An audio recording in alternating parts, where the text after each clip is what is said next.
Oh, I am muted the entire time. God damn it. Hello, everyone. Greetings, greetings, greetings.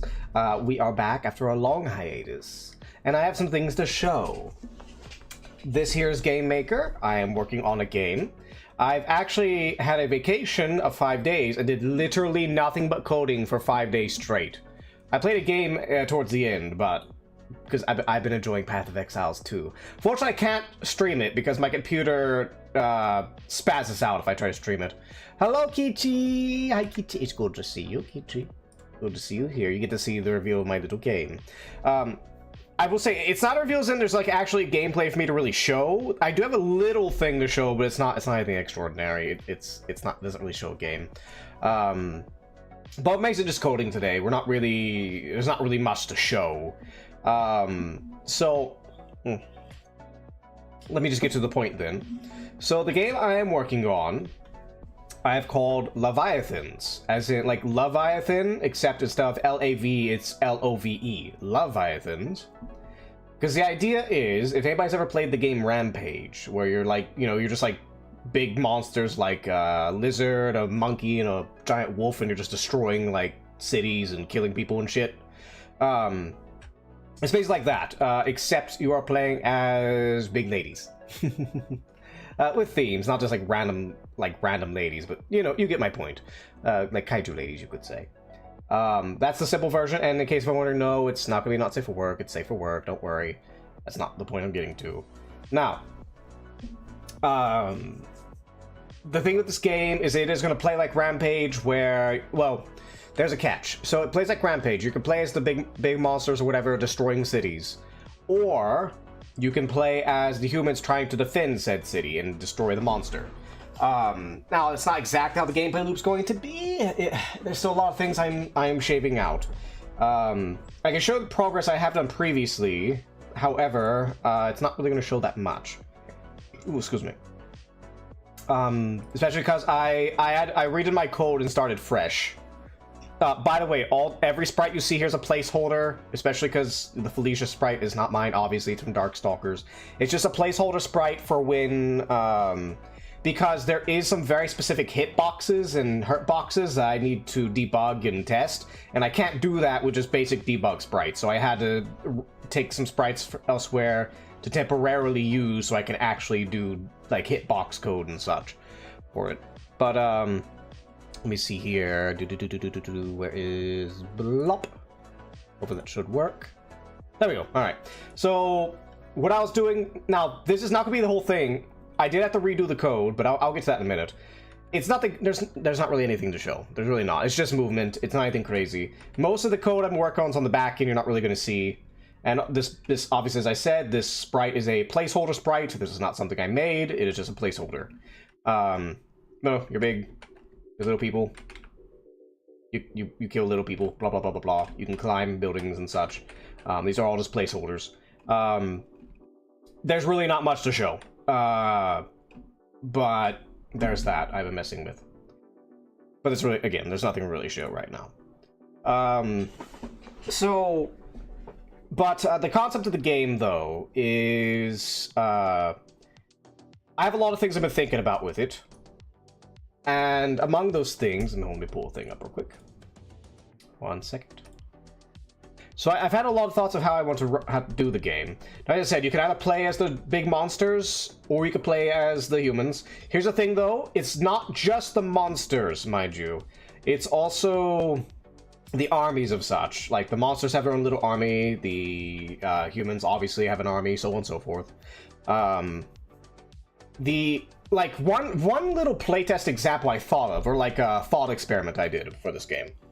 Is I was thinking, okay, well, what other game has, like, very iconic, like, multiple enemies and such, right? And the game that came to mind was Doom, actually. Specifically the original Doom, with one exception. Okay, well, if Doom was in this game, how would it play? As the example of enemies. And at least for the Invader side, which is the giant monsters and such, on the Invader side, the giant would be a cyber demon. And specifically, I'm thinking of the cyber demon from Doom 2016, if anybody's familiar with that one. If anybody's familiar with it, the one that shoot little blades, they shoot missiles, they can make walls pop up out of the ground, and so on. But all the other enemies are just regular old-ass Doom enemies, right? You know, you got your imps, you got your Spider Master Mimes, blah, blah, blah, blah, blah, right?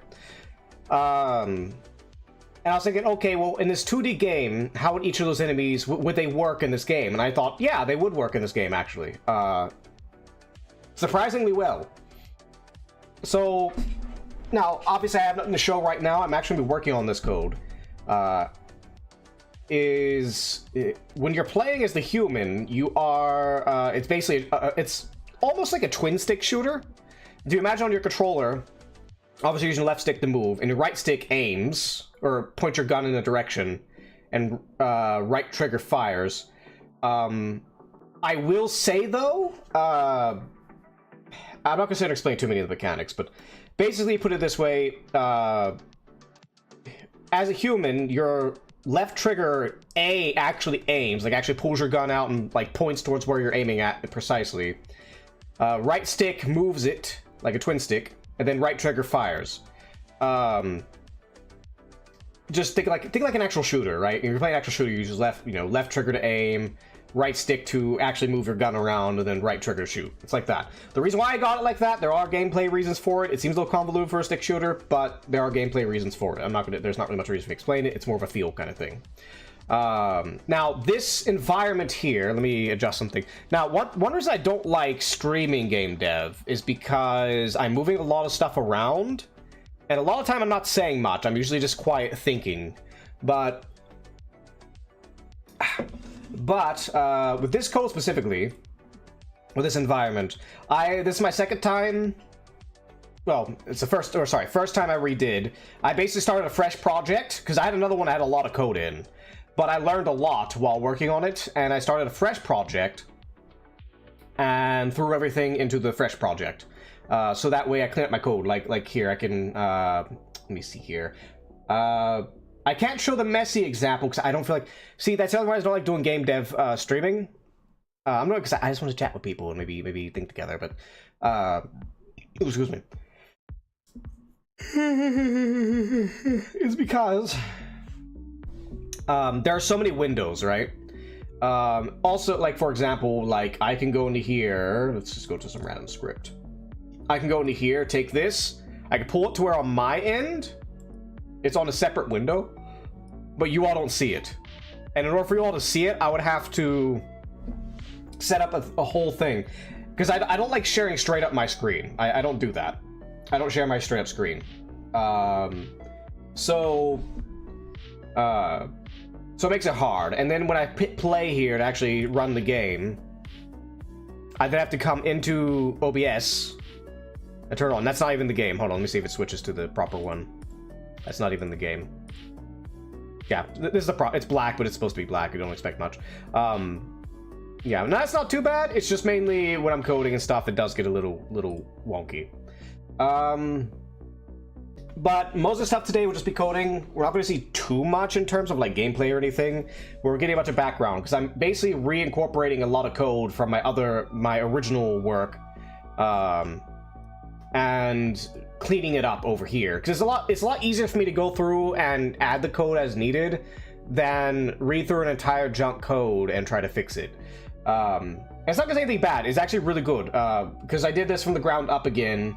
I've added gamepad support, thankfully. Gamepad is now in here, which honestly is what the game should be played with. It will be a gamepad. Gamepad will be the preferred method of play. And so on. And if we look in the code, like especially player inputs here, I organize the fuck out of it. It is organized, it's not all messy and shit. It's even lined up properly with everything. You don't have to do this, obviously. It's nothing you're required to do. But the reason why I like this is because, like, later, for example, later on I'm going to put custom key bindings for mouse and keyboard. All I have to do is come in here. Like, say I wanted to add custom key bindings, come in here, delete this, add variables. That's all I gotta do. It's a lot easier to line up and fix and all that jazz. But no, it looks a lot nicer. It's a lot easier for me to go through, and that's why I went ahead and redid my entire environment. Also makes it easier to debug as well. Also, I have a lot clearer idea of the game. One second, I have some fucking kick I have to ban. But I have a lot clearer idea of the game. Because, and I'll show you all here in just a minute. Let me ban that guy. This Kick likes to just send nothing but bots, because Kick is fucking useless. Block you from restream. Alright. But let me go back to the other one real quick to show you all. Now, you're not really going to see it in the other one, but it'll help explain the concept I was thinking of originally. So originally my idea was... Now, on the giant side, you just have the Leviathan, right? You just have the Leviathan, you just, you do your thing, blah, blah, blah, blah, little people, bam. But also, you could play as the other units as well. You're not just playing this character, like, see this little mouse running around? Oh, shit, y'all don't see it. Fuck. Hold on.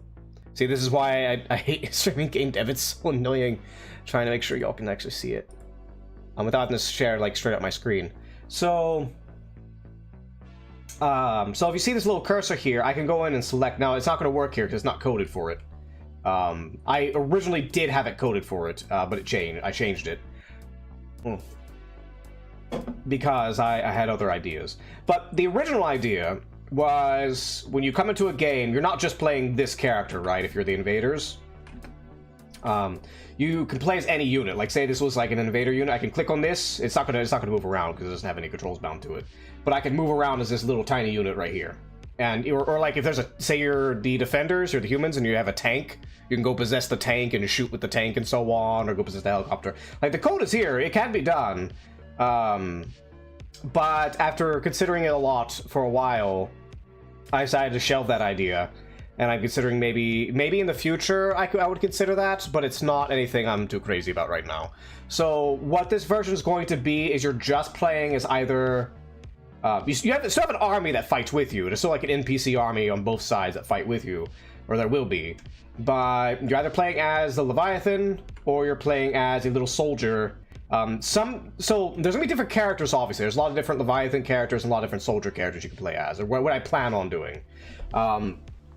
On the Leviathan side, you got, ignore this, by the way, by just getting in. This is a placeholder sprite. This is not my sprite. This is a placeholder for me to test hitboxes and such. Like, if you can look here, you can see the red that flashes. That's the hitbox. And it does work. I had to debug it because it was triggering hits multiple times, and I had to go into the code and fuck around with how it detects and such. But it's fixed, though. But like it's Leviathans, like you got an alien Leviathan, you got maybe a dragon, maybe a devil, so on and so forth. They kind of have like themes and such, right? And then as the soldiers, well, you have a plain soldier. They're not named, like because you got to consider if you're playing as a little soldier, you can die in one hit. You die you're extremely fragile. And the way that's will be balanced out in the game is you have lives. And the idea is, which now this varies soldier to soldier, some of them are different. But at least for the basic soldier, we're assuming some basic military soldier. For the basic soldier, your quote-unquote health bar is actually your lives, because you die so easily. Almost everything one-shots you, almost. And what you can do is you can call in like a helicopter to come in, and because there'll be like civilians running around or people on buildings and such. And they will go to the helicopter, and if you get X amount of people into the helicopter and it flies away, you get an extra reinforcement and maybe even a power-up. And that's basically your lives, your extra health, effectively, as reinforcements. So working on that. That's sort of the idea. And there's somewhere different, like one character is going to be inspired by the Doom Slayer, just called the Giant Slayer. It's just you get no army with him. You were just made to just be broken as fuck. But you only have one life, effectively. If you die, you die. That kind of thing. My goal is for each kind of character on both sides you play feel a bit different. On the Leviathan side, it's a little hard though, because I mean, look, you're a giant thing. You smash things, giant smash. You know.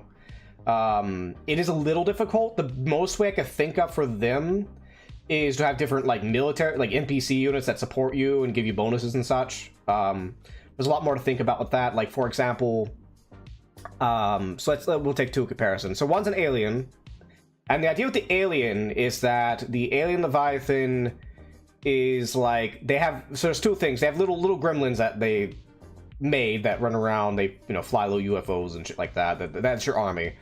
But also, the Leviathan herself has a bunch of clones of herself that go do things in various areas and blah, blah, blah, blah. The idea is when they invade, they send a bunch of clones and a lot of, like, aircraft and such. Well, the idea, actually very similar to the Soldier, is that the big thing about this Leviathan is that while they're not super tanky themselves, they have clones. So if people get abducted, just like how the Soldier idea is that if they rescue people, if you abduct people, you start getting more lives, basically more clones, so if you die, you come back. Plus some extra abilities. I'm not exactly sure what the alien abilities would be. I'm thinking something like psychic related, I'm not sure. But the point is that... But regardless of that, though, you're still the same. You're still just, I run around, I climb, I punch buildings, I, yeet little people into the sky, that kind of thing.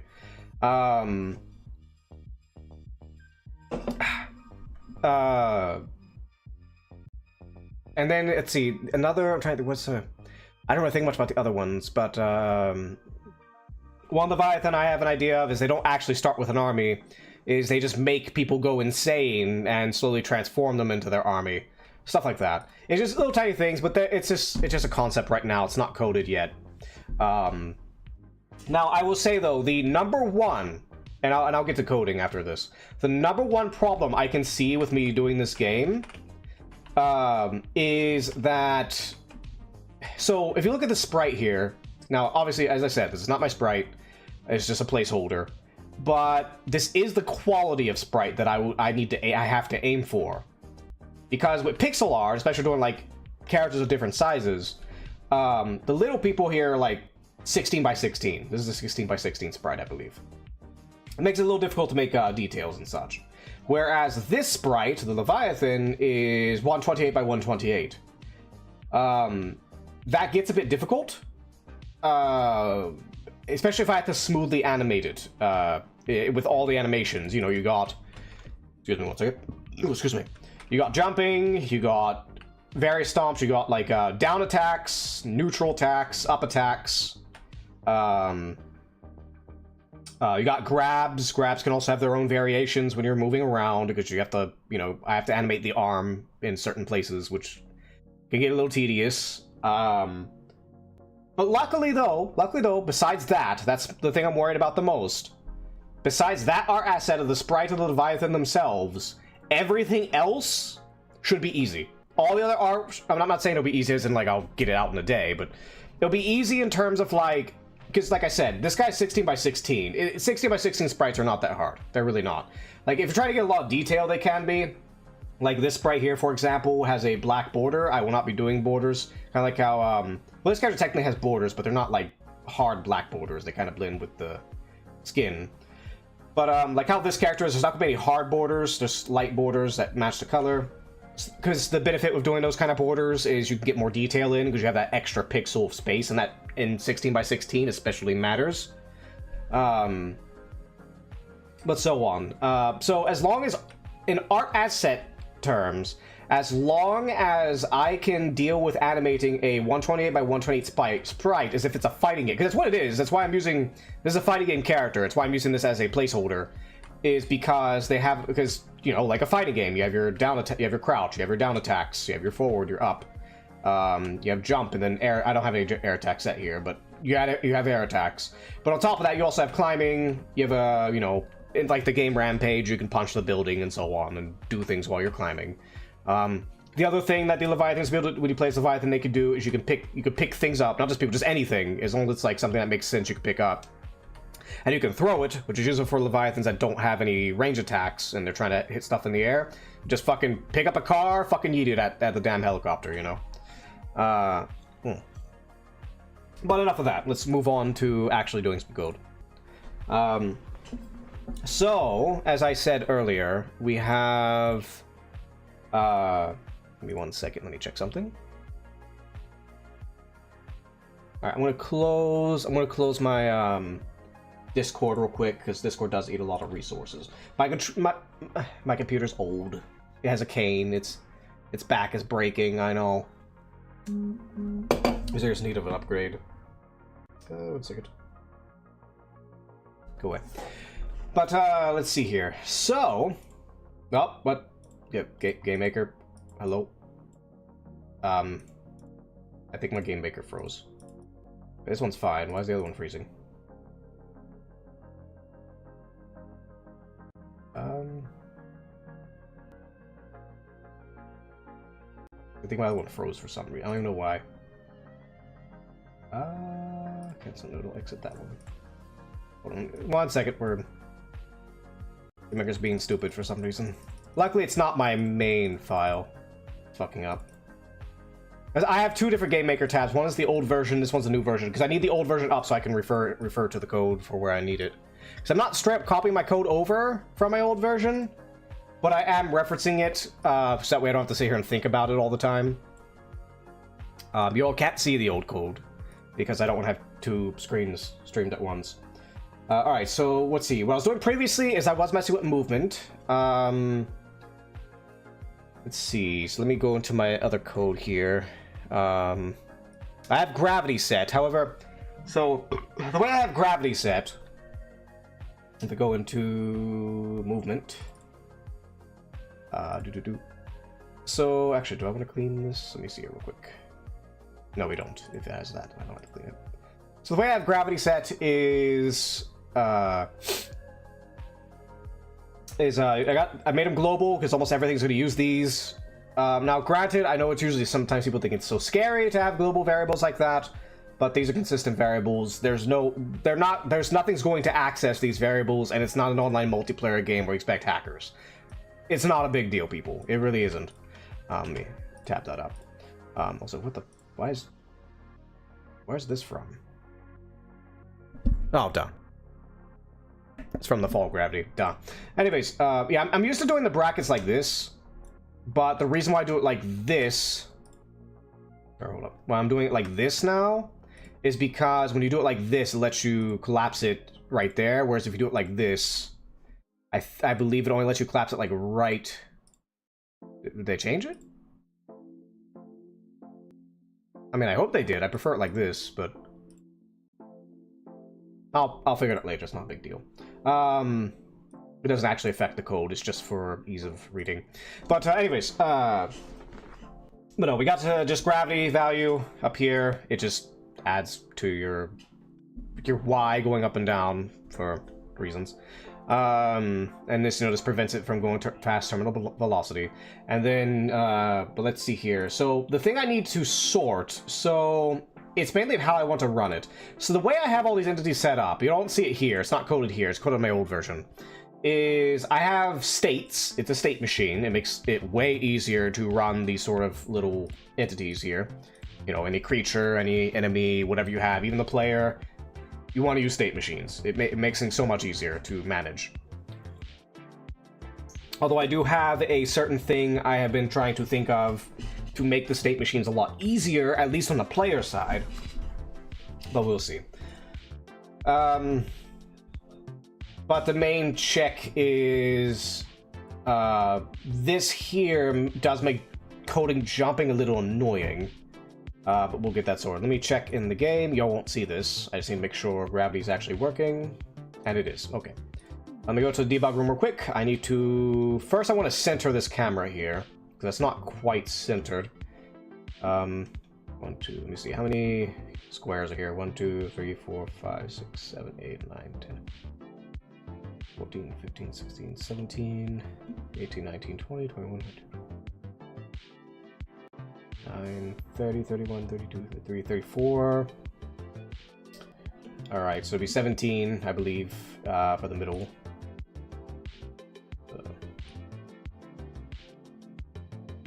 Times 32.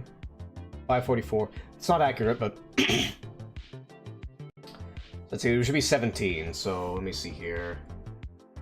Well, we have to subtract how many this here is. 1, 2, 3, 4, 5, 6, 7, 8, 10. Hello, Effie. How are we? How are we, dear? We're working on game. Working on game. How are we today? I just explained it a minute ago, so I don't waste too much time going over and over and over again. But we're making game. Let's see here. What was I checking? I needed to... Oh yeah, I need to move this up. Oh. 10, 32, well, be 320, so,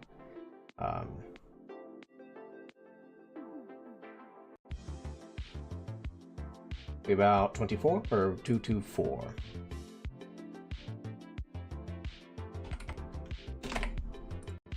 That center it? That did not center. God fucking damn it. Alright. Here, I guess. 2, 3, 4, 5, 6, 7, 8, 9, 10. Yeah, it's 10. It's because of the X's right here. It throws things up. Ooh, game, very cool. Yes, but unfortunately we're not going to see too much. I did have a little sample earlier, but it's not anything crazy. I'm just trying to get this fucking camera centered. It doesn't have to be centered. Oh, actually, no. The camera needs to come down here. Hold on, let me do a thing real quick. I need to get this tile thing. It's not important. The tile set, or the tile painter is not a big deal, because I can still just do things manually. It's not a thing that actually affects in-game play, but it is annoying. Although it does affect collision, which is what really makes it annoying. Where's my... I'll just use the brush. I won't use the auto tile. I don't know why the auto tile hates me. It does not like me. And I don't like auto tile. I will do 2 rows here.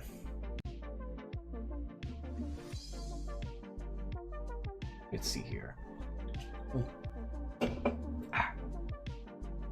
Okay, so we want to bring this down. How many squares? 1, 2, 3, 4, 5, 6, 7, 8, 9, 10, 13, 14, 15, 16. About 16. Times 32. Okay, that isn't quite 512. It doesn't. Okay. Oh, that's how many more we have to go down. Okay, so let's go to. We need to go to room debug. 512 plus 224 736. 6. There we go. All right, we're good there. I do want the center of the middle. There is some weird stuff I will eventually have to do with the left and right. This isn't going to necessarily be the size of every map. Maps might actually be a lot longer. And I might also bring the ceiling down a bit, but we're going to keep it here for now. The idea of why I have it at 1920 by 1080 is because I will eventually have it to where the thing here can zoom out. And if it zooms out, then it makes it perfectly fits this top part here. That way it's easier to... I ain't gotta do any so weird like resolution stuff. It just automatically fits most average resolutions. So, but I mean, it doesn't mean there won't be bugs with it. Let's see here. So we need to come over here. We do some calculations here. 1920 by 32 equals 60. How long do I have this? 1, 2, 3, 4, 5, 6, 7, 8, 9, 10, 11, 12, 13, 14, 15, 20. It's about 20. Alright, so minus 20 times 32. Alright, so 1280. So let's do... That is not the fucking center. Guess we'll just split that in half then. 640. Good enough. Good enough. All right, so we got that centered there. What was I checking? 1 second. Okay, ooh, there it went. As soon as I said it wasn't coming out, it came out. All right, let me grab this little dude here. This is supposed to be a random generic entity. I will have to... Well, I have to remove this. This can be a parent, and not all of my entities are going to have the Y thing in the step automatically. Because if I leave this in here, it's gonna be a buggy mess.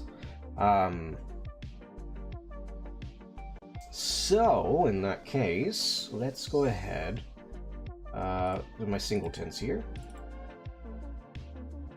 Play Object Game Manager and make sure, what was I checking? I need to check Soldier and make sure...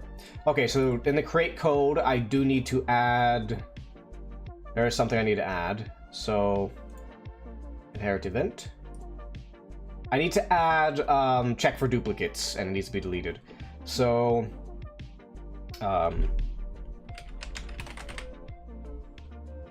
prevent duplicates. Just throw that code in there. All this does is if it senses that another player object exists, it will destroy it.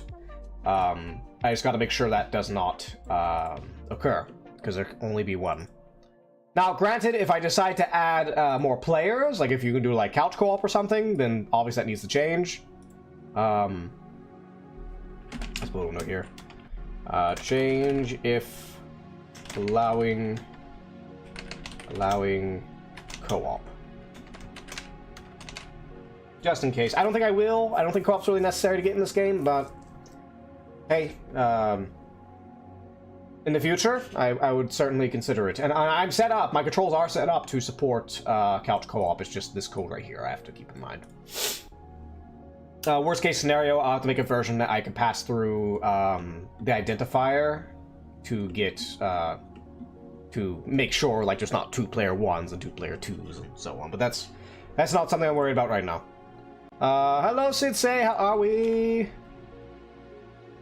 I don't really have much to show on game right now. I have like another little mini thing, but it's not anything crazy. I'll just tell you the gist of it, Sensei. If you ever played a game called Rampage, where you're just basically big monsters are destroying cities and fucking shit up, it's kind of like that. Except it's like kaiju ladies kind of things. I'm calling it Leviathans instead of lava, like normal how you spell Leviathans. It's Love-iathan. Is how it's going to be. You can play as both them, or you can play as the humans trying to fight them. Either way, there's a lot more to it. I'm not going to go crazy into detail there, but yes, lady kaijus. I wouldn't say they're exactly kaijus. Because they're just various themes. Like you have maybe a devil one, maybe an alien. Well, there's definitely an alien one. I know that's for a fact, and so on. And I'll just skip to the gist of it because I don't want to sit here forever talking and not actually getting code done. Yes, big ladies would say. But the what was it? I just had a brain fart. Oh, the one thing that's going to be the big challenge of this, it's the only thing I'm really worried about, is the sprite work for... Actually, I'll bring this up because you weren't here earlier, so I can show you. I give you a good example of what's going to be difficult. Not difficult, just very, very, very, very time-consuming for sprite work. It's the most time-consuming thing of this entire project is going to be, but everything else I can easily see myself getting done without... Aside from typical bug fixes, I see me getting them done without too much of issue in the long term. Let me pull this up. I need to go to this. Where's it at? Right here. Let that load, then hit this screen so y'all can see it. Give it 1 second to load properly. It is. Well, the thing with this one, it's not loaded yet. There we go. Okay. So, the reason, so I'll show you why. So... Now, these are all placeholders. This is just debugging stuff. This is obviously, if you know what the character is, this is not my sprite. It's just a placeholder. I needed to get a full sprite so I could test hitboxes. And getting hitboxes coded, which I did successfully, thankfully. But then I have to go make a whole art about it, yeah. But, there's not really anything to show here. It's just, I got my jumps. I can climb, blah, blah, blah. I can punt, kick, so on. But anyways,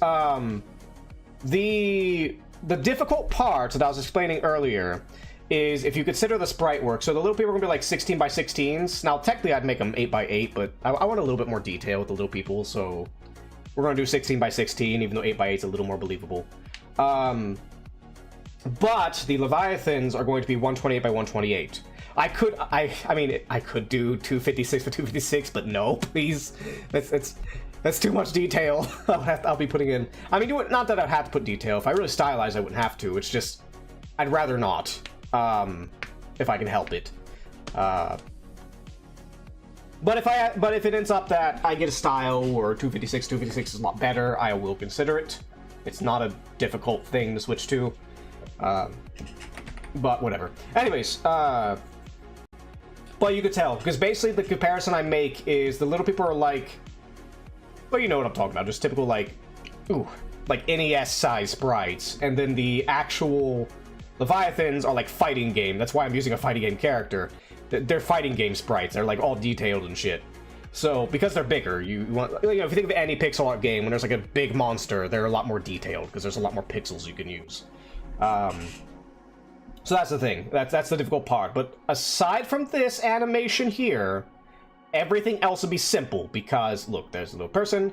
Imagine like a tank. A tank could probably be like maybe like, well, if this is 16, it'd be like maybe 32 high, a little wider. Like it's everything else is. Why do I have a little? Hold on, I have a reactive popping up over there. Where is get rid of that. There we go. But it's not gonna be hard. It's everything else not gonna be hard. It's just the sprite here. Anyways, 1 second. I want to hit an ad real quick. Oh, go away. Ad real quick while I use the bathroom. I'll be right back. It will only be a second. Be right back.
Alrighty, I am back.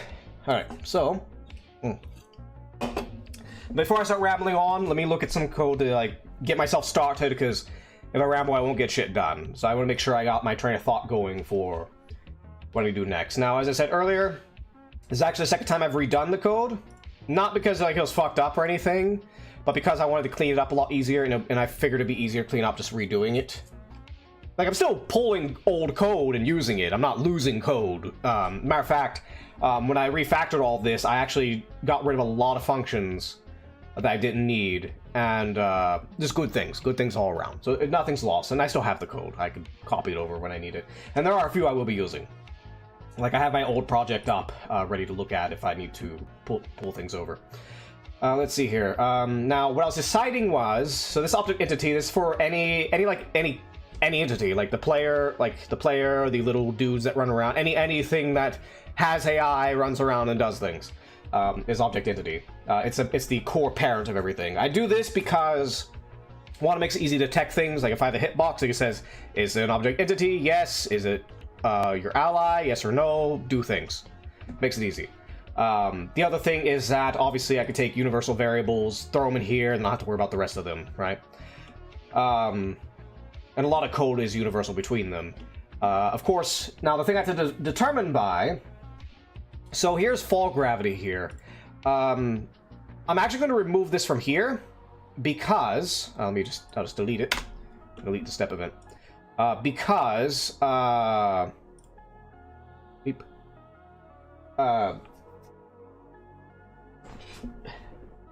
simply because with... If I put it in there, I have to fight it or just straight up overwrite it in the other one's code. Because a lot of these are going to have, like, I'm using state machines. And I just want to, instead of having to do, like, doing a check to say, hey, is this thing falling? Instead, just have it to where I just put the gravity code inside the state, and if it's in there, it falls. So that's one less variable I have to, like, put in there and track all the time, make sure it's turned on, turned off, and blah, blah, blah. No, it's just there, they fall. We're good to go. We don't have to worry about anything. For the most part. Now, one thing I was going to start working on today, I was going to try to start getting the player soldier going first. Because, well, it's just a lot simpler. And the player soldiers, probably, aside from maybe like one exception, is a lot easier to code than the giant. Also, we don't have to code, because I do have a little animation handler I was using in my previous code, and it worked just fine. There's like a slight thing. It wasn't like a bug. It was like a Basically, the long story short is, I don't use fully the in-game animator for GameMaker. So if I go down here, right, I actually have the Giants debug sprite in here. Or not, I call it debug sprite, it's just a placeholder sprite. So obviously this is framed out, but keep in mind, every single type of animation is in this one thing, like, you know, you got your sprite sheet, right? So there's two trains of thoughts when doing this. So you can either put it all in one sprite sheet, and it's more optimized that way, because the game doesn't have to load and unload different sprites. It just has one big sprite it loads, and then it just... You have to code your own animator to choose which frames go to what. Now...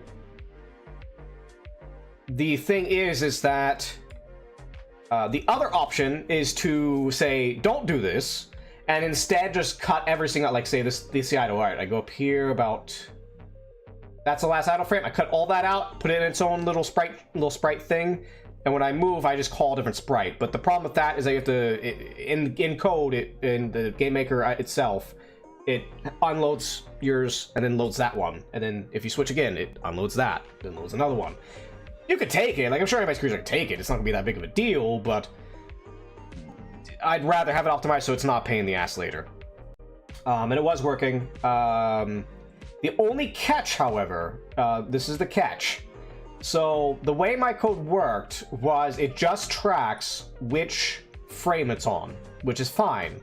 But the thing is, the animator does not, it's not in integers. It's not like 1, 2, 3, 4, 5. It's like 1, and then after a frame, it adds like 1.2 depending on your frame rate, and 1.6 depending on frame rate, so on and so forth.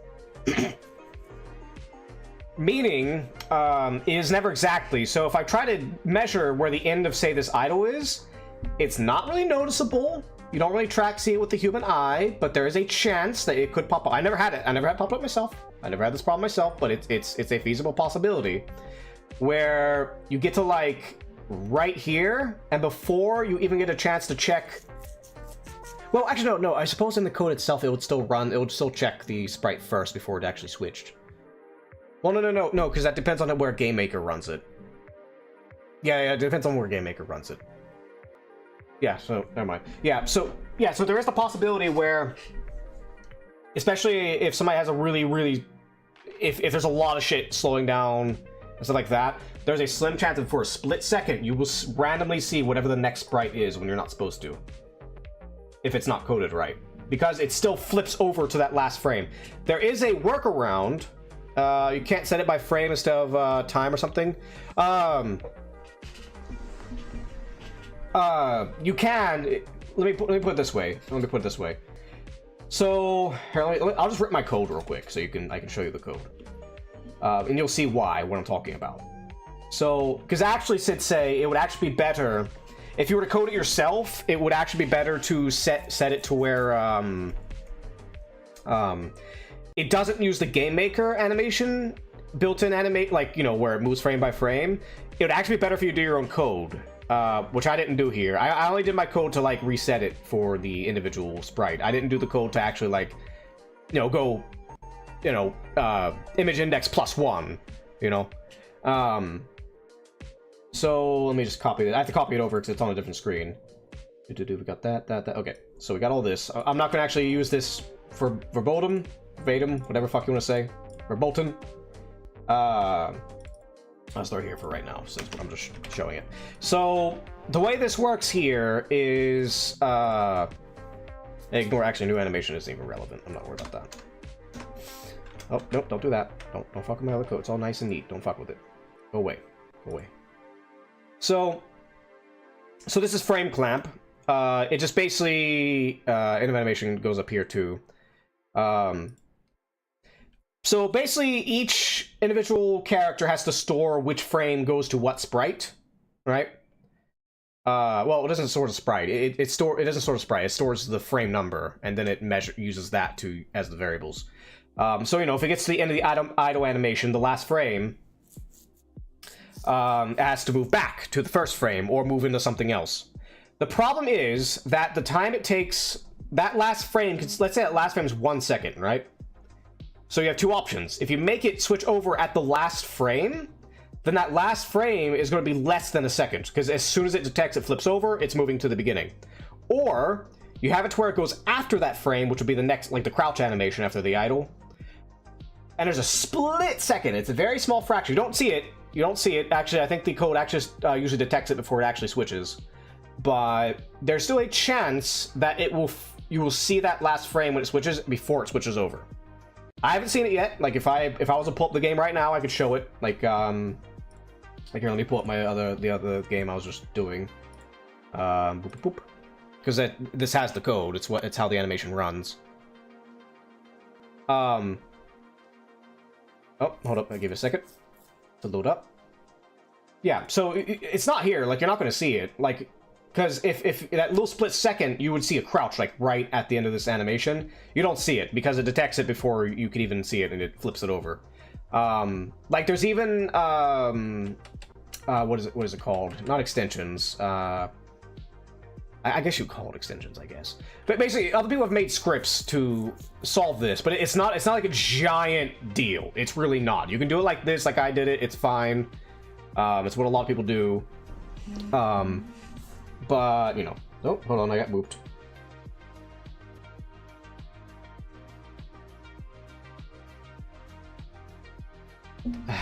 God fucking damn it.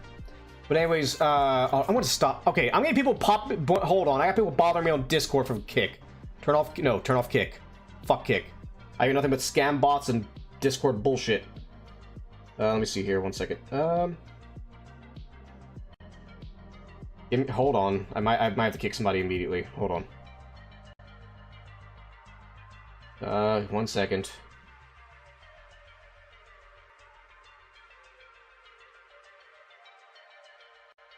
One second, I gotta kick somebody. Alright, I'm just not gonna stream a Kick anymore. Because I get people, they will actually get your Discord links and they'll join your Discords and start spamming you. And trying to scam people. Hold on, give me 1 second. Where is...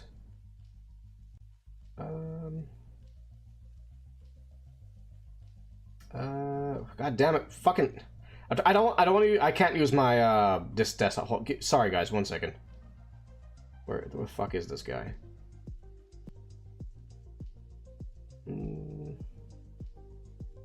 Ban. Alright, get him out.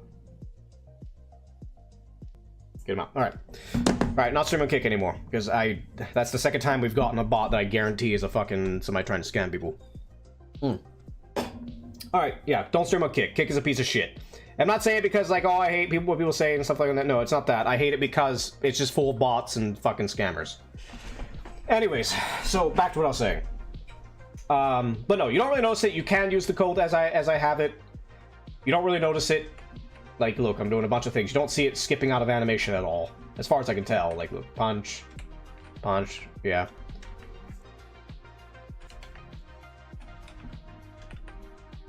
Yeah, so it's not a big deal. I'm probably just gonna use my method. I'm not gonna worry about it too much.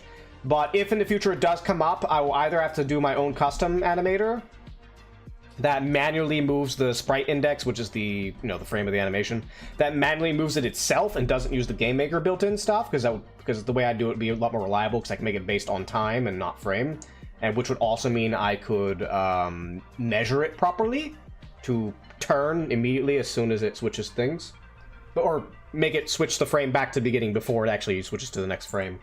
But I'm not gonna worry about that. All right, let me go back to my code. All right, let's actually fuck with some code, because I've been talking too much. But we don't need that right now. Go away. All right, now the good thing about the players, I was saying, we don't have to worry about animation right now. That's not a big deal. And the player does not have, it's not hard to make a custom animator. I didn't go to because I don't care for the default one. No, it's not. It's not.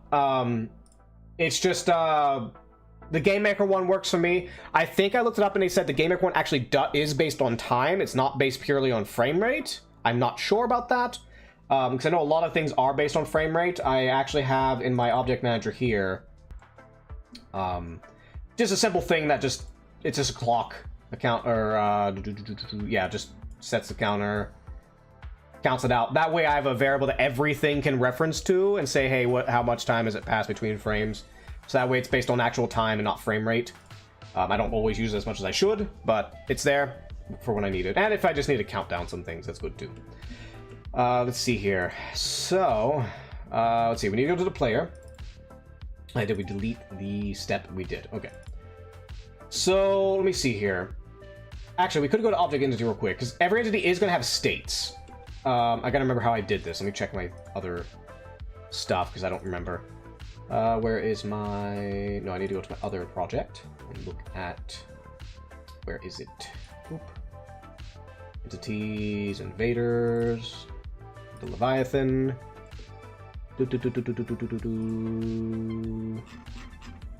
One second while I look over something here. State initializer. Okay. Alright, so back to my project here. Okay, so what I do, let's see, initialize variables. Let's do, do I need to call it here? I mean, technically I don't have to, but I'd rather get it here just so I don't have to do it for the other ones. I could just set to undefined for now. Hopefully it doesn't get all pissy with me when I do this. State equals undefined. Are you gonna get all pissy with me when I do this? Let me check. Oh no, I don't have the player object in yet. Hold on. Nope. Oh no, that's in. No, it's empty. We do have that in there. Let me check. Alright, it does not get all pissy with me. Okay. And this could change, but it's undefined now because all the other ones will manually define it. I will manually code it in on their event anyway, so it's not a big deal. So let's go to object player soldier. Now one thing we do need to put in here is player controls. Oh, no. That's in the... I think it's in the manager object, actually. I have it universal. Yes, I do. So I ain't got to worry about that. I actually do not have to put it in the player, because the player will automatically, in its states, refer to... Because I have my input controller universal as a global variable. That way, anything can access it if need be. It's not exactly what I'll do if I do decide to add multiplayer, like couch co-op. I'm obviously not doing online multiplayer. I would have to change it a little bit, but I can work around it. It's not a big deal. Let's see here. So now we're here. We have to, let's see, player control setup. So let's go to create. We have our state, and we need to set the initial state would be idle. So let's see. What will we name this? There's a state idle equals function. I think that's how they do it. Let me see. Is it going to give me a bracket here? It does. Okay, so it does do. Hold on. I don't know why it wasn't giving me. I'm trying to keep my code really neat, and because I prefer doing it like this, but it was being goofy with me whenever and it would only do it fully if I did that. I like my brackets like this. It has to be all nice and neat. Let's see. It makes it easier to find things. Alright, so state idle. Now, I do have to make me a proper state machine. I had a weird idea. That one I am going to think about a little bit. I could simply do, like, so the way it is with these state machines is, you have the step function one. This is the one that repeats and repeats and repeats. These are ones I set my state. I remember which one is what. I think it's, state idle. I think it's just that, right? Yeah. So you set it equal to the function, and then it calls it over and over again and just runs it. Like, you know, if I'm idle, if I'm attacking, blah, blah, blah, blah.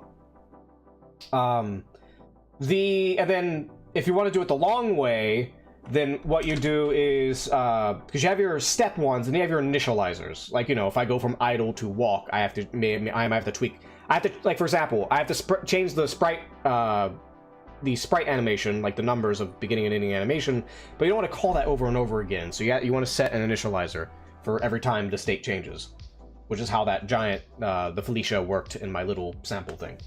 So you could just do this to say function, you know, idle initializer, and then you could just go on and do that.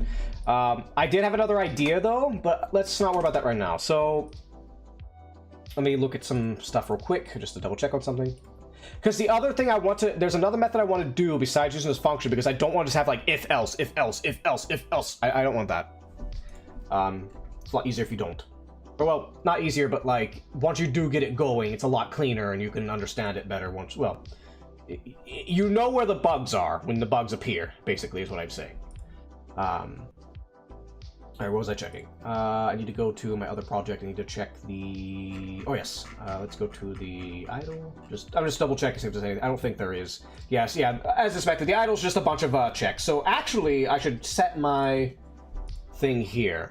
So if I recall what my original idea was Where did I saved it here somewhere. Where was it? I saved a sample.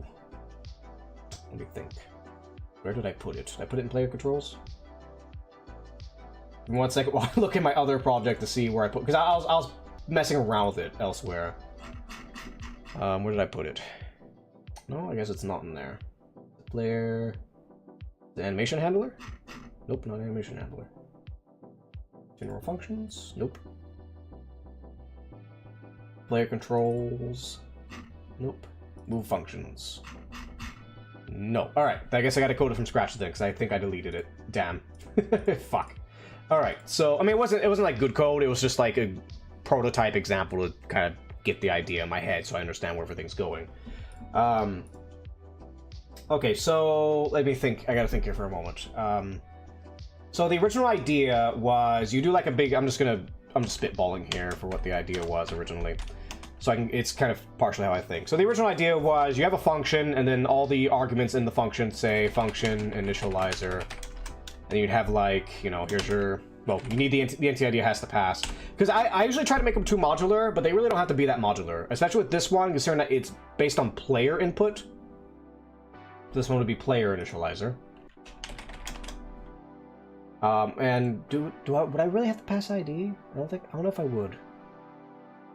Would I have to pass ID? I don't think I would have to pass ID for this. No. You need to pass ID if you're passing something else. So no, if it's calling on itself, then no, you don't. Usually, not always.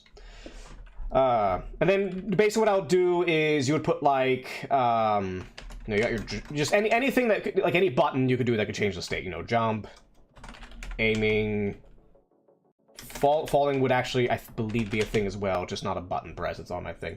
And then what you would do when you call it is you put like, you know, player initializer, you know, like true, false. What it's basically doing is it's just saying like, okay, which things can I access from this state? While I'm idle, can I jump? Can I walk? Can I sprint? Can I blah, blah, blah, blah, blah? And a lot of it would be true in idle, but there's other states where it's not. Like, for example, attack animations. Attack animations, you'll be frozen in the animation. You can't get out of it until the animation's done. So a lot of things are false in the attack animation. At least it doesn't call anything until the animation's done.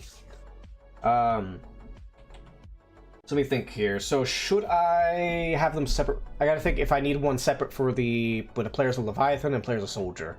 Because obviously they do have different states, but yeah, because the Leviathan has a climbing state and the Soldier... Well, I might have some soldiers that do have a climbing state, though. I think, will I?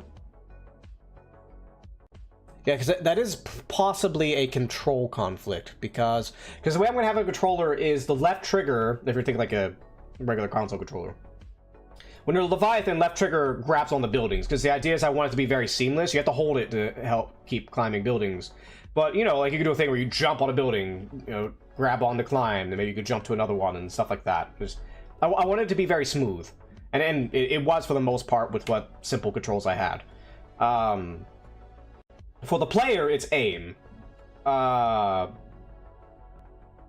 if I decide that there is a soldier that can climb, or maybe has like... maybe a grappling hook or some kind of thing like that, I have to consider my options there. Let me think.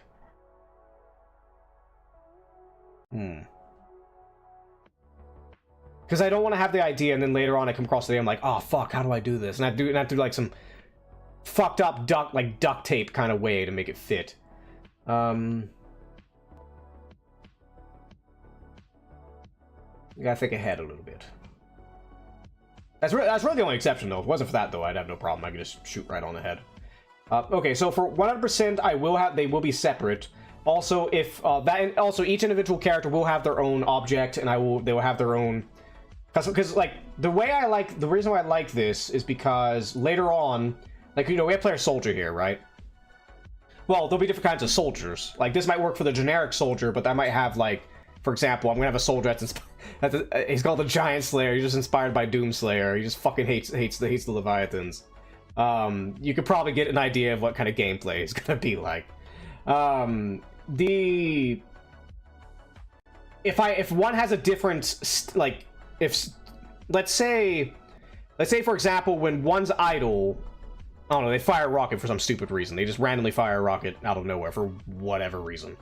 All I have to do is just call this here again. I believe. Actually, I should test this. I'm pretty sure it works, but I don't have to test it. But all I have to do is just take this and just call this function again within that, and it will just override the parent version of it on creation. So it shouldn't be a big deal. Alright, so I am going to have a different soldier. The soldiers each will have their own. Let me make sure...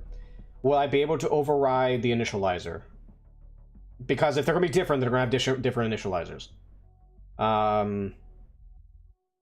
I believe so. Yeah, because if this overrides, then the other one will also override. I just got to make sure I use it as a variable and not just call a pure function. As long as it's a variable, I can override it. If it's a pure function, you can't really override it. Or at least... Well, I mean, you could just set it equal to that function, but... I digress. Alright, so what we need to do, we'll just think of a generic player. I won't think about the climbing right now. We'll just think of a generic soldier running around. So the states we will need, player initializer. I'm going to go in order. I'll put my other project, so that way I have it all in order, because I like to keep things neat. I will have to think of a way to maybe condense it. Actually, would I even have to pass the... Yeah, I want to pass it, because otherwise I'll have to do like a bunch of if-else bullshit. Hold on, but then... Now, we'll just go in and code it, and I'll just play around with it from there. Let's see here. So, we need to take... Where's my order here? Now, granted, I'm looking at the Leviathan's state order, but it's for the soldier. It's just a few tweaks here and there.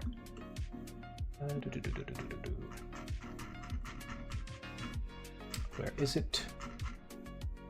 State crouch, state neutral. Okay. Okay. So let me pull up my little notes here. Game logic notes. Create. Put here so I can do some writing. 3. Soldier states. So I'm just going to list random states. There'll be idle, walking, sprinting. Now shooting's a little weird. So for the soldier, I do something a little different than the giant or the Leviathan. So when you aim, because it's like a twin stick, when you aim, he's going to point in, obviously his body, like, you know, like he's going to pull the gun up and point in that direction. That will require a separate sprite. So the soldier, oddly enough, and hopefully it doesn't fuck me later when I have to modify this code. Actually, no, it's not a big deal because okay, so anyways, what I'm saying is, if you imagine that there's gonna be 2 different little sprite sets for the soldier. If you're just running and walking around, it's all one piece. But when you shoot or aim, you're putting a gun in that direction, or maybe you're looking in that direction or whatever. The top half of the soldier and the bottom half will be different things managing different sprites. Now, if I'll probably think of another way. It's not a big deal right now because we're just using shapes, which is why the soldier is going to be easier, because I'm just using shapes. I ain't got to worry about that right now. But the problem with that is what potentially states mean for that. So let's think here. Where's the soldier? All right, I gotta make sure. Actually, I need to change its sprite so I don't get them mixed up. Sprite debug, triangles. I use the triangle for entities. We'll just use orange for the soldier. Ugly orange. All right, so yeah, you changed. Okay, so let's see here. So the states are soldier state. We have idle, walking. He sprints. We have dodge. He will have it. There will be a dodge roll.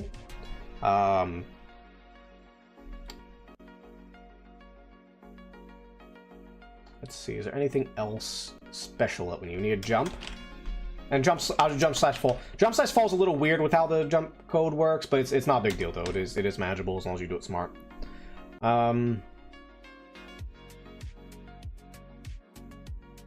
Weapon switch is not a state. Reloading, picking up stuff is not a state. Throwing a gadget, that would not be a state. He does not. There is no crouching as the soldier. There's no reason for a crouch as a soldier. Anything else? I'm just trying to make sure I got my bases covered. Aiming. Okay, so now let me think here for a minute. So with aiming, you're still walking, sprinting, and all that. I wouldn't want to have like a idle walking, idle sprinting, aiming sprinting. That's just fucking redundant. So it seems like perhaps for I'll probably have to look at some games as an example that kind of do this. I know a few. I'd have to go look at offline here, but see what they do with the sprite with little 2D soldiers like that. I'll figure that out later. So I don't think aiming, it's weird because it's a combo state. It's not like it's not its own state because you're still walking around and such. Let me think. Yeah, how am I going to handle that properly? Because the Leviathan, it's simple because they're like a fighting game, right? You just when they're in certain states, they just can't press certain buttons. If I'm crouching, I don't. If I'm crouching, I can't do other buttons. It's that simple. The Leviathan's actually surprisingly simple with those, unless I decide to do a very complex one later.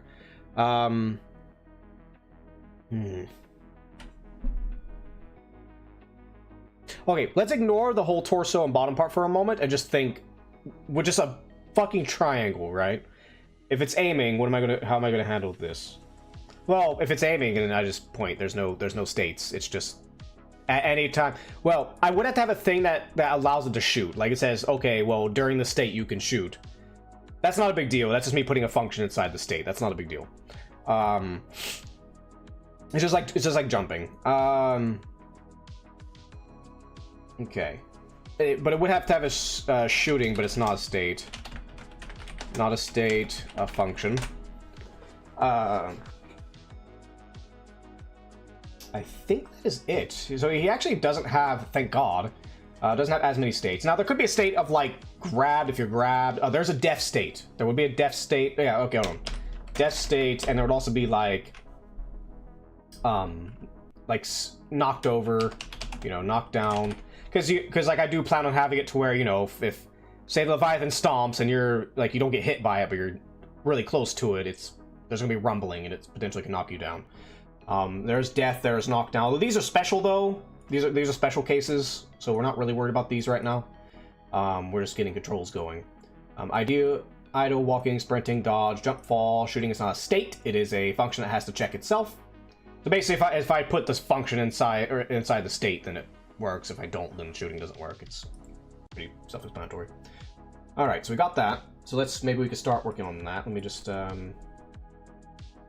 soldier. All right, so we'll just go ahead and just get these states set up right now. State walking equals function. Well, let me think. Actually, hold on. Can all these states jump? Well, except for the death and downed, obviously. All right, anyways, the state. Well, falling can't. So okay, yeah. State sprinting equals function. Oh, did I not put it in right? Oh, duh, I forgot the brackets over here. Then we have state falling. Jumping is not a state. It is a function just like shooting is. But falling is a state, and that's what triggers the jumping properly. Basically, while you're jumping, you are in the falling state, basically. Is the way I had it coded previously. It just makes it a lot simpler. We just put everything into one. There are some weird calls you have to do a little bit, but that's besides the point. All right, am I missing anything else? There's state death and state knockdown. I don't know if I'll bother putting those in here or not. We'll go ahead and put them in here just for future, so I ain't gotta do them later. So, state down. I'll just put state down. Now there will be other debuffs and such in this game. It's just right now we're just worried about knockdown because that's the one we know for a fact is going to be in the game. If things rumble around or there's an explosion nearby, you're gonna get knocked down. So we know for a fact that's in here. State dead. Now I don't know if it's just going to destroy the object, and that might not even be necessary to do this. I don't think I would animate this, but I wouldn't mind, like like Resident Evil 4, for example, when you get killed by something and it does like a big animation. I wouldn't mind that for this game. And we're not just talking about the Leviathan either. Like, there's other enemies. I don't know if for those who didn't get here earlier, it's not just the Leviathan you're fighting. You're also fighting an army of them. So like if the Leviathan say the example I used was, okay, well, in a gameplay loop, what kind of enemies I know from video games, if they were put into this game, would actually be interesting to fight. Just as like a gameplay example, because I understand how these enemies work. And the one I mentioned was actually Doom, like the original Doom. And with the Leviathan being a cyber demon, and then just all the other regular Doom enemies running around as normal entities running around. And and I thought about it, like you'd have Cockro demons just firing bolts at you while they fly around. You got the imps, sort of little soldiers walking around who can also go into the buildings and fight you, as well as the other ones. Just so on and so forth. And I did a thought experiment with like lost souls flying around, pain elementals, and I'm like, okay, that would actually work. So it wouldn't just be the Leviathans with the death animations, it would also be them as well. Will I go to that extent? Maybe not. However, we do have to consider that the player, at least, is a 16 by 16. It wouldn't, and so would most of the monsters. So, or just machines too, because it's not just monsters, it's also machines as well, like like UFOs and stuff. It wouldn't be that hard. Like, it wouldn't be that hard to animate. Ow! Fuck! I got hit. Somebody stabbed me. God damn it, Talix. Hi, Talix. Hi, we're making a video game, Talix. Hi, Talix.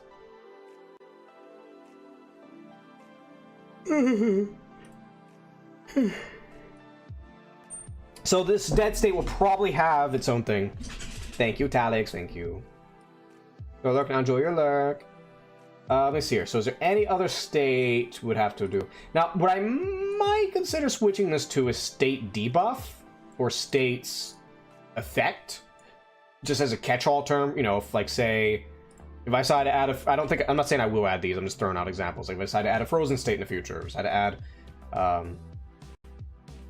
if I decide to add on fire. Well, actually no, that'd be more like a point. That wouldn't be a state on its own. Just anything that debilitates you, like for a moment, like stuns and dazes and ignore me. I don't even want to think about potentially adding dazes, because I'd have to add a whole layer of stuff for that. Because dazes, like these functions would still work, but you're just not allowed to shoot or do actions, and that'd be annoying to sort. It could be done, just very annoying. Let's see. Anyways. Alright, so I think this is all we really need to worry about for the soldier. So now I need to figure out how I want to use I'll call it gate, initializer gate. What I'll call it, just sound fancy about it. Which is like what we have here. But now let's see here. So if I do true, false, blah, blah, blah. There's something I need to check with switches. Because I don't want to just do if statements. It would be nice just to have a switch to trigger it. But if I have to use if statements, I will use them. I started seeing the meme where people were looking at Undertale's code, and like it was nothing but if statements throughout almost the entire game. Just if statements. If else, if else, if else, if else he does this, the entire... Not that if else's are bad, they're not. It's just the entire game was coded if else's, even though he could have used other things to code it a lot quicker. It was an interesting read. Alright, anyways, what was I checking? Not a big deal, but I am going to go ahead and even these out real quick. So I've learned to do this more often. It makes it easier later if you do have to change. I don't really have to do it here because they don't really have anything in them, but I'm going to do it anyway. Just lined up. That's being weird. Okay, they're lined up. Okay. Let me think. So...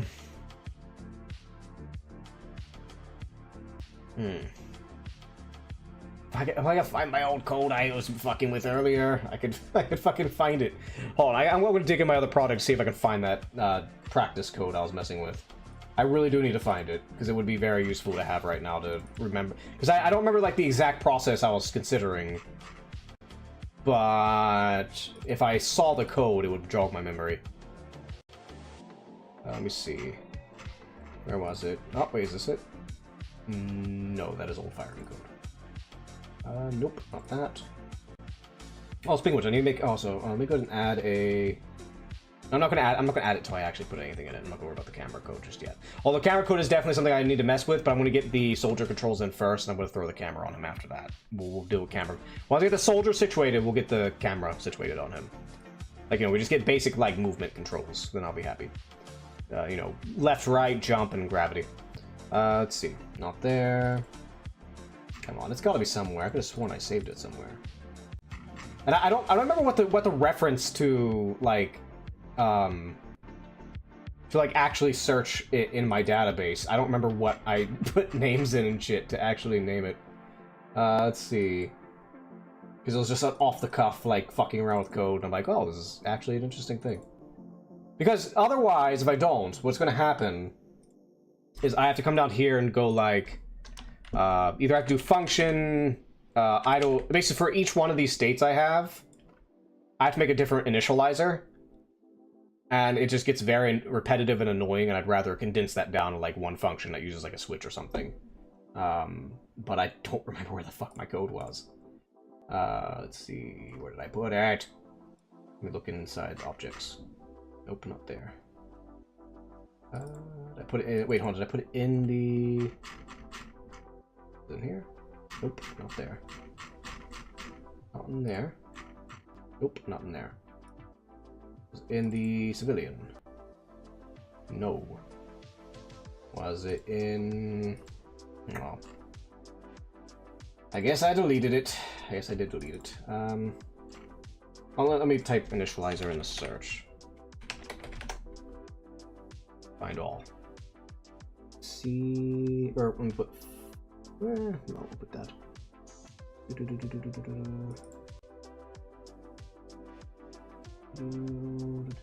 No, that's not it. State. Wait, is this it? State initializer. No, that's a different thing. Where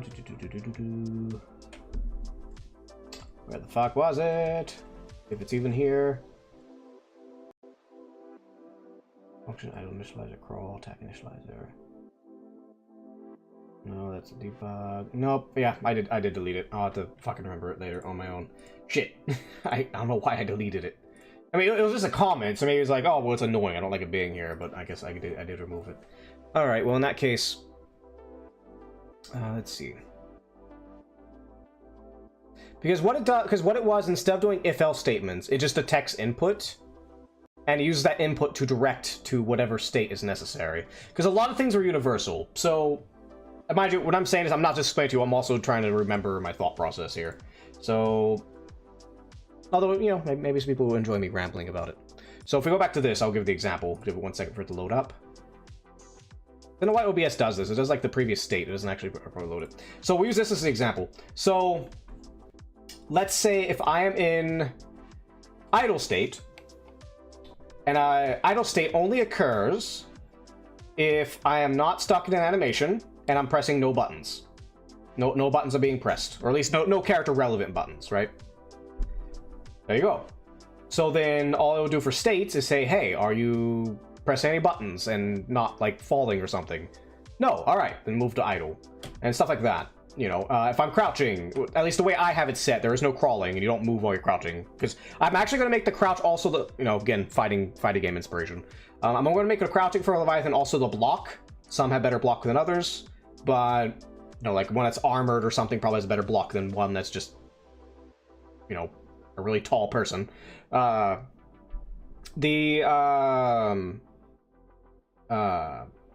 Yeah, so on. So if that's the case, then we just need something that just reads input and then directs to the proper thing. So let me get us out of here real quick. Pop. So let me think here real quick. Okay, yeah, I remember. Okay, yeah, it read input, and the true false was to say, hey, is this input relevant to you? But we also don't want to, and it calls it, yeah, because it has to check the if-else state, like originally it had to check the if-else statement anyway to see what state it goes to and check conditions. Whereas here it's just checking input. So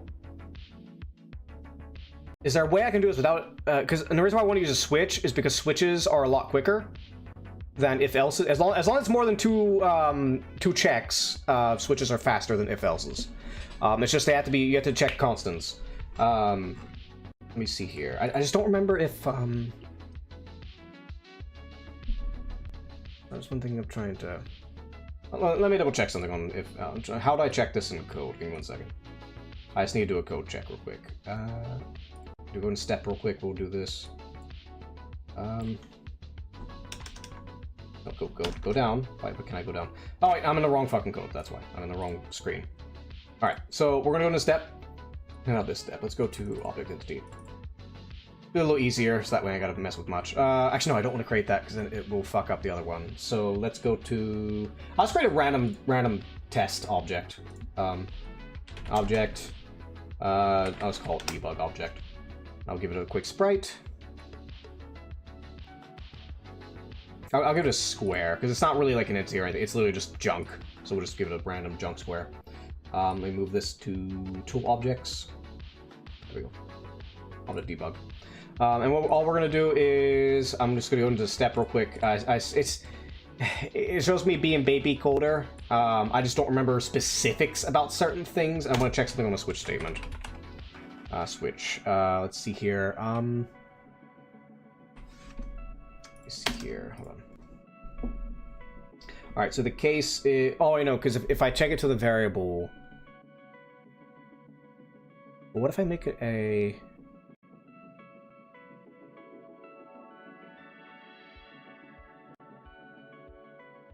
No, it'd have to be a constant through, so just a list of true falses wouldn't really help. What if I did it to where...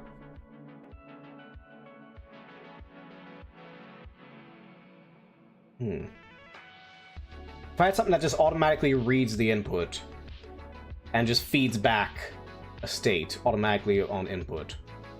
No, because then certain inputs changes based on the state sometimes. Sometimes. It doesn't happen too often in this game, but I can imagine a situation where it does change. Like, if you grab, like, for example, when the Leviathan, if you're playing as Leviathan, and you grab something, and you're holding something in your hand, the punch and grab button both are throw, or either throw, or, whatever you fucking do with the thing you grabbed in your hand. Throw, or if you grab a pole or something, you'd beat something with it and attack. Oh god, that's more animation I gotta do. What am I talking about? God damn it. It'll happen though. Let me see. No,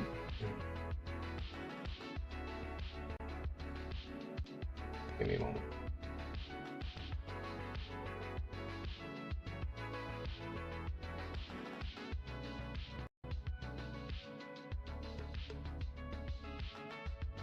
Is the alternative is I literally just make a bunch of if-else's? Now, to be fair, it'll all be in one block, though. I won't be making like a bunch of different if-else's over and over again. It'll just be one block of it, but if I can avoid it, I will. I think I might not be able to.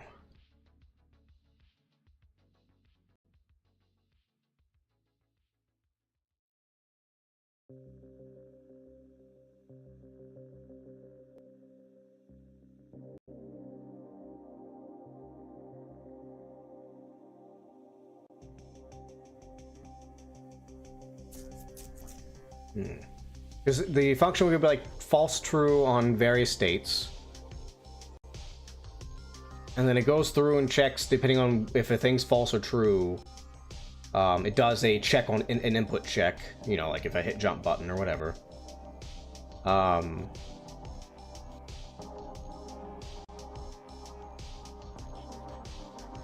But there was one, hold on, I gotta look at my old code real quick, because there is one catch I need to keep an eye on.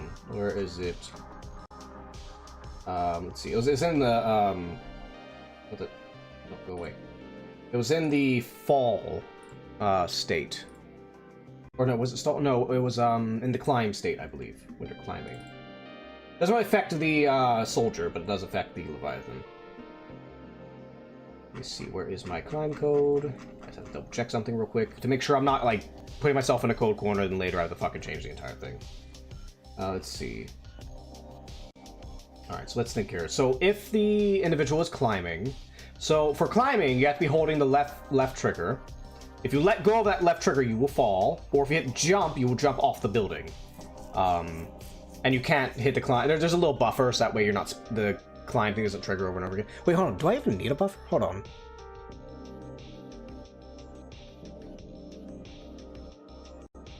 Do I even need a climb buffer?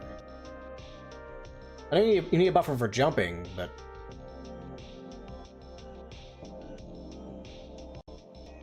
No, I don't need a climb buffer. Alright, well, that's another function I gotta worry about now.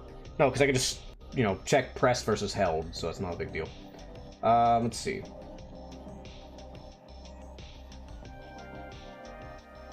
Okay, then if I come down here...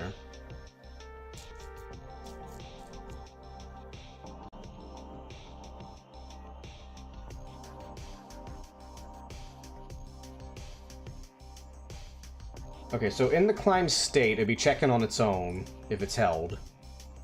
Because the state itself is deactivated, it doesn't loop and check on itself over and over again. Okay.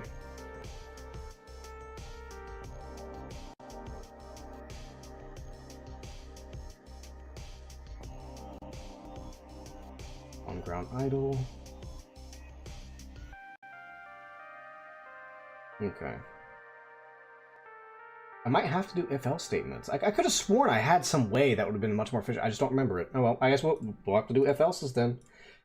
So I'll just have to come back to it later and fix it if need be. I guess we're just doing if-elses. For now, at least. And it's at least in one function, so it's a lot clearer, so I can go in and clean it up when we need to. Let's see here. So, we need to come in here. And... now we're checking for Soldier. Now Soldier should be a lot easier with states than the Leviathan. Leviathan has a lot of other things that I have to worry about with them. So, let's see. Because they're a lot more complex. And God help me working on the AI for that thing. I mean, it'll be separate from the player one, but, you know. Okay, so, function. I guess we'll do Soldier Initializer. It was the soldier, because mind you, you can't be a player soldier and a soldier Leviathan at the same time, so it's fine if we have them have their own thing. Soldier initializer, and I'll be right back. Duty calls again. Give me lots of soda. 1 second.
Alright, we're back.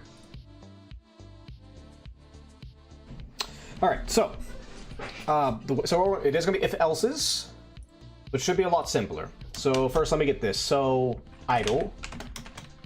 Walk. Because there's no crouch as the soldier. Idle, walk, sprint, jump, dodge. Do I need to put? I don't think I no, because shooting's not a state. I don't have to put that in. Actually, should I separate fall and jump, or will jump just be called in the states themselves?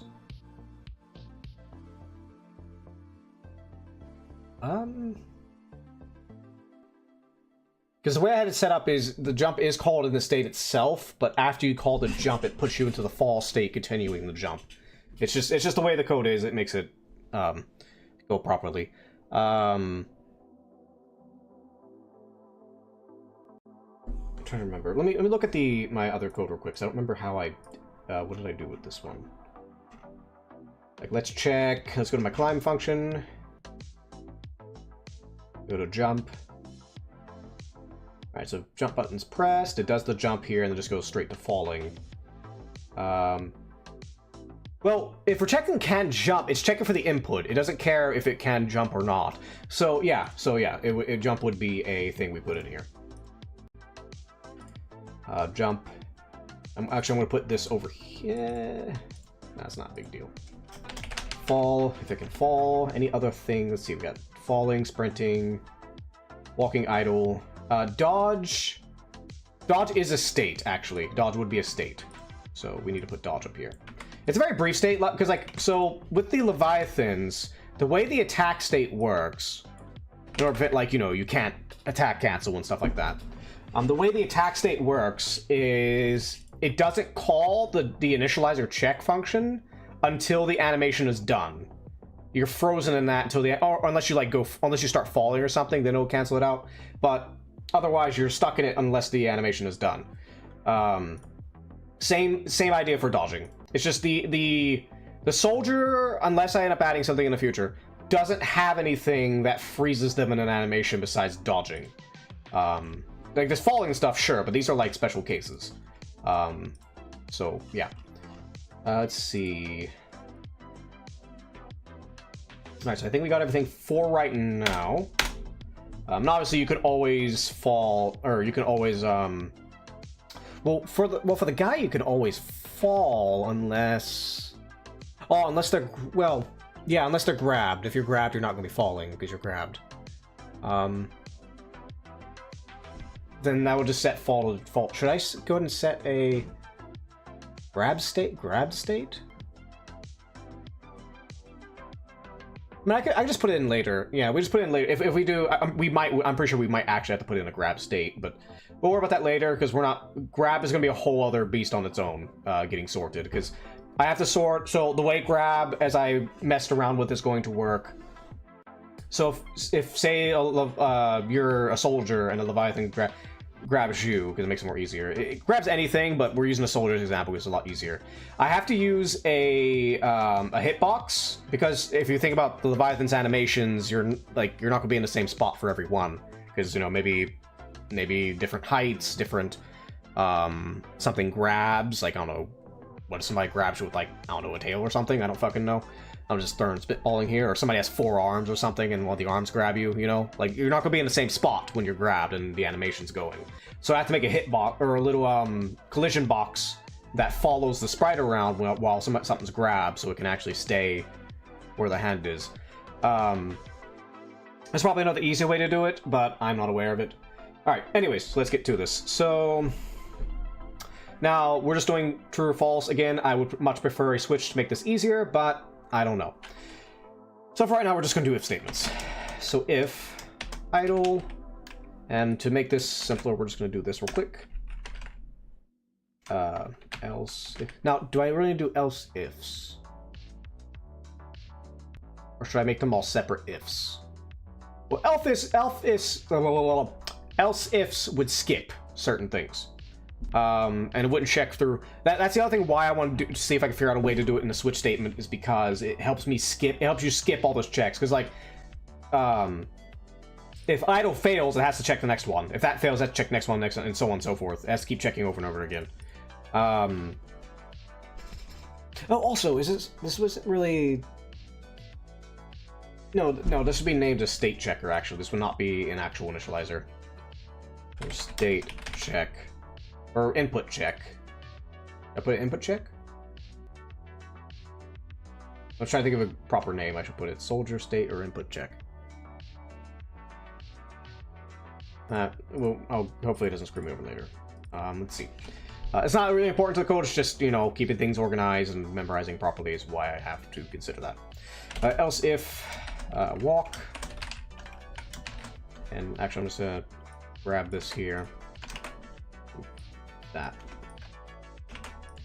Walk, sprint, jump, dodge, fall. This one has to be a... Well, do I need to make it an else if? No, it does have to be else if because that's the check true or false. So yes, it does have to be an else if. So we have walk. Go over here, sprint. Jump. Dodge. Well, wait, did I skip one?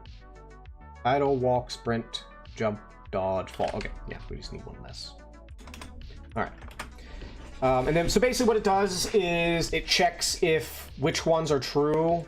And obviously if it says, oh wait, no, that's not a good idea. Now that I think about it, that's actually not a good idea. Because if it detects as true, it doesn't, yeah, that actually, no, this is not how I can do it. This would bug very quickly. Because if this is true, right, even if it checks, well, wait, okay, no, because I can put and. Okay, so now how do I put and for no inputs? Or at least no significant input, because I don't want to make like a big fucking line of string. I'm pretty sure there's a function for that, but... Let me think here. Are there any inputs you could do while idle? Let me think. Gam Gam! Hi Gam Gam. Praise Lord of Dark Roast. Praise Lord of Dark Roast. How is my Gam Gam? How's my Gambino? We're doing game dev stuff. How are we, lovely?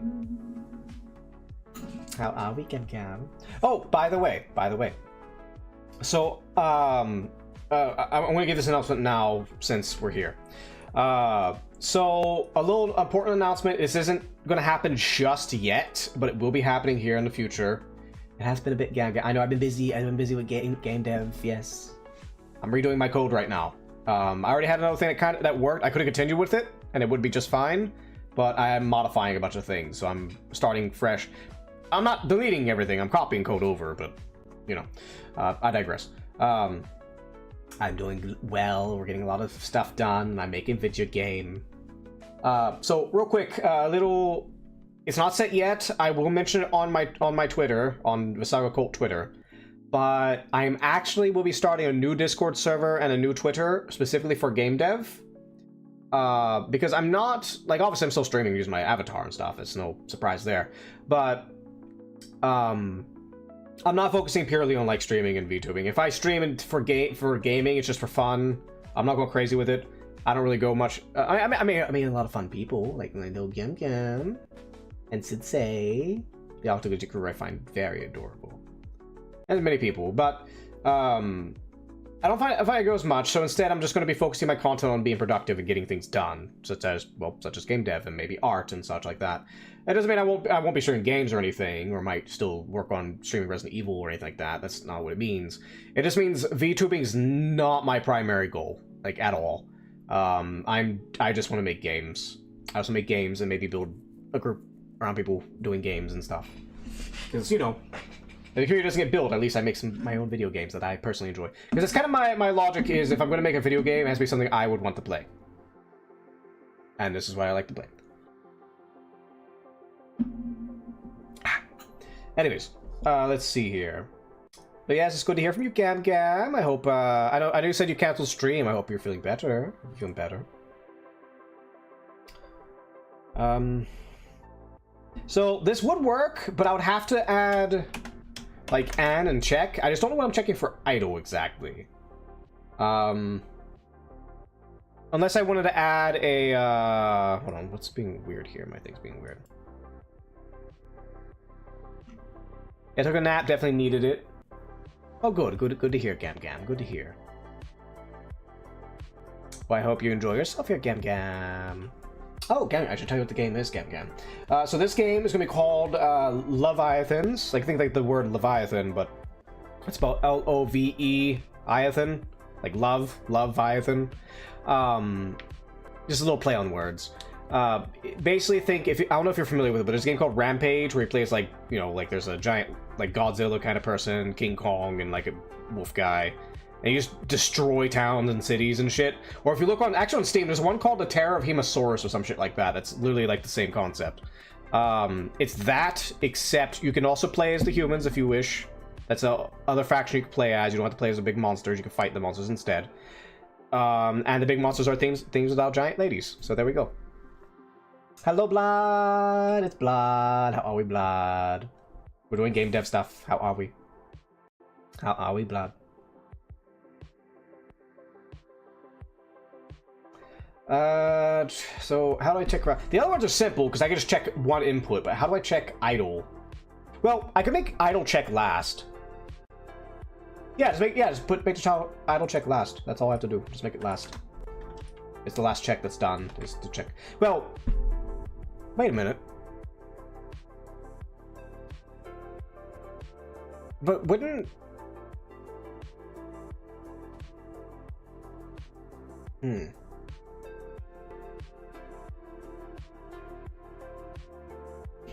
let me think here. So if I'm in walk, because I was thinking like, hello Deep, how are we? Welcome.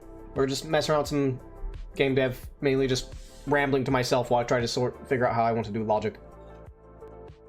How are we? How are we, Deep? It's been a while. It's been a while, Deep. So my thought was just throw idle at the end of the if-else statement. Deep's alive. I know Deep is alive. I'm surprised. And you? I'm good. We're just working on game dev stuff. I already explained this game like 5 times. I'm not going to explain it again, but yes, how are we? How are we? Haven't seen you in some time. Let me think here. So I was thinking of just putting idle at the end, that way it always passes that way I don't have to check for like no inputs. But the problem is, if I put it back here, right, then that means, like, say if I am idle, I can set it to false. Like for example, let's say I'm walking, right? If I'm set to walk. Now, if I'm in walk's gonna be set to false because you don't want it to call walk over and over again. But then it's gonna go through each of these, and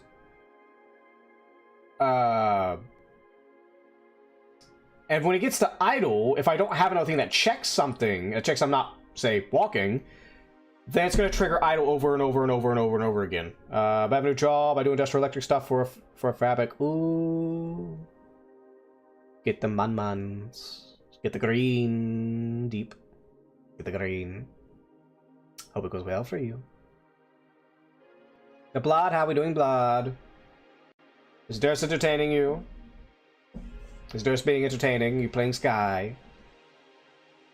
I hope you're having fun, Blood. I know you've been enjoying a little voice call chats lately. As far as I'm aware, at least. Let's see here. So I can't just put... So idle does need something to check, but how the fuck am I going to check this? I mean, you could just put, like, no key press, but, like, there could be situations where you press a key and you're... Also, if I'm in idle, idle itself would be set to false. Send me over war criminals. Shooty shooty bang bang, send me over war criminals. So normal blood day, I see. I see. I'll give you... Oh, sorry, Gam Gam, I didn't see the bops. Where's Gam Gam?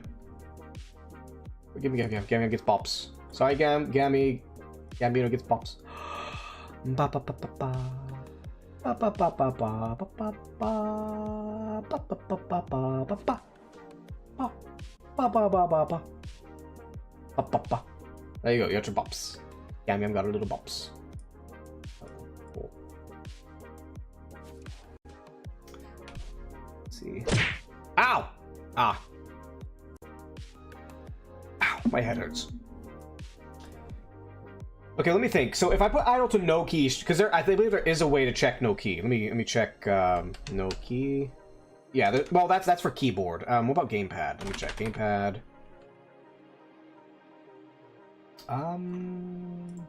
Or is it a GP? Is there a gamepad no key? Ow! I so stretch. Ah, ooh, that's a good pop. Ooh. Ah. Ah. I'm de-shrimping myself. Thank you, Deep. Thank you. Is there no GP, no button? I guess not. Okay, that's a problem. Bone ASMR? Indeed. I don't think there is. Because I know keyboard has one. Well, that's a problem. So it seems to me like the idle state is an issue. Alright, so I have to think of a way for the idle state with these if cells. Because the rest are fine, because I could just go, like, for sprint, I can go sprint and blah blah, like whatever other conditions are needed to check for sprint. But idle's weird, because, again, I can't just leave it like this, because if I leave it like this, then it's going to constantly call idle every time it goes through this if else statement. It's kind of why I wanted to use the switch. To be a lot easier to control. I mean, I could just say fuck it and just go with basic if else. I really don't want to. I want it to be efficient. I don't want to just have a big ass blob of nothing but if else's throughout every single one of these. I mean, they're gonna have if else's. Don't get me wrong. There's nothing wrong with that. It's just I don't want just this entire blob, right, in every single one like this. I don't want that. I'd rather not. And I also want to condense my initializers to something more simple.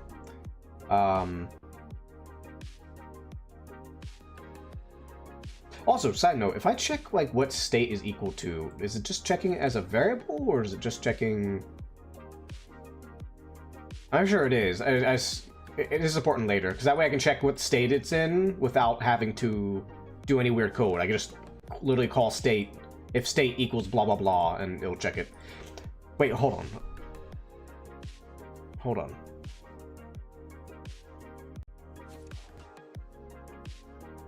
So I can use a switch to check what state it's in. I can use a switch to check that.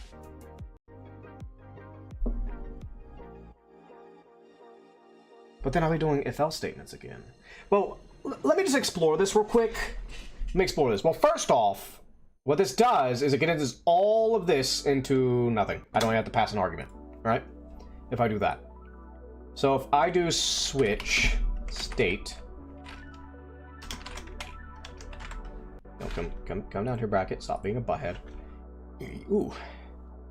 But how's your bang bangs going, Blood? I should probably get some shoutouts. I have not been getting any shoutouts. I know Sid Say, I believe, was first, as far as streamers are concerned. FA, you stream, don't you? I don't. Sorry, forgive me. Hello, Thrin. How are we, Thrin? How's Thrin? Welcome. We're working on a little game dev stuff. I don't want. I'll go slowly one at a time. We'll give beans. Hold on, let me shout out off Twitch real quick. I'm just gonna do regular clip shoutouts. I'm not gonna do the Twitch shoutouts because they are being annoying. Did it not? There we go. Look at that tiny dick you got there. Sorry about your PP, punk ass. Praise Lord Doc Roast. Praise Lord Doc Roast. I'm like, whoa, with the hostilities.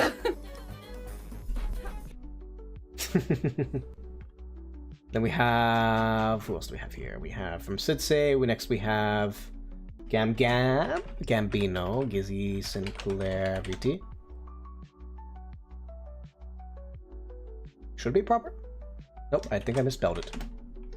Gizzy, Sinclair, VT. There we go. If the clip player would not freeze. I'm not going to go too crazy with it. Once it plays, I'll start shouting more people out. So we'll worry about that later. But how are we then? I know you're all going through a lot. I wish the best for you all. For you and the dears. Good luck. I'm always rooting for you. Alright, so we got the switch case. So really, we're just writing down all of these. Ooh, damn. State. Idle. Now, hold on. Do I have to put the... Let's put that. This is where I've never actually used case to check functions before. So why is it being weird here? Oh no, sorry, wrong one. Don't stop that. Put it there. I'm being dumb. Always put a break at the end of states, so you don't want to. You're always welcome, Thran. You're welcome. Apparently, shout out doesn't like Gizzy. Gizzy does not, or the shoutouts do not want to give Gambino the shoutsies. Idle. Let me see. We have idle, walking, sprinting, dodge and falling, down and death. I don't think. Ooh, excuse me. I'm not sure if death in them would really need a check, but here, let's just get this. Walking. Do I want to name this? Yeah, it was sprinting, dodge. I hope everybody's doing lovely today. As I said, it's not official yet, but here in the near future, I will have a new Discord and new Twitter set up, specifically because I want to start refocusing the community. Like not anybody really changes. Like, we still the same people I usually know and stuff online. Nothing wrong there. But I'm refocusing because I'm just want to refocus myself onto game dev and stuff. So I basically wanted to get a good fresh restart as far as that stuff. Another one? Well, I'm not really going to be using the Visago blood. So if I do use it, you all can leave the Visago. Not right now. I'm not doing it yet. But it will happen in the near future. Upgrade on the original. No, it will be a switch. It will be a switch over. So I just want a good fresh start for game dev stuff. Let's see. Let's see. State idle falling.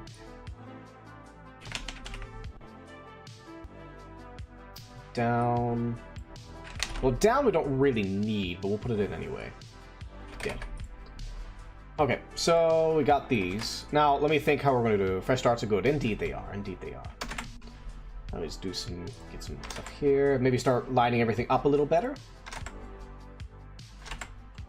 I don't know if I need these. I'll have to do a check. Because I don't want to get deep in this code and not have these checked. So, let me do this. Let's do a object debug real quick.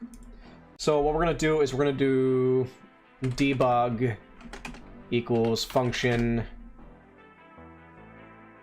Or no, sorry, no. What I do? I think I said undefined. Oh, and we gotta do a create event. We're also doing a plus, but a fresh file, so nice to play. Indeed. Do create real quick. Hold on. So we'll do. I'll call it just debug equals undefined. And I believe that's how I the syntax, right? Just double checking. Not that. Ooh, excuse me. No. State equals. Wait. Hold on. What? Did I ever undefine it? Let me check. Yes. Okay. We can do it like that. I think so. I don't know. We'll see. Let's see. So. Oh, well, we don't have to do undefined here anyway because we're doing a debug. Oh, hey, look, a fucking bot to get rid of. I need to get rid of. Ban. Fuck off.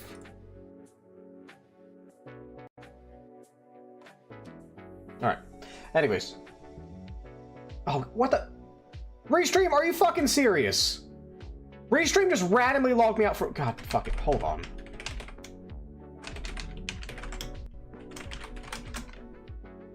God fucking damn it. Why does it do this? Restream just randomly logged me out. Like, I'm still streaming, but it's like, I know you're still streaming, and there's no fucking way you're not the proper person, but we're just gonna log you out anyway. And what's even dumber is they have these stupid, CAPTCHA little test things you gotta do. Okay, we got it done. They have these stupid CAPTCHA things you gotta do, but they're always the ones that make you do like fucking 5 of them. And it's the old ones too that they know don't work anymore because AI. Anyways. But no, we're good now. I'm back. I can see chat now. Let's see. Oh, also, thank you for the attempt, Blood. Thank you, dear. It's lovely. Also, Blood, I need to give you pops. Trying to ban the bot.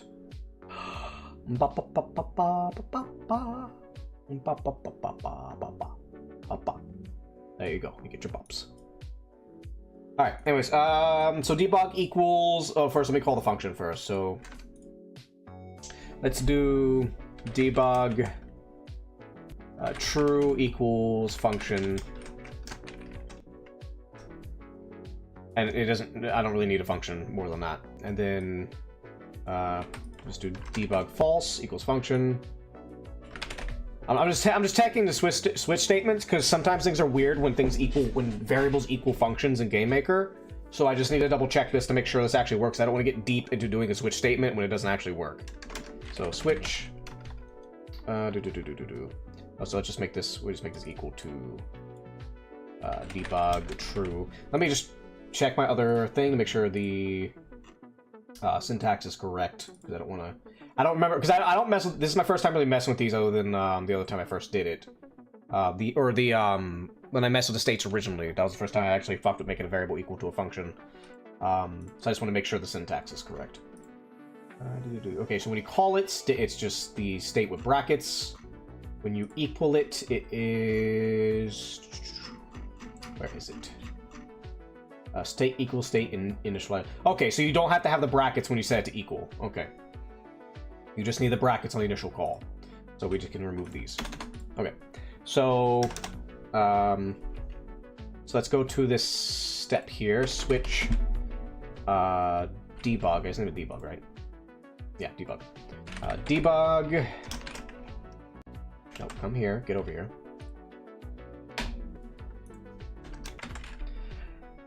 Case. It was debug true, I believe. True, yes. Case debug true.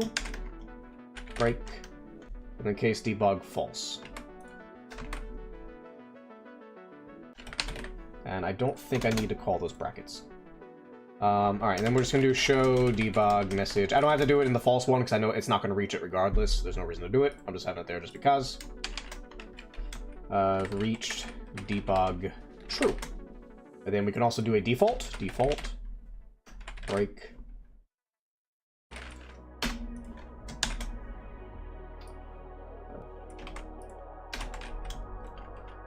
Boop. Debug not reached. And then all I'm gonna do is just, I gotta throw it in here real quick. Come here, I'll do debug, throw him in the room. Hi. Look, he's a big boy. He's a big boy. Alright, so throw him in the room and then just hit play. Oh, god damn it, I have a crash. Ultra event. Objects be a constant. 52. Ah, damn it. Okay, yeah, it can't. The argument can't be a function. Oh wait, hold on. Let me hold on. No. Hold on. Let me try. I doubt this is gonna work, but I'm gonna try it anyway. Yeah, so it has to be a constant for it to actually work. Oh, it worked. Oh, it does work. Okay, I just have the brackets there. We're good. Y'all don't see it, but the game is actually running. Actually, you can see if you look at down at the bottom where my head is over there of Visago Cold. It is going into that function. Okay, so we can use this. That is good. Okay, so now I know.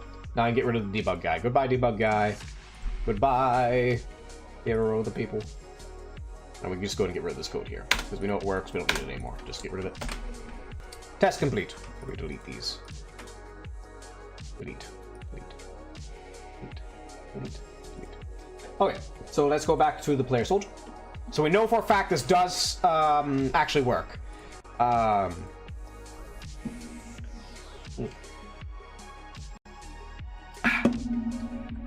Okay, so how do I want to do this? Well,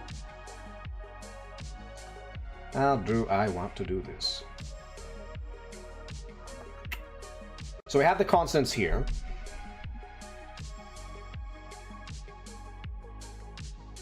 And these are basically conditions from this state. So if like it's idle, it comes down here.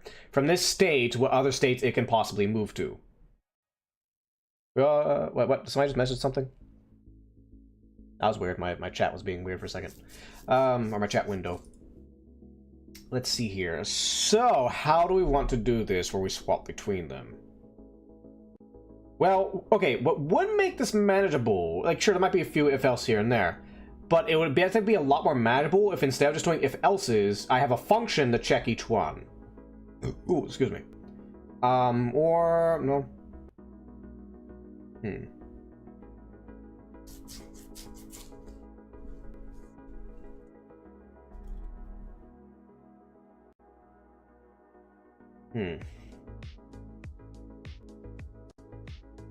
So this alone does condense it to where, at the very least, in all these, I don't have all these if-elses. As a matter of fact, I could just take this and just throw it into these.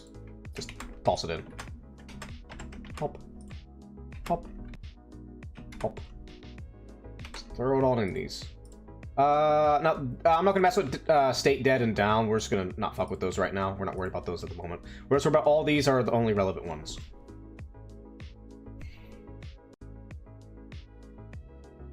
So how do I want to do it from here? Again, yes, I could just do if-elses, but I'm trying to think if there's a cleaner way I could do it.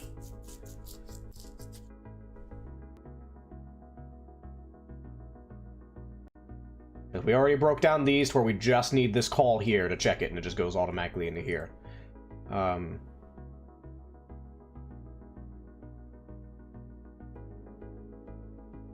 Now, I could get another function that is just the thing that checks all the, you know, true, false sort of things. That is a thing I could do.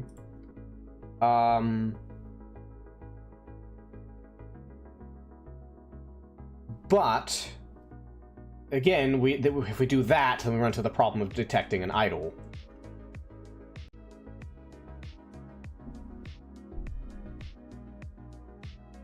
Let me see.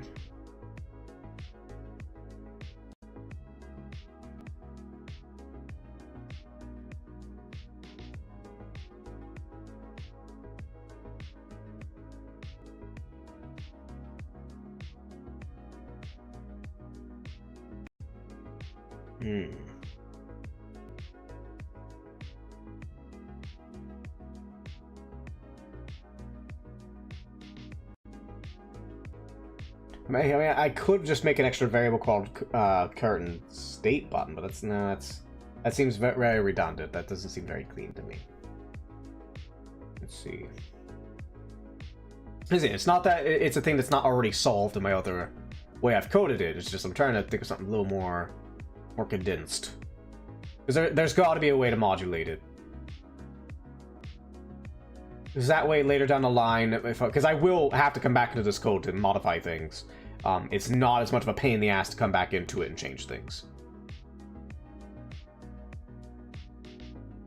Let me think here.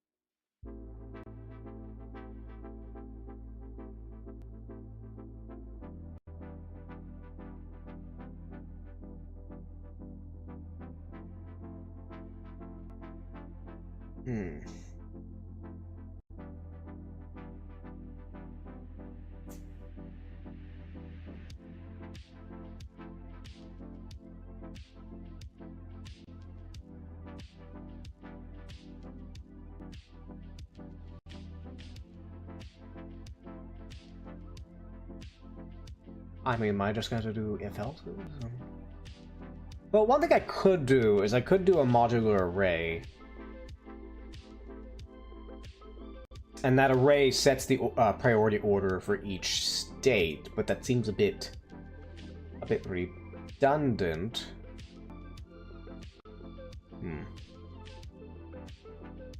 And also, you're making it a little too complex than what it needs to be.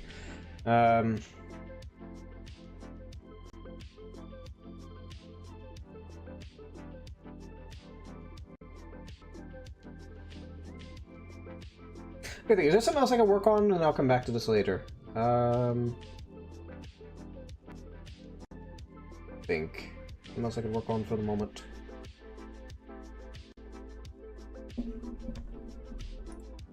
Let's see, we got the enums, we got this.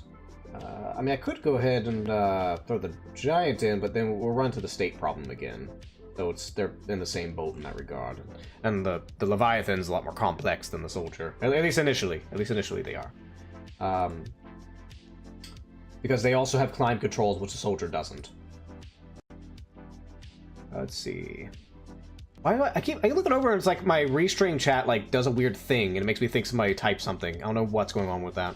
I don't know what it is. It's like it bounces up and down every now and then. It's weird. Right, let me see.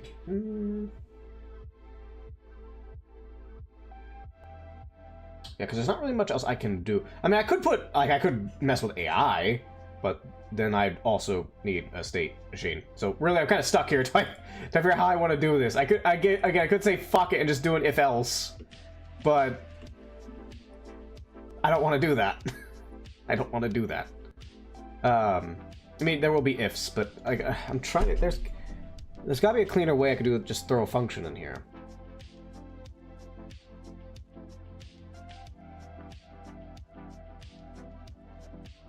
Because, like, if I was to do a function, let me just do some kind of fucking around here, right?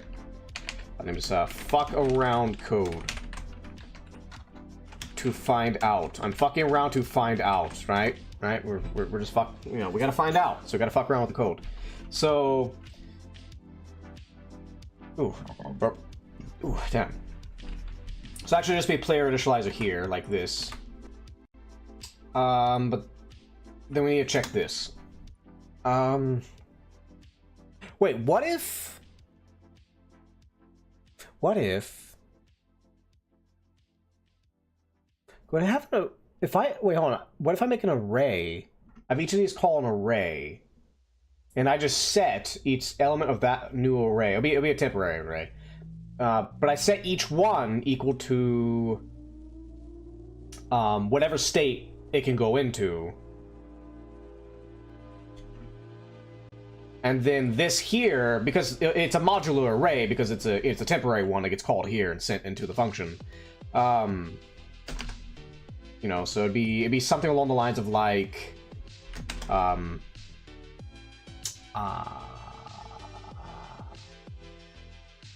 do I want to call it? Initialize array, I guess. Initialize array, I guess I would call it. And we'll just take an example like here. So we would do var initialize array. Although I don't know quite if I want to call it there, though. Because again, this is a step that's going to repeat. Ah! It's a spuddy. Where's a spuddy? You know, there are a few people I didn't give bops today. Hold on, who needs bops? Who have not given bops that I usually give bops to? I don't think I gave Thrin. Here, come Thrin. I don't think I gave Thrin bops.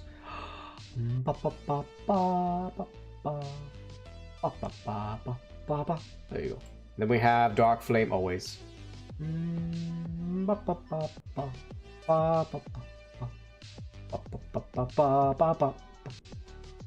then lastly, Sensei gets bops. Where you're not hiding. Don't hide from the bops, Sensei. You get bops.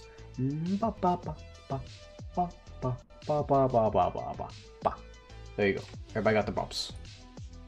Oh, Gizzy, because you redeemed one, you usually get a bop regardless, so you get a second one because you already redeemed one. That's a second. Oh, that's Darkflame. Where's Gizzy? Come here, Gizzy. Stop running. There you go. Everybody got their free bops that usually get their free bops. All right, now where were we? All right, so we're taking this. We're gonna take this array. And what we would do, in theory, is we would put, I guess, we would throw functions in them. Because if the call, we just have to call the element of the array, so that way it's very flexible, actually. Or we can, but then that also implies I have to make new functions for each one anyway. Well, no, because those functions check if it is, oh wait, no, yeah, it's a sprint or walking check function. So then would that make it, okay, hold on, let me cook. Okay, so over here we have I have my player input functions here.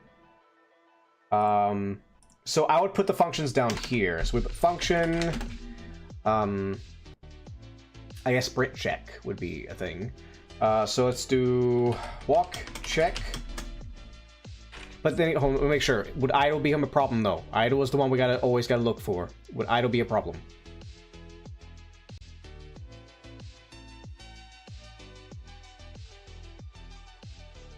Would idle be a problem?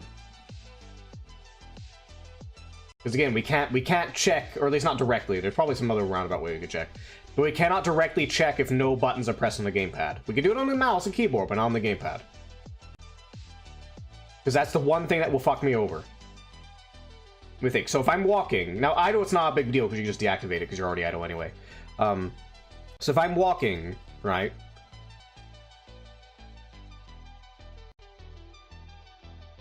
Well, if I'm walking, I can pass through if... Well, no, because if I pass as walking, it'll reinitialize the walk, and you don't want that.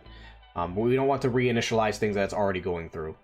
I think idle we might have to call directly, I think. Like, we won't be able to use the function. We might have to call idle directly. Unfortunately. You may have to call it directly.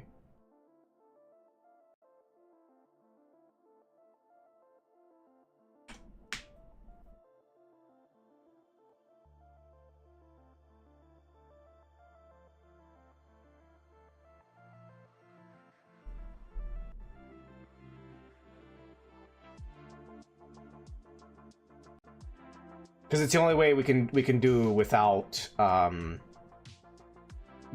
just because we can't check if a controller has no inputs. Let me I guess I'll just do some searches real quick. Just to make sure there's not actually a thing that lets me check inputs. Let's see here.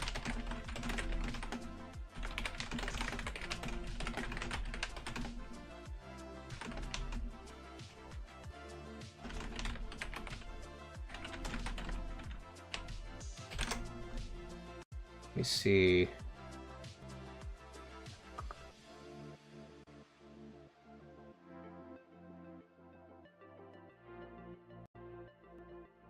No. Yeah, there is no, as far as I'm aware, there's no... Yeah, as far as I'm aware, there is no button that does that. Okay, so... Yeah, there's no built-in... I don't know why... I don't get it, though. Like, why is there... Why is there nothing for gamepad that checks if no keys are pressed, but there is something for keyboard when nothing is pressed? That makes no sense to me. Okay, so in that case, either we may have to call directly without the function, but that's okay, though. Everything else does get checked. It should be fine. Hopefully. So what we're going to do is we're going to make functions here, walk check. I don't think we even have to put an argument here. I think we just have to put the function itself. If, let's see here, global dot player inputs dot. Let's see. So we need to check the mount. We need to check the keyboard controls and the controller, the gamepad controls. Let's see. So it would be. Let's see. So for walk check. Do we need to put a not on the sprint? We don't have to if it checks sprint first, but...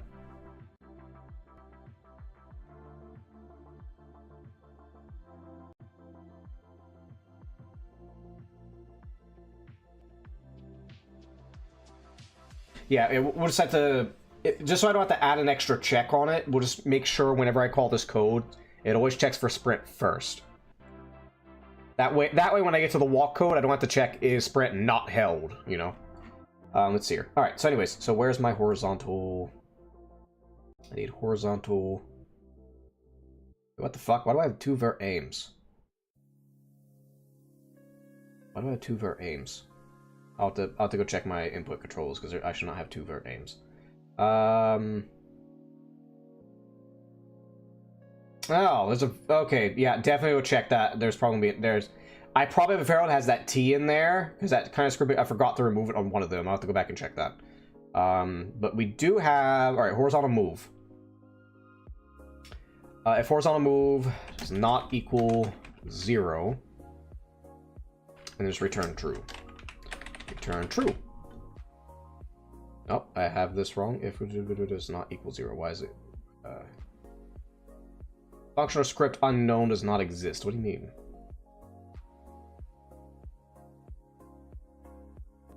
Oh, duh. I'm an idiot. I'm putting the wrong bracket. I don't know why this is screwing me so often. I'm putting in the wrong brackets. Else return true. Return false. Now, I only put my if statements close like this if it's like it's just one straight line and it's simple. I do that. I only break it up if it's like if one of these statements have like 2 lines of statements in it, then I'll break it up. But if it's just one line, I just throw it all in one thing and it just makes it quick to read. As a matter of fact, I could even do it like as long as it doesn't go like past this part here, I will even leave it in here. And I'll just leave it in here. Let's clean it up just a little bit. Bring that out a little bit, just to clean it up a little. All right, so we're good here. That's walk check. Let's do. So we're just doing a check for all these spin functions, but first, I need to see where the hell my thing is. And this is the benefit of having your code clean, because all I have to do is just look. Actually, no, I don't have to do this. Let me just go to my search. That was vert, right? Vert. There we go. Bam. And any other verts. Actually, we'll just do this. Let's do... What do we replace here? Do ver. Bop. Bop. Bop. Oh shit! I fucking named it. God damn it! I named it var, not vert. Or ver. So I want to keep it 3 letters so it's consistent. Oh, nope. Keep that there. That's fine. We want to change vert to ver, not var. Check. Check. Check. Check. Check. Check. Check. I think we're good. So now, when we come down here, we can check this by doing global.layer inputs.ver. Okay, there is no vert. Alright, we're good.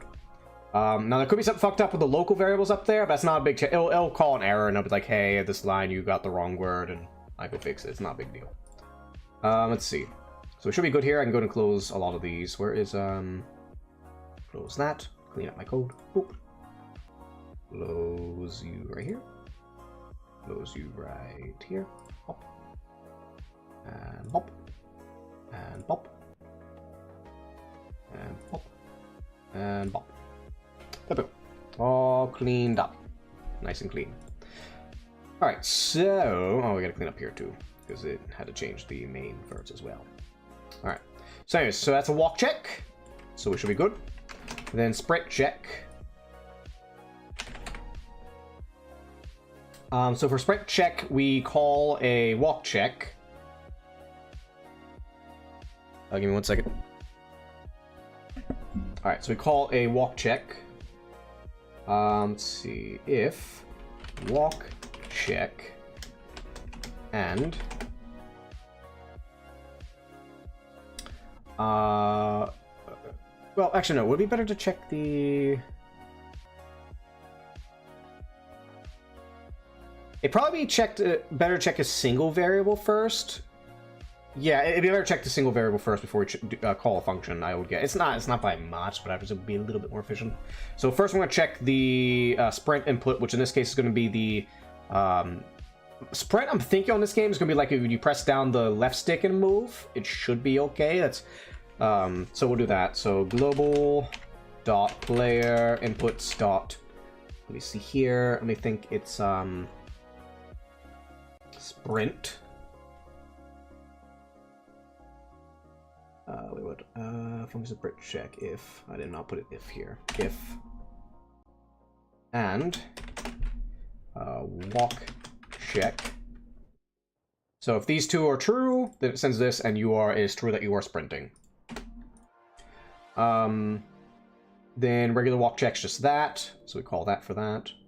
I'll just close that. There's not no reason to have that open. Alright, so what else do we need to check here? So we have a sprint check, we have walk check. We will have a climb check, but that's not important right now. That's for the Leviathan, but it's not a deal right there. That actually involves a lot of collisions I have to mess with, so I'm not going to worry about that right now. Let's see. Oh, there is one thing I do want to put in. Actually, do I even have to put... No, I do have to put a falling state. Do I need to put... I'll figure that out later. Because I may have to go into here and put in the gravity code to which ones where it's relevant. The reason why I have them separated and I don't just put gravity on everything is because... Now, it's meant for the Leviathan because they can climb. And it makes it a lot easier if I just leave the gravity code in each individual state instead of keeping it outside the state. Because I put it outside the state, then I gotta do a weird thing where I have to make sure the gravity code is called before the state code, and it gets weird when I have to do any nuances. And I put it in here, it's a lot more controlled, and I don't have to make another function, or not function, an extra variable that says is on ground, or is falling. I don't have to put one that is on ground, but I don't have to put one that says is falling, and it makes it a lot easier.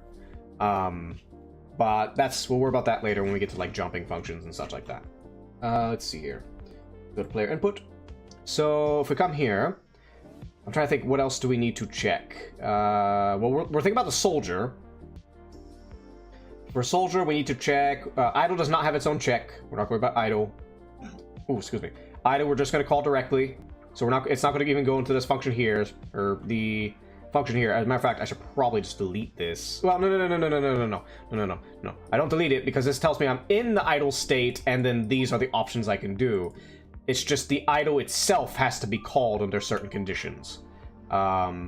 Wait, but that also means, doesn't that mean this has to return true or false? If nothing's found? We'll figure out when I get to it. I just hope the idle state does not fuck me over. I really hope it doesn't. Anyways, moving on. No, famous last words. Let's see. So, we need to go to... So let's see. We're checking walking, check. Dodge would just be a button. Do we really do a...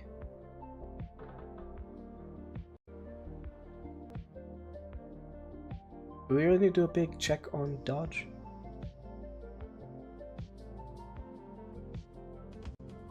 Hold on a minute. I think so. I'm not sure with pressed passing through functions is efficient, because I think there's a step off and it won't trigger. And this could be a thing that screws up my code. But we will find... Actually, no. I could find... I can test that. Debug man! Away! Save us, debug man! So we can test this. Because I want to make sure it doesn't get derpy. Okay, so let's see here. So we just need to check a button pressed. It could be any button, doesn't really matter. We will use inputs because it's just a lot easier if I just use my global inputs. So what we need to check is... I'll just do function debug button check or something like that. I don't fucking know. Debug button check. And in this function, we're just going to put, like, if global dot player inputs dot let's do space, which would be a jump button pressed, because that'd be what would be used for, like, the dodge button would be a pressed button, not a held button. You press it once, you don't dodge repeatedly. If this button is pressed, do this. Show debug message jump button success. Thank you, debug man. And then it's not really a debug, it's a test, but I don't care. Else debug man, why? All right, and then we just go into, because it should work. I just gotta double check. Because no, that's not how it works. So because the problem is, here's why it's weird why I have to check this, because it seems obvious like it would work, but there's actually a catch to this. So because of the way this here works, right? Because the way this here works is actually I got to put state in here. I may have to override that. Yeah, I have to override the step function, which is empty anyway, so I don't know why. It was inherit. It was put inherit just in case. There's nothing in the parent, but just in case, I'll put inherit into it. If I start getting bugs because I put stuff into the object entity, I'll just have to make sure I delete this so it doesn't inherit it anymore. Anyways. Alright, so why are you freaking out? Okay, fine, I'll just delete you. Bye-bye. Alright, state. Let me just do that. That's all it is. Now, the reason why I have to check this, because I ran into this issue before and I had to mess around with the jump controls. So it's calling this, right? But it's not until all the steps are done that it goes back and calls things again. What happens is it'll detect the button's pressed, and it'll change the state, for example, to dodge. But then dodge won't know that it's pressed. I don't know. It's weird. But we're gonna check it. So what we need to check, we need to put it in there. And let's go back to my debug man. And we need to create a variable. We will name this variable... Oh, actually, no, we need to debug success equals function. And then we... Oh, nope, the debug test equals function. And we'll just name this function here debug equals debug test. Make sure that comes out blue. We're good. And then what we're going to check here is if... We're just going to copy this here.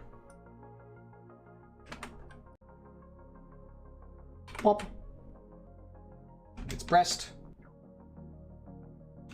just change the debug. And that's all it checks. Debug equals debug success. That's all it checks. And then we come over here to, we create a step event. And we just call it debug. There we go. Now it's play. So if I press space, it should change the message. Ah, we have an error. Damn it. Oh, wait. No, we have an update error on the other thing. Where is it? Where are you? Line 11. Oh, yeah, I gotta go. Oh, yeah, it's undefined. I need to remove that because it's not set up yet. So we need to remove that. Go away. Yeah, we'll put it back later. Oh, well, never mind. It wasn't that. Ultra state check. Create on line 11. Why are you freaking out on me? What'd I do? Line 11. Ultra state check. Did I change the name? Why are you angry at me? Why are you angry? Let's see. Do I have a soldier in the room? I do. Okay. I could just delete him real quick just to do this test, but I'll figure out what this is. Why are you freaking out on me? Where is the... I don't see the error code. Where's the error code? It's saying soldier stage. So basically it's saying the soldier doesn't exist for some reason before it calls it. Oh, we're saying the variable. Okay. Let me see. So we go to soldier state check. State. It might be these here, but I don't know. Line 46. State idle. Alright, let's do this. Let's just comment this out, and it should work, because it's just sending it to the idle, and it's being weird. Yeah, see, that's why. So if I go here and hit space, does it do it? No, it does not. Debug man has failed us. Let me check debug man. What are we doing over here, debug man? Let's see. If input jump button pressed. Is my jump button correct? I don't know. Let's see here. Oh, wait a minute. Hold on. Do I need to put... No. That's in the game manager. Do I have game manager in the... Game manager should be initialized. Let me double check on the game manager real quick. No. I know it works because I had the inputs working the other day. Just double check something real quick. I just want to make sure he should be... Nope, get your ass back up there. Should be in the initial... Just make sure he's in the initializer. He is, so that's not the problem. Basically, oh, wait. Didn't...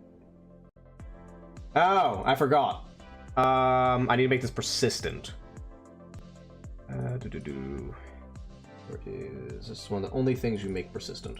There's a different way you want to do it usually, but persistent is good enough. I forgot to make him persistent so he goes between rooms. You make an initializer so it's a little less annoying to get it sorted. Alright, still doesn't work. So let's, here. I mean, I could just throw him into the room itself just to make sure. I doubt it is. I doubt that's the problem. Let me see here.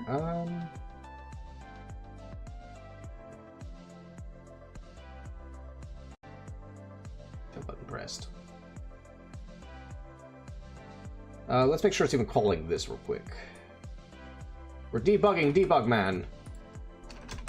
Let's see. Debug man's body is ready to debug. He is ready to debug. His body is ready. Yep, see? Okay, his body is ready. His body is indeed ready. Is it just not getting the input? Let me see. It might just, for some reason, not be getting the input. Yeah, it's not getting the input for some reason.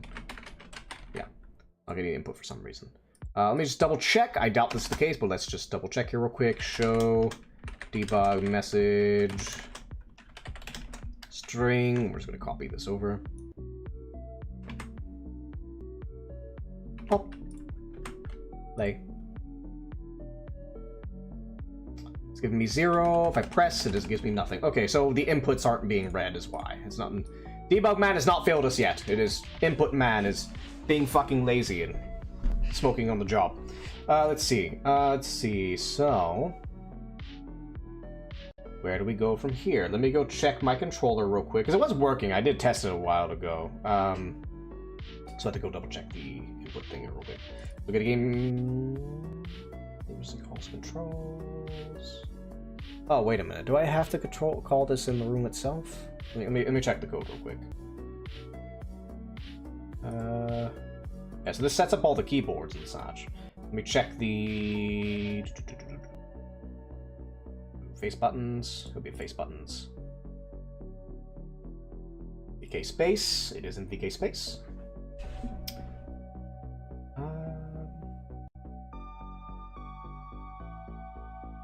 And then check inputs.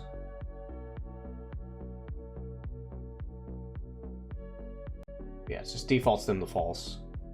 Oh, wait, hold on. No. Let me hold on. Let me look over here. No, I think I'm getting too excited right at the get-go. I'm not sure why it's not getting the input. Let me try.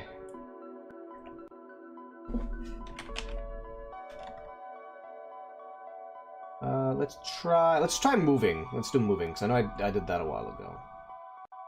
Let's do... where is horizontal movement? Which means I have to go right, because that is positive, and that will trigger it as positive. Let's see, where is horizontal move? Bam. No, not aim, move. Yeah, aim would not work.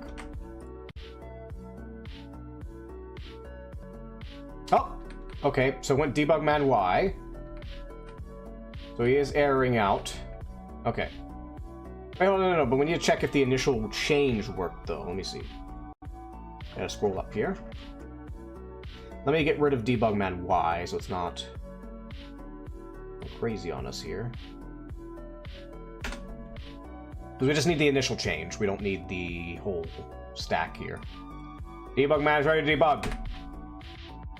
Nope. Okay, so yeah. Okay, so the problem I was mentioning is going to be the problem. Okay, so we've confirmed that that is a thing to consider. So let me go back to the soldier real quick after he was spazzing the fuck out from not having his whatever the hell's going on up here. We'll figure it out later. It's not important at the moment. So the problem we will have is if we're calling it from here. It's difficult to do it through you can't call the button through states. I have to have the function of the button within this code in order for it to work. But wait, hold on, no, but it's calling the initializer in steps though.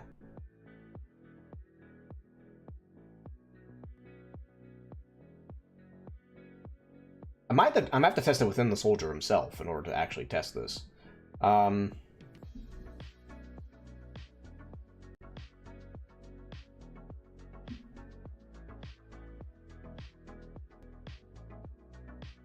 Okay, let's try something real quick. So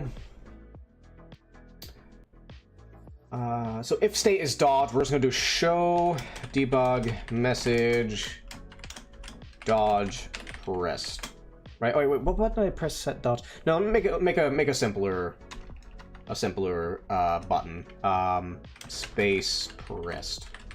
And also we know our inputs are working because we did get it to work earlier, so that's not the issue. We know it's the step issue. I know what issue it is. I'm just trying to see if there's a workaround for it. I know what the issue is. So what we're gonna do... Ah, fuck!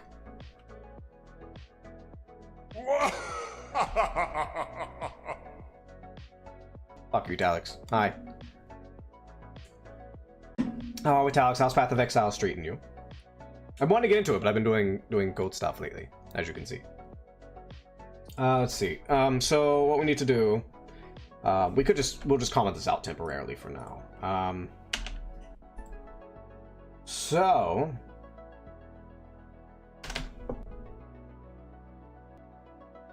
So this is checking different functions. So if it's true, let me move over. Yeah, okay. So first, let me go to player inputs real quick.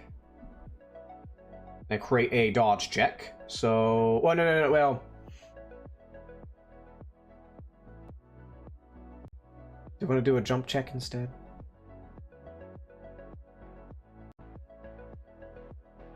Yeah, well, we'll set a... Yeah, we'll do jump check.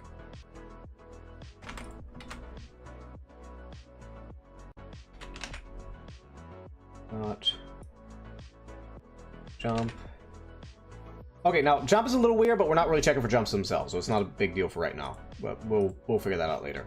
Yeah, jumps are a weird, unique one because again, the problem we had where it doesn't pass the input over, it's because the function that it switches to isn't called until it comes back around. So jump's its own beast. I'll worry about that later. It's good. Taking small breaks from it to let hell loose. I see. We get rid of walking check. We do not need that for this one. Oh. Alright, so then we need to go back to our player soldier. And honestly, this initializing thing could probably be moved to a different script over here, but I'll worry about that later. That's not a big deal at the moment. Now, yes, I know it seems like I'm overcomplicating this, but you'll see if I do get this to work properly, you'll see what it is. It's meant to where each of these, all I have to do is basically make a custom array, like this one here, and just put in the values of the functions, like, you know, walk check, sprint check, whatever. And I put that array as an argument to the function, and the function just loops through that array to check each input to then move to whatever state it needs to move to. All right, it makes it simpler. That way, I'm not repeating if else for every single one. It makes a very flexible array that just gets tossed into whatever needs to be checked. And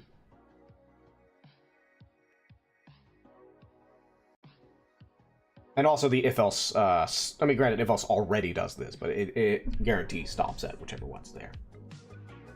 Okay, so, what we need to check here, we need to take us to the dodge state for pressing space, is what we needed to do. So,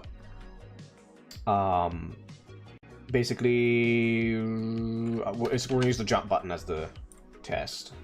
If jump check,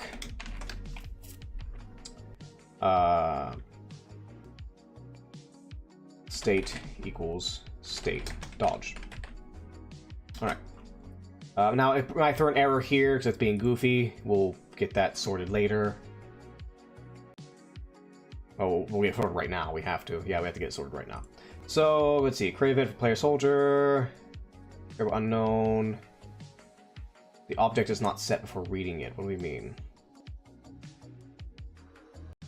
I'm really not sure why it's calling this error. Line 11. Soldier state check. And the step. Wait, does it not? What? I don't even have. That needs to go in there. I don't think that's going to fix it, but that does need to be there. Yeah. So why is it derping? It's going to be something really stupid, I guarantee you. Let me see what happens if I comment this out. Oh, no, we already know it works. It's because it's, yeah. So he's. No, I'm getting booped. 1 second.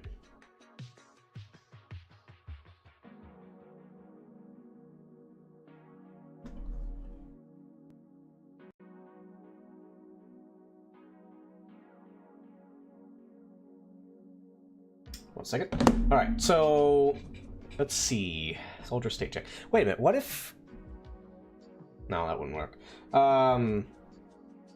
So why is this throwing an error? It's saying the object doesn't exist, but why would the object not exist? Well, okay, the variable's not being set. Okay, well, what variable?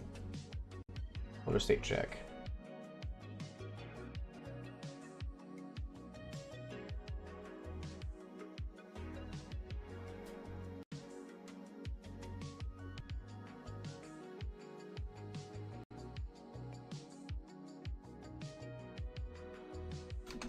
Is it this here?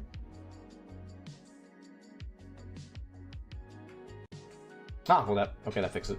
So, oh wait, hold on, I gotta get rid of... I'm sorry, Debug Man. You must go for right now. Your service has been appreciated. Goodbye, Debug Man. We will see you again in the future. When we get the hero we deserve. Oh wait, what button was supposed to... Did I set to jump? I don't remember what I set it to. Fuck. Alright, hold on, let me set it to, so it comes into idle. Jump check. Let's do walk check. We'll do walk check. Walk check's a lot simpler. We can press literally anything and it will trigger. Okay, so that worked. So apparently my space input's fucked up for some reason. Okay, I gotta look through this. I don't know why my space input's fucked up. Let's see here. So we need jump. A held, a pressed, pressed and held, checked. Okay, it might not be either. It's the gamepad overriding it, or it's not clamped. A held. All right, that's plus equals. So that's fine. A held, a pressed, a held, a pressed. That's fine. That should be good there. No, it's not those. Let's see, then we need to go to clamp values. Make sure it's clamped properly.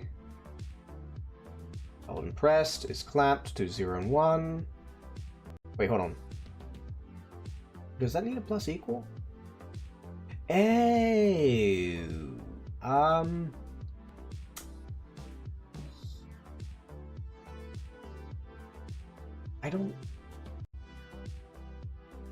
I don't think that's supposed to have a plus equal. Let me check my other code. Yeah, that might be why. Because, so what that does, clamp makes it, so these values are supposed to be true and false, right? So it's a 0 or a 1. And if you're using a thing where you can use gamepad or keyboard input, it will add them together and they could possibly equal, well, next, no, I don't have a gamepad plugged in though. That makes no sense. Anyways, I'm just going to check this anyway. But it means that they could equal 2, and it will piss everything off if it equals 2, when it should only equal 0 or 1.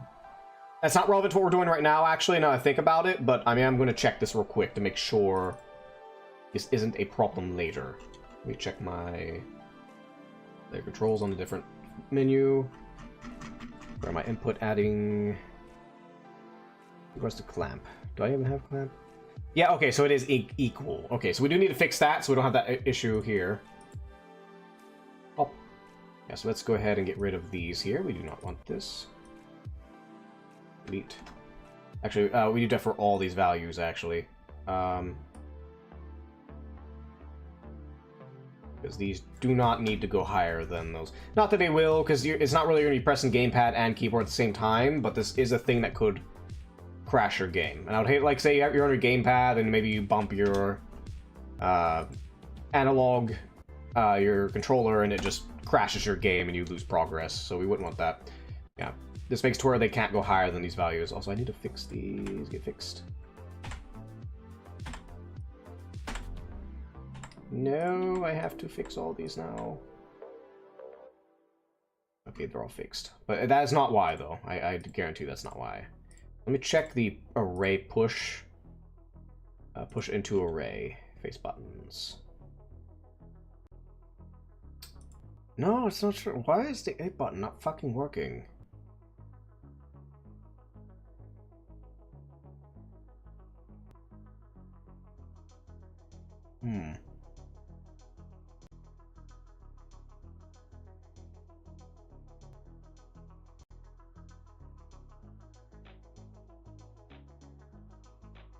Let me check the held function. So what we're going to do is I'm going to go to the player soldier step. And all I'm going to do is just show debug message. I don't really have to do a big repeat, so string global dot inputs dot jump, or no, player inputs dot jump button held. Wait, is that why? I think maybe no, did I misname the variable?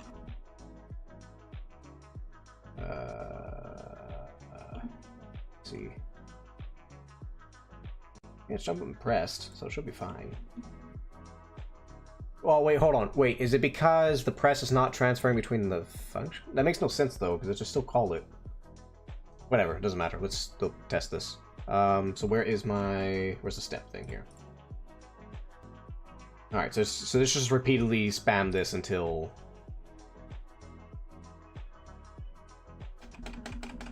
Okay, so we're getting 0, so that means it's not detecting the space button for some reason. Yeah, I don't know, why is it not... Let me check the other ones too. I want to see what all's not working. So let's do action 1 held, action 2 held. It really doesn't matter. We're having problems with inputs, it seems. 3. I don't remember what button I put this on keyboard, so I have to fuck around. Let's do... Or not kick, let's do shoot. Auto, because it's automatic, so it'll keep pressing over and over again. Let's do climb. Climb is pretty... Climb, held aim, and then let's do sprint. Now, I'm not going to know numbers. Oh, I need to see if there's numbers changing. I know we could debug it to make it look things. Space pressed. Oh, god damn it, it moved to the other function. So why am I not getting these inputs? Also, let me go to, that's weird. That makes no sense. I should be getting inputs. Alright, well, let me do...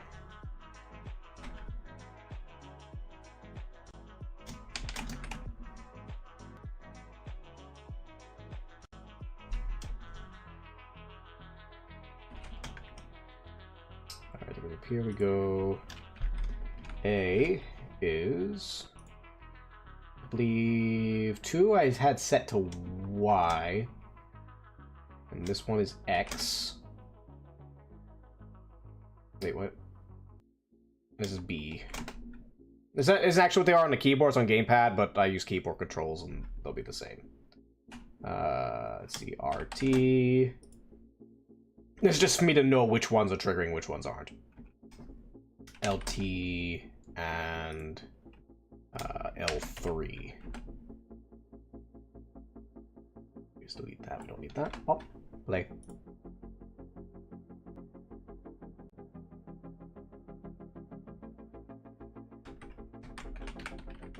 Oh, we got a little bit. So the face buttons are triggering. RT. I don't know where to set RT and all them. Okay, so the trigger buttons are not working. Okay, okay, that's BT. Okay, so the trigger button's not working and space is not working. Okay. Alright, I gotta look. So that's an input problem that has nothing to do with the other code. So we need to go back to our inputs. God damn it. I really hate when you get like something, and I guarantee you, it's not necessarily because the code order itself, it's because there's some small fucking thing I've forgotten the code, and that's always what it is, every time. Okay, so now I gotta dig through all of this and get it sorted. So let's see here, 1 second. Alright, so let's look at the function real quick. So this is the controller in, no, sorry, not that one, not that one. That would be this here. This is the inputs themselves. Oh, I don't know why you are bad there. Alright, so we have horizontal move is 0. These are fine. These should be 0. Sprint is false. Yeah, okay, because that's a button held in. So that makes sense. Shooting auto... Wait, is that supposed to... Shooting auto. That's supposed to be true or false. That's not supposed to be a 0. I mean, that's still false, technically, but... Well, that needs to be regular false. There's no, the stick doesn't control that. Stick controls aim, it doesn't control shooting. Let's see, so those are fine. Button pressed, false, false, these are all fine. D-pad, probably not gonna be used, but it's there. Yeah, so, okay, so it's not the array itself, that's fine. So you're good. Alright, so then we have all this to sort through. So, let's see here. So let's check keyboard. Analog set sticks. This is going to be such a pain in the ass. Now, these were working. Yeah, so that's just checking. It's not actually this is keyboard controls, even though I'm using controller terminology. These are actually keyboards. I know it's confusing, but hey, I'm working with myself and I know what it is. If I was working with a team though, I'd confuse the fuck out of them doing these things. Let's see here. These okay. So I gotta sort these because I have to do a very special function because on mouse and keyboard, your mouse would be helping with the aim, but it'd be very similar to a stick shooter. There's not like a crosshair on your mouse. It's where you angle it is where the thing's angled. So it's a special function I'll have to do for this, but I'm not worried about it right now because I'm not designing it for keyboard and mouse. I'm designing it for controller.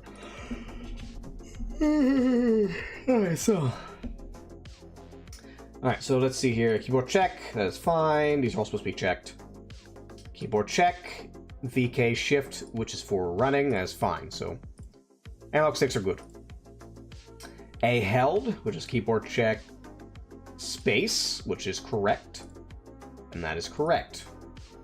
Held checked, because it doesn't say here. Held just default. It's if you're holding it in or not is the default, which is why it doesn't have an extra thing here. So B held is E for this one. Yeah, it's E, R, and T, I believe I have for ability. So we already know most of these are working, just for some reason the jump isn't working. So we don't know. But the face buttons, the rest are fine. Right trigger held, right trigger pressed. Okay, this is a little... RT held, RT pressed. Yeah, it's held because that's for full auto. That's what that's meant for. And it's for check button, which is... yeah, so this is fine for full auto when you're shooting. Ooh. G. That's also for the Leviathan punching and stuff. I'm not sure if this is really what I need to be worried about. Like, later I will.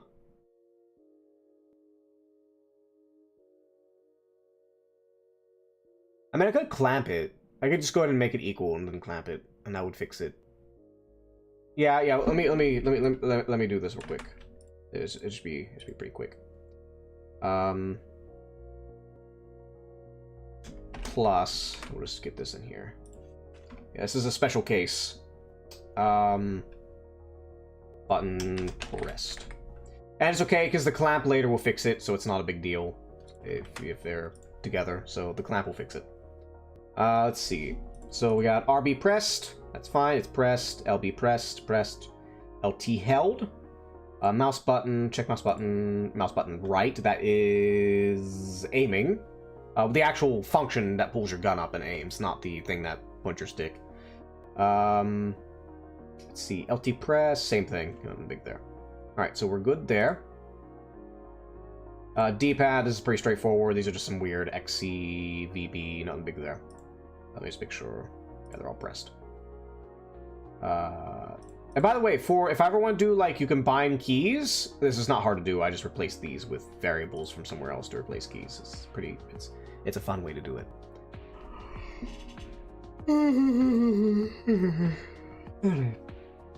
And pause and start. Okay. So all the keyboard setup is fine. So that means that the only problem would be in the clamp values and so on. But let's check the gamepads real quick. Make sure there's nothing fucked up about it. It can't be the gamepads because it's not detecting a gamepad because I don't have one plugged in, so it can't be the gamepads. So it's not the gamepads. Clamp values. So is it the clamping? Is the clamping fucked up? Alright, ver move, ver aim, these are all good. It's negative and 1, left and right, up and down. Stick held. Let's see, stick held is good, it seems.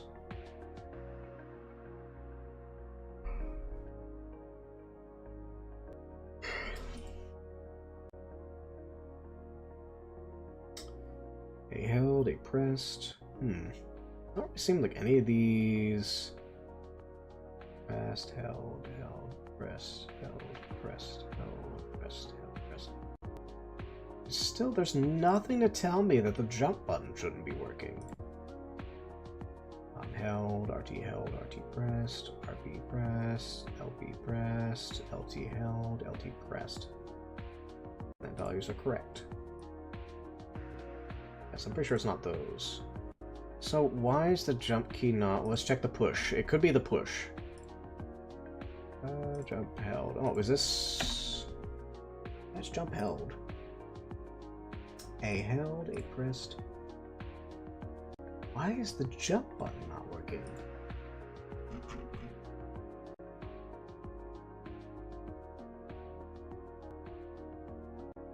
Not you. Let me check you. Or not, damn it, not you. I need to check the global input. Then we go to face controls. Button held. Oh, I know why. Why? Wait, why is it giving me this variable? What? So I know why. So what it is it's saving to the wrong thing in here. So the way this works is these inputs. It's not an array. It's what's called a struct. It's like a tiny object that it's lighter than a regular coding object. So what's happening is I just have it saved to the wrong variable. Just remove button. Button needs to be removed. So this should fix it. Pop. Pop. And now I have to go back and clean up a whole bunch of fucking code. But let's double check, make sure this fixed it. Oh, god damn it. Alright, so on an object, button held. Object player soldier, line 3. Oh, okay. We're soldier.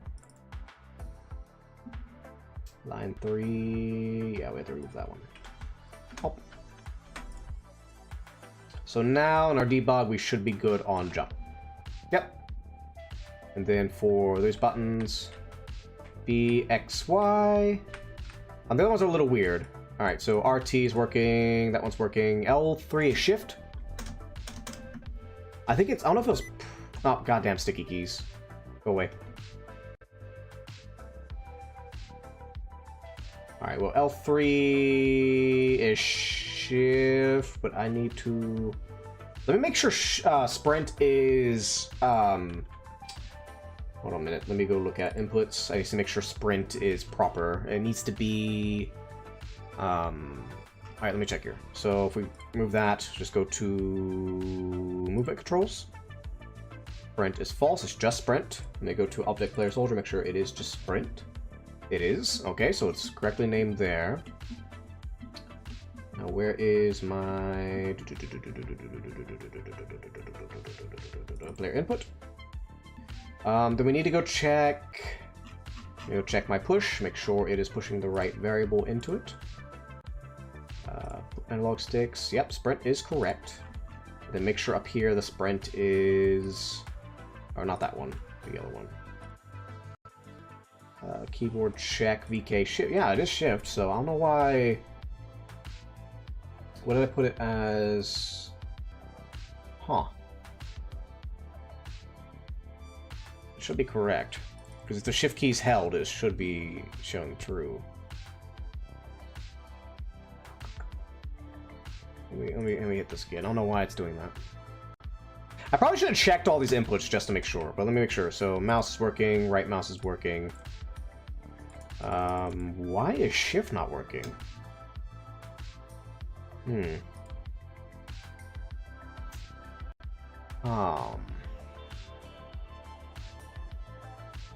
I guess let's go look at my inputs again for why shift is not working. I should probably do debug checks for all the inputs to make sure they're all working. But let's look through. So sprint is false. That is true. That's fine. So it's not the struct itself. The struct is fine. Keyboard check VK shift. This is correct. Bar L stick held. All right, that is correct. So it's not in the analogs. So let's check. It's not going to be in the keyboard either. As a matter of fact, I should probably go ahead and close game. It's not going to be in here because it's not going to detect the controller, so it's not going to run those. So it's not going to be relevant at all. Now, sure, I could probably plug in the controller. It might have issues to double check, but it should be small. So if I fix all of these, because if I fix all of this is why keeping things separate is so useful. If I fix all of this for the keyboard, it'll be fixed for the gamepad as well. It's just if we have gamepad problems, I just have to go in here. I know for a fact it's in this code here. Except for maybe like the weird mouse button combination up top, but that should be fixed by this clamp. L stick held, 0, 1. That should be correct. Not spread. Oh! Oh, that's why. L stick held. Fixed. When you keep it organized, because I didn't look through all that. Alright, so it should be... Yep, it's working now. We're good. We got shift. Yeah, that's why you keep all this separated, because if I didn't have it separated, I'd be like, where is it? Where is it? I mean, there's a search function, but it's good. It works. It does its job. It's great. I love the search function. I use it all the time, but I can just sit here and just scroll through, like, alright, where's it at? It's there, it's there, there. Alright, see, that is the value of keeping your code clean. So if we get another input problem, I can just come back here and double check. Okay, now that we got that, now we gotta go back and figure out what the first thing we were fucking checking to begin with. Alright, so we get rid of all these. We know these are not relevant right now. So, what we were checking is if walk check... Let me just put, let's do, let's do a player input, or sorry, no, global player input dot jump. Oh, it's not auto. Oh no, player inputs dot jump. Let's do pressed, because press is the main one we need to check for this. All right, and then if we press jump. All right, so it does. So it transferred me over. Now we need to. What we need to check now is So I'm trying to think. What was the problem I was having previously with the jump? It was it's because certain values were not transferring through the functions, because if you imagine, like, say state, and we have stuff, does stuff, so on. Like each of these like little functions are called in the step. So in this state, it set everything up. It changed it to the new state, but it doesn't call the new state until it's passed through all of this and wraps back around. But I'll get that sorted later. We'll figure it out later. For now, let's start working on this here. So we got it all sorted now. It's not throwing a hissy fit because I'm calling this function anymore. We fixed it. I think. I hope so. Actually, let me just double check that. Let me just hit it again. Yeah, it's fine. It's not throwing a hissy fit. Okay, so let's go back down here. So player initializer needs the array. So what we're gonna do is, oh wait, no, we need to make all the checks that we were doing earlier. So player input, let's see, walk check, sprint check, jump check, dodge check is what we need. Gold, ah, it's Angel. Look at this adorable thing. Where's Angel? Look at this thing.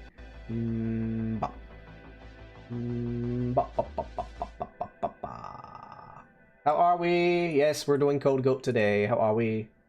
How are we, lovely Angel? You know I adore you here.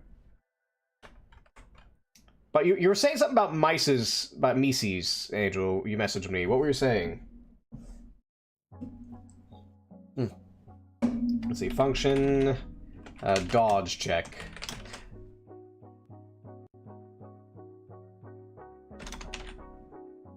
Mouse in the trunk ate half your... Was he fat? Tell me he was fat when you found him. Please tell me he was fat. Because, like, I'm not even going to feel sympathy. I'm just going to find it adorable. Was it a fat mouse? I bought some fun-sized popcorn bags 2 days ago and forgot about it. Was it a fat mouse? Was it a fat rat? Let's see, if global.player inputs dot is action 3? I'll have to double check that. Action 3 pressed. I will have to double check that. Return true, else return false. Oh, what did I do? What did I do? Unreachable code.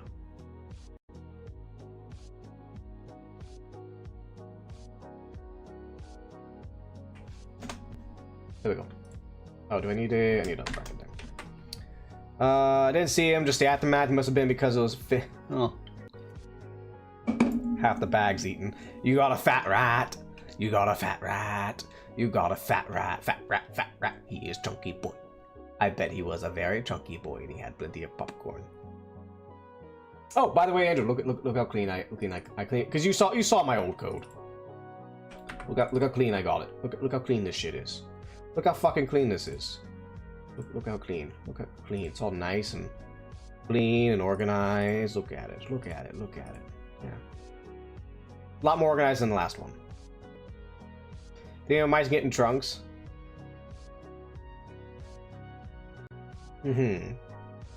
Let's see. Let's get that going. Oh, I should probably go put regions on these real quick.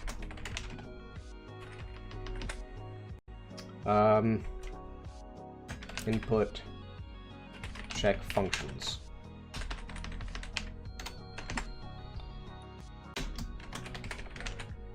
And then if it loads, blah, I can put that there. All right.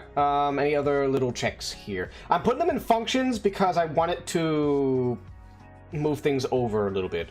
I am worried about the jump aspect. I'm a little worried about that, but we'll deal with that when we come to it. All right. So, oh, also I do like to tab these up now with regions.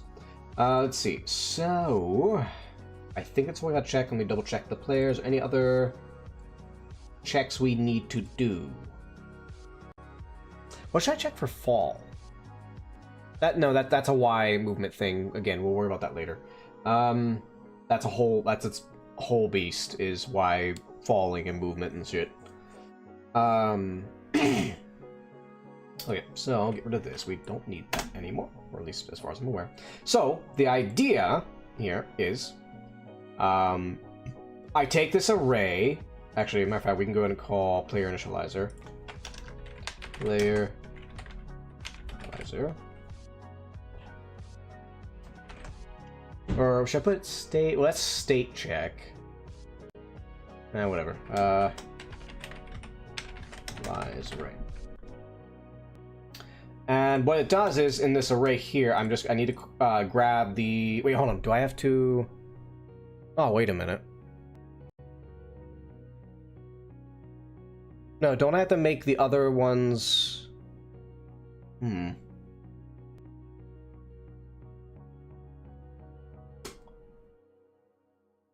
a minute. I think I often have to set them to functions too. That could get very redundant very fast. Ah, beans! Beans! Hello there, chart! Praise the Lord, Dark Rose. Praise the Lord, Dark Rose. Also, Gam, you got my clip player is just glued to you. It does not want to show your clip. What'd you do to it, Gam? What'd you do to it? What'd you do, Gam? What'd you do?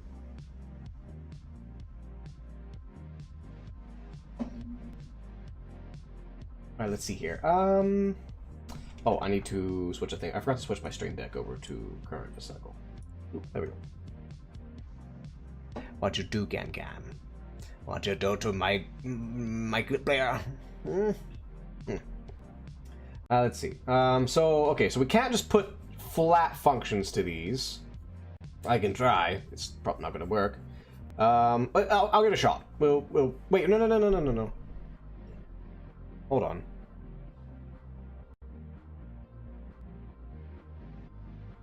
No, I can, because they're literally just return true and false functions. Okay, so let me think. So why am I even passing? Oh, okay. So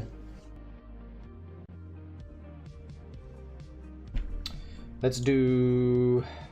What did I name them real quick? What did I name them? Where is my player input? Okay, just that and check. Okay. Nope. Don't fucking. No. Shoot. Alright. Excuse me. So let's see. No, not you. Not you, lovely. As pretty as this thing is.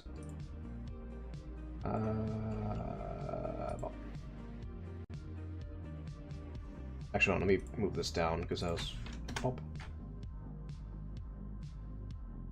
Oh, god damn it. So it did... Okay, whatever. I'll have to put it there then, so it closes the whole thing. I hate when it does this, where, like, the bracket, I have to put it up here to close the whole thing into one line. I don't like that. Because then you just have this random bracket just floating here, and it's annoying. Let's see. Anyways, where was I? Oh, yes. So we need to go back to player. Player. Alright, so what we're going to do is we're going to throw in the functions of the various things we have to... Well, wait, no. No. We can't just throw the functions in.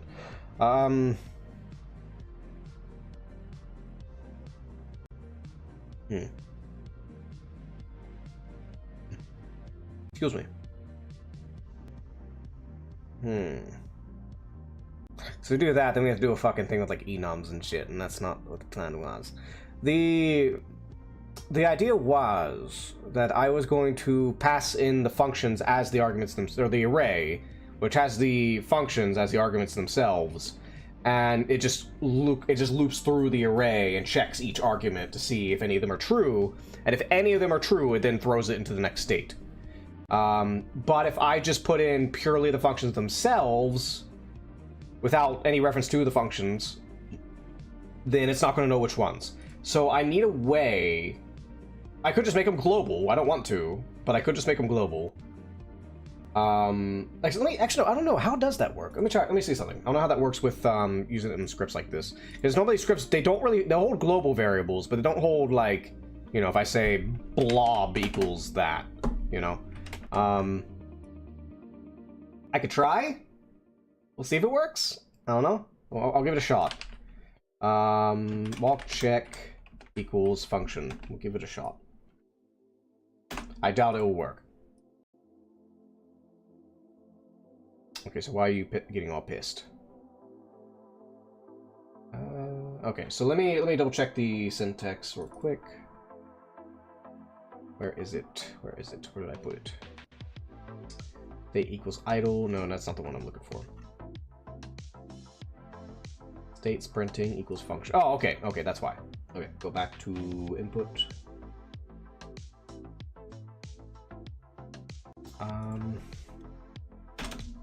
I put the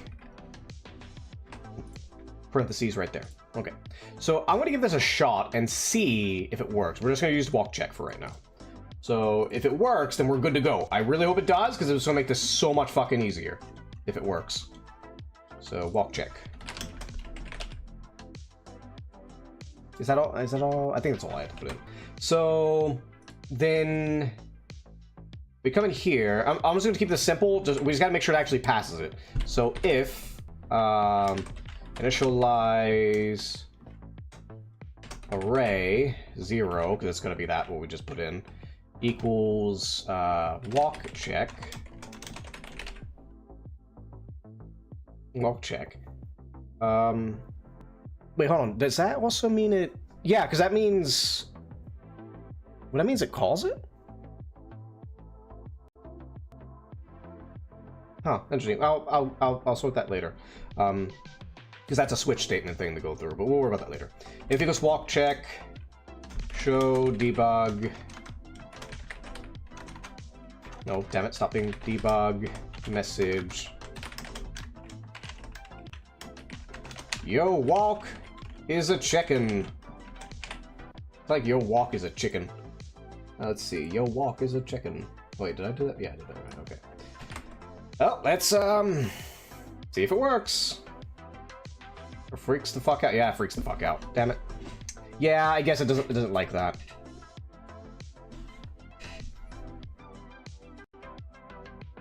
Yeah, it doesn't like that. So I would have to set something equal to it for it to work.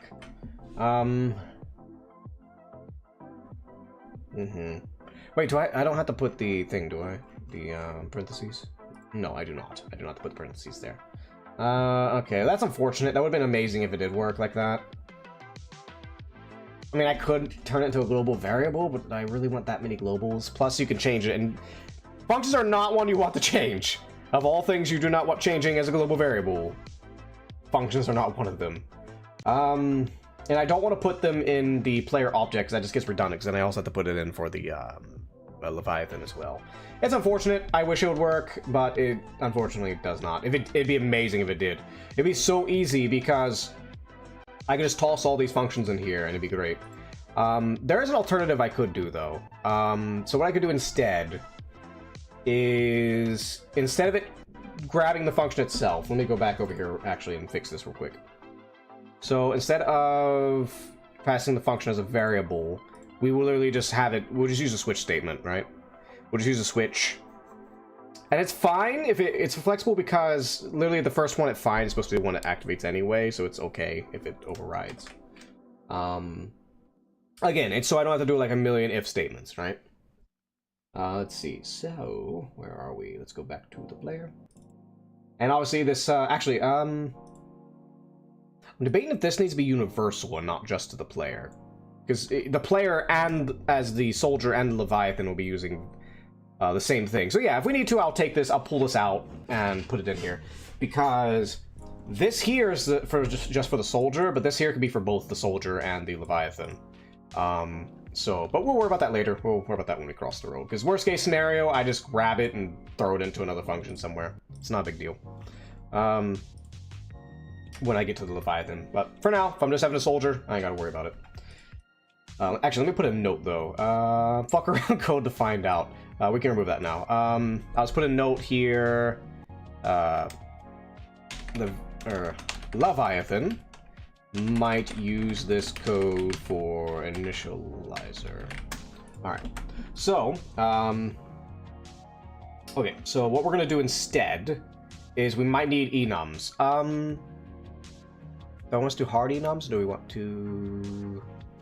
Yeah, I might have to do hard enums. So, let's go to input. And what we're going to do, I'm going to put it up here so that way the enums are a little more self-explanatory to themselves. Enum... What should I name this? Like possible states or... Because I'm trying to, I just gotta make sure, because I gotta make sure my naming is consistent. I'm thinking just name it states? For state checks? Yeah, I think we'll call it state checks. State checks. And what we'll do... by the way, sorry if I'm a bit distracted, everybody. I hope everybody is having a lovely time. I'm honestly, I will say I'm usually surprised people are in here even interested at all. Whether you're lurking or interacting or so on, I'm surprised people are here at all just to see me just ramble on like a little madman. But it's lovely to have you all. It is lovely to have you all. I do adore everybody here. Everybody here, I do adore. Don't forget that. If anybody ever wants to chit chat or anything, I'm always open. Let's see here. All right, so we need to check walk. Sprint. Now again, this also actually no, it already is the universal. So yeah, it doesn't matter which because it's an enum too, and it already filters itself, so it's not a big deal. So you have walk, sprint. There are things like crouch and stuff, but that's for the Leviathan. We're not worried about that right now. Jump, dodge, and we'll worry about the rest later. Half awake, beep boop, hide lit chart. Hide lit chart. Lit chart. Ah, fuck. When's the last time you played Smite?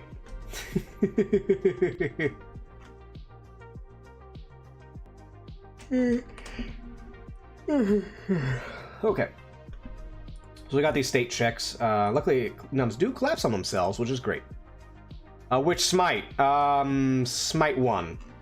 Because honestly, I played Smite 1 more recently than Smite 2. Funnily enough. Let's see. Alright, so we got that. I'm gonna go down here. Alright, and then all we're gonna do here, so we got the initialize array.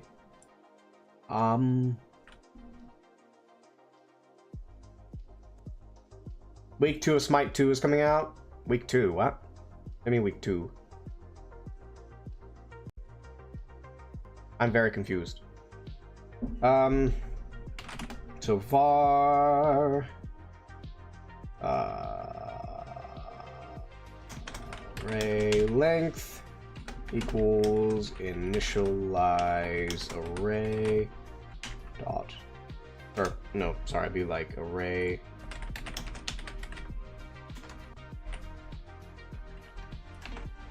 is the correct one, right? Yes, it is. I believe this, the array length does start at 1, I believe, which is fucking annoying, to be honest. I last played it when Smite 2. Oh, okay, got you. So a while ago.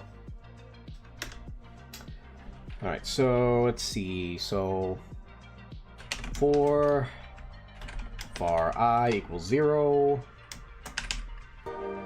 I plus plus Vera.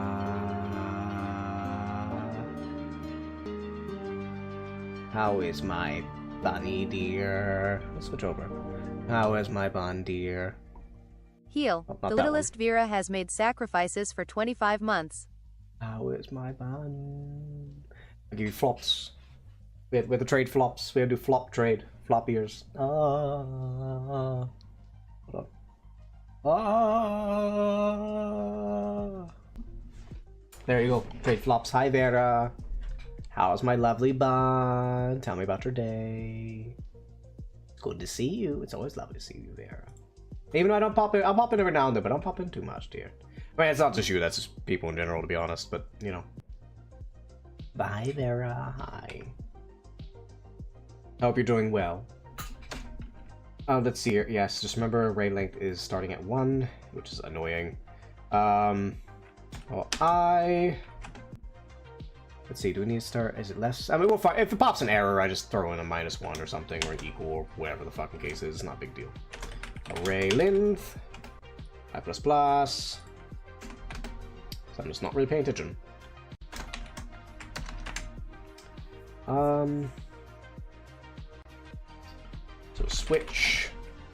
The switch will be initialize array. Wait, hold on, wait. Hold on, is that really necessary? Is that really necessary?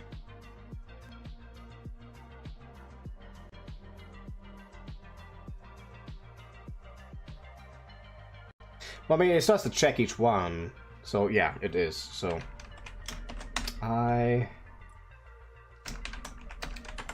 case, wait, no, let me think here. Because again, we are thinking of this in universals.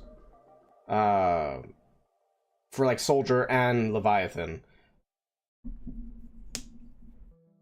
Yeah, because Soldier and Leviathan would have different checks. So that means I would have to have different enums for each one.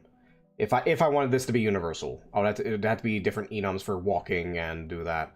So if I want to make it universal, 1 second. So what I'll do is we're gonna make 2 different enums. We'll do Soldier States. We'll name it that, and this is just for Soldier. Yeah, just make sure it's separate enums. I'm trying to think if...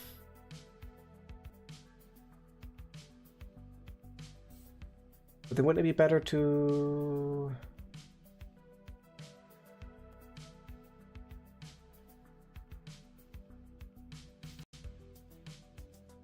Then wouldn't it be better to just separate that out then? Nah, whatever, we'll figure it out there. But how are we, Vera? I presume... I think I recall usually in your times you might be at work, I think? Could be wrong. Where was I? Oh yeah, I was going over... Oh, clean up my... Hold on. Nope, close up my... things here. Oh.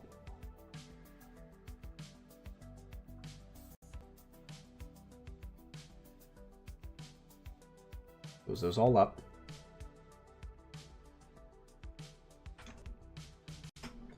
Alright, where was I? Oh yes. So I'm trying to think if we want to... I guess we will have to make the Soldier initializer and the... Yeah, we'll just keep these separate. So I'll just name this... I guess Player Soldier initializer? But wait, hold on, but then here's the question though. If I'm going to this length for this, am I going to do the same thing for like every NPC? Because they have states too. I mean, I guess I could. Yeah, so I guess they'll each have their own initializer then and their own thing. So that's fine. That works.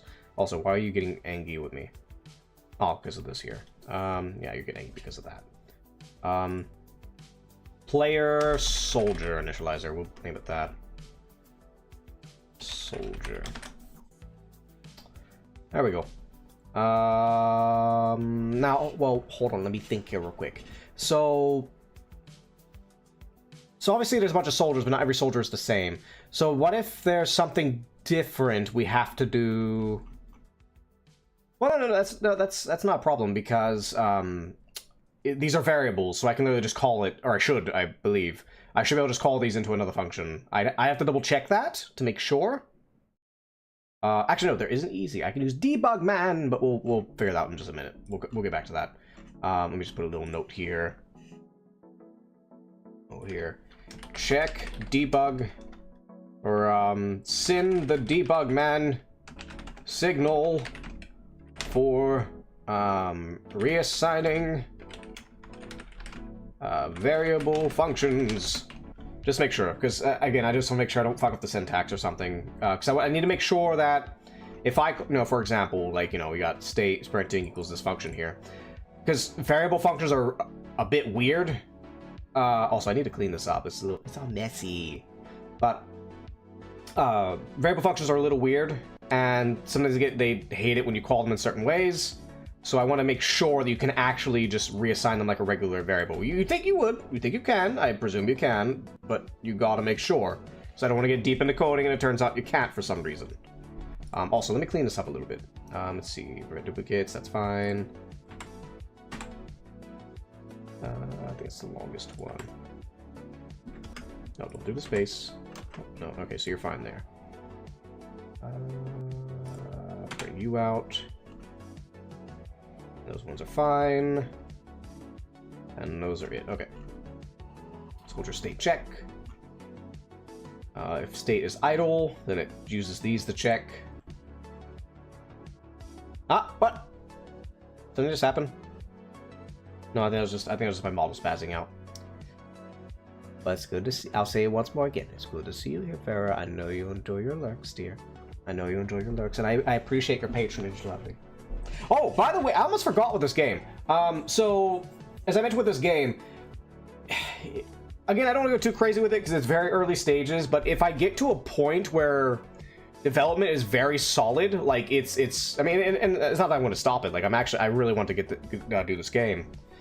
But if I get to a point with this game that, like, okay, I know for 100% the game's, like, like I got like a solid demo out with my own assets and stuff, like say like one little level or something like that, and all that sort of thing, and I got that out, I would probably start a Patreon. I don't expect much out of it, honestly, but I would be willing to start a Patreon for it.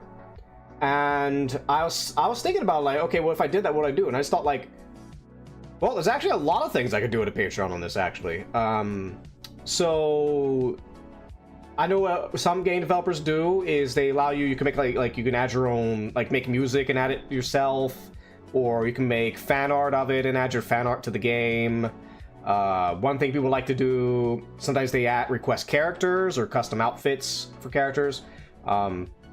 Little side note on the Leviathans, that might be a little issue of me doing the initial art on stream, is I may have to do just their figures in order to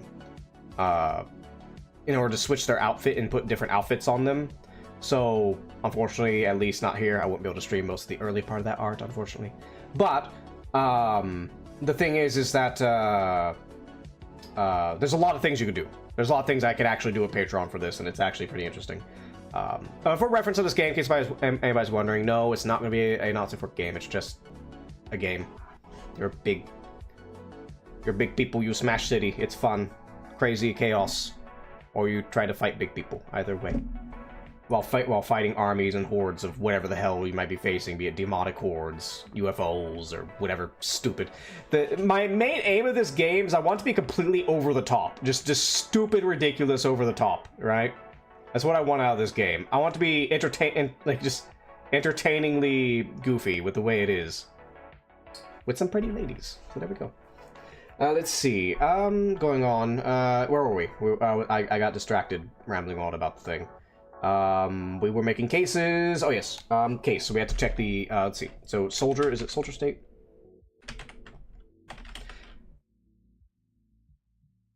Actually, hold on. If I have soldier states here, wouldn't it be better to call this enum in here?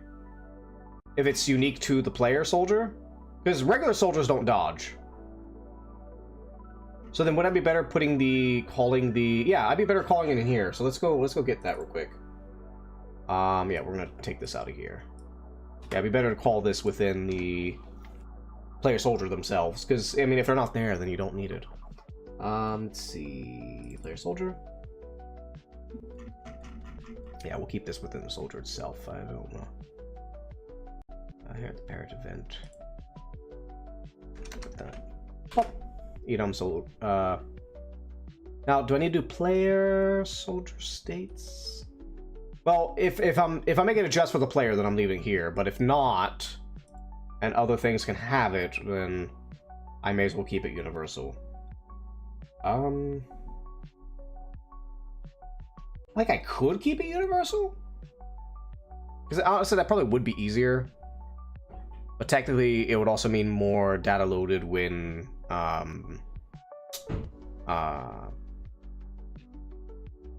you know, because, like, I mean, it's not much, it's very tiny variables. But it's still extra data loaded.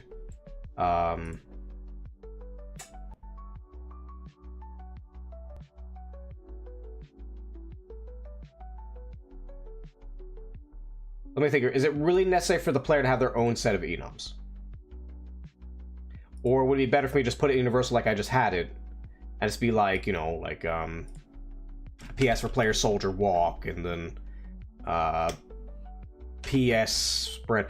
Well, actually, no, hold on, no. We gotta remember this, right? So, the AI, like the regular, normal soldiers, are not, like, they don't check for your movement and stuff, right? They don't, because they have no inputs. They have their own code that tells them to do things. Let me think here. So how is we'll just take like just a basic soldier. All he does is he's just on the ground, he runs around, he has a, you know, a rifle. If he sees something bad, he shoots it, and if it gets too dangerously close, he tries to run away. There you go, that's his AI. You know, he would have probably a idle state for early on. Idle might not even be necessary with him, but we'll see. A hunting state, a attacking state, and a fleeing state. Let me just look through his code as if it's the AI. So yeah, he'd probably have his own little checks here, like little function checks. And honestly, and that would be function checks I'll put within the object itself. I mean, I could put it in scripts if I need to make it a little cleaner, but generally speaking, though, I could put it in the object itself if I needed to. Whereas these are universal, because both the player soldier and the player leviathan will definitely be using these. I know for a fact they will be, which is why because they're player inputs. That's why they're putting inputs. Because they will be used by both, regardless of what game mode you're using. So then will AI NPCs have their own little checks? Most likely. Yeah, because they'll have custom checks. Okay. So if that's the case, then do I really need... So no, the AI will use walk and sprint for like the soldiers, but they don't really use jump. There's not really much reason to use jump or dodge. I mean, I could make them dodge if I wanted to, like, I don't know, but for right now, I'm not expecting it. Maybe in the future, maybe if there's a situation where it seems necessary to give them a dodge, I will, but I doubt there will. I doubt there will be.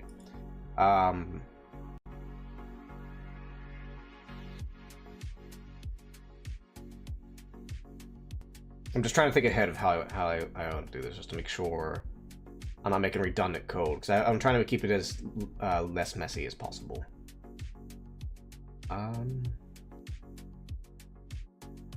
Oh, by the way, one thing I can do real quick. Get rid of that. Let's tag region.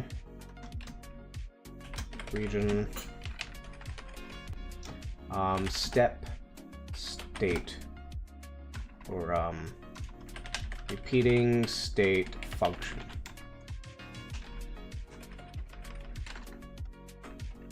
Yeah, just to collapse these together here.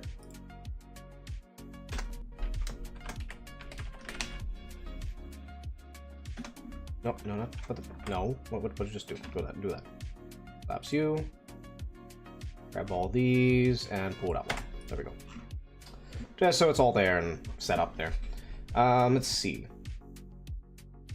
Then close that out. Actually, this here should probably be called right here.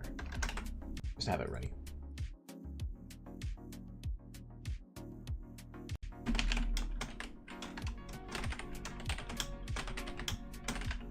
Just put it notes so I know not to fuck with it. I mean, I know not to, it's just you never know when I'm like really tired and coding and something. I'm like, oh, what does this do? And I just delete something essential like, oh, why is everything broken?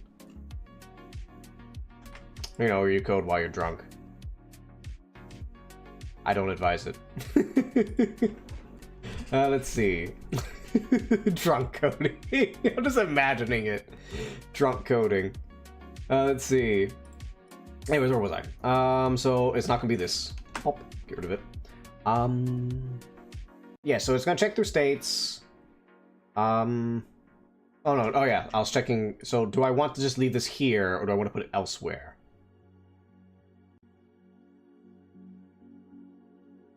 And yeah, yes, exactly. Drunk coding. But I hope everybody here has a lovely weekend. It's got the weekend. It's Fridays for the next 40 minutes, or yeah, 40 minutes. Well, 39 now, but yeah, it's for the next 40 minutes, at least where I'm at. I hope everybody's having a lovely week. Oh, we have really fun plans. I hope it's all really fun. Friday song, yes, Friday. It's not that Friday song, or I'll have to yeet you out a window.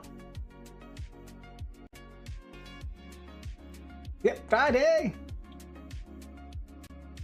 Look, giving these little bastards a happy Friday. Look at them. They're all excited.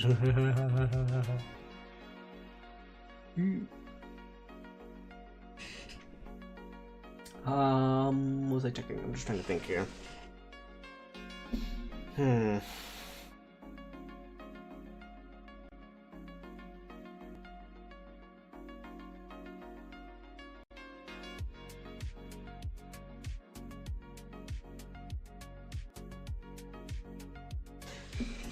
Okay, let's think of the soldier, for example, just like how I would code him, just for future reference so I can kind of think about the decision here.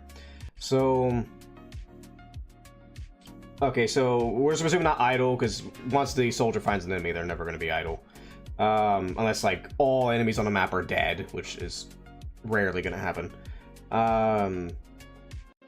So it's run at, so, okay, so it's looking for a target, or they'll roughly see the target, because they're on the street, they can see straight ahead of them, so they'll always see a target, unless they're facing away and running. So they run towards target, we'll say it's like, we'll just say it's one of the Leviathans, how about that? It's simple, it's a thing we're using. So it's a Leviathan, runs within range, so it's in targeting state. So imagine like this is the AI code here, or the state machine. So let's say this is the find target code, right? And it's going to do it'll run everything it's going to do and find target, like its movement and shit right here. And then it's going to come here to a state check and say, okay, what state should we be at right now? It's going to come down here and it's going to check which state they are currently in. And say it finds here, okay, well, currently we're in targeting state, right? Now we have all this array that, just like I'm doing with a player here, we have an array of enums, like that, to check that. And then it's going to put the enums in this array, and it's going to pass this array into the argument. Also, why is this a variable here? Player soldier initializer. What are we doing here? What are we doing here? I don't know what you're doing here. We'll get that sorted. Why are you being dumb on me? What? It should be orange. Is it spelled differently? Make sure nothing's wrong with this real quick. Oh, duh, I had the I and L mixed up, that's why. Alright, anyways. Good thing I caught that. Let's see here. So, so yeah, actually, yeah, because they would have a targeting state. Because like I don't think they wouldn't necessarily have a running and walking state. Because it's the AI. The AI is different. It will just be targeting, attack, retreat, idle. There's no walking state. unlike the player. Let me think about the sprites real quick. Yeah, because targeting the sprite's gonna equal a certain thing. Unless they're standing still. Oh, would they ever be standing still targeting? Or like searching, running to a target? No, not really. They wouldn't be standing still. That'd be an idle thing. So yeah, okay, yeah. So what we're gonna do is at least their parents of whatever, how we organize these entities in the end. Their parents are always gonna have their own enum that I'm just gonna leave inside the object itself. Unless, you know, I could throw it in code, in script code if I need to, which we might do. Don't go away. So yeah, we'll get that sorted. So we will definitely leave it there. It's just a matter of if I want to move it over to something else. Now with the player, I don't have to worry because it's a singleton. It always deletes duplicates, so it's okay if all the code's here because it's not going to duplicate if I have multiple players spawn because there's not going to be multiple players, so it's fine. Anyways, where was I? Let's see here. Switch initialize array, case soldier states. Actually, no, it wouldn't be soldier states anymore. It'd be player, so PS states. Player soldier. That was called PS for short. Dot. Let's see. So if it passes the jump check, or the walk check, let's do a break here. Actually, let's go ahead and just go and set all these cases up. Walk, sprint. Wait, hold on. I think we might have to. Yeah, we do need to make sure that sprint is passed before walk. So that's a matter of making sure it's set in here, though.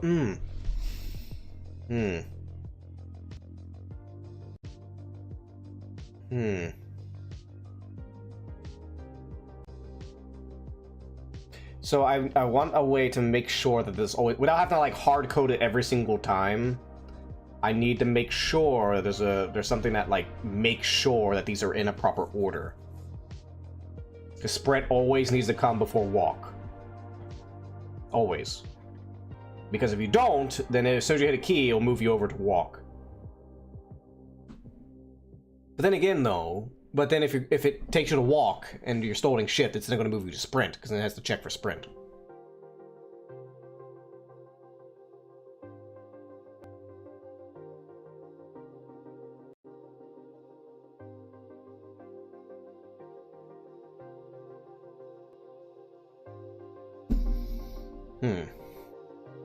I mean, granted, okay, to be fair, this is only the player. Like, the AIs aren't going to worry about this. I can hard code it for this one if I need to.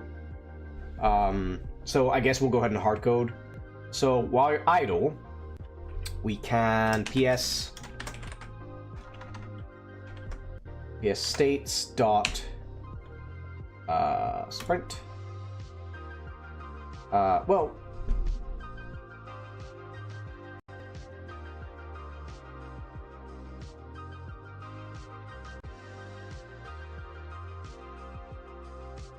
Yeah, sprint does have to be, sprint has to be checked first, always. PS states walk, dot walk, PS states dot jump, PS states dot, sprint, walk, jump, dodge. Okay. Now, I could, if I wanted to clean this up, actually pull it out like this. I normally don't do this. However, in the case of these, when they start getting long, this might actually be appropriate because there's gonna be a lot of little things we can do here. So we're actually going to bring this bracket out a little more.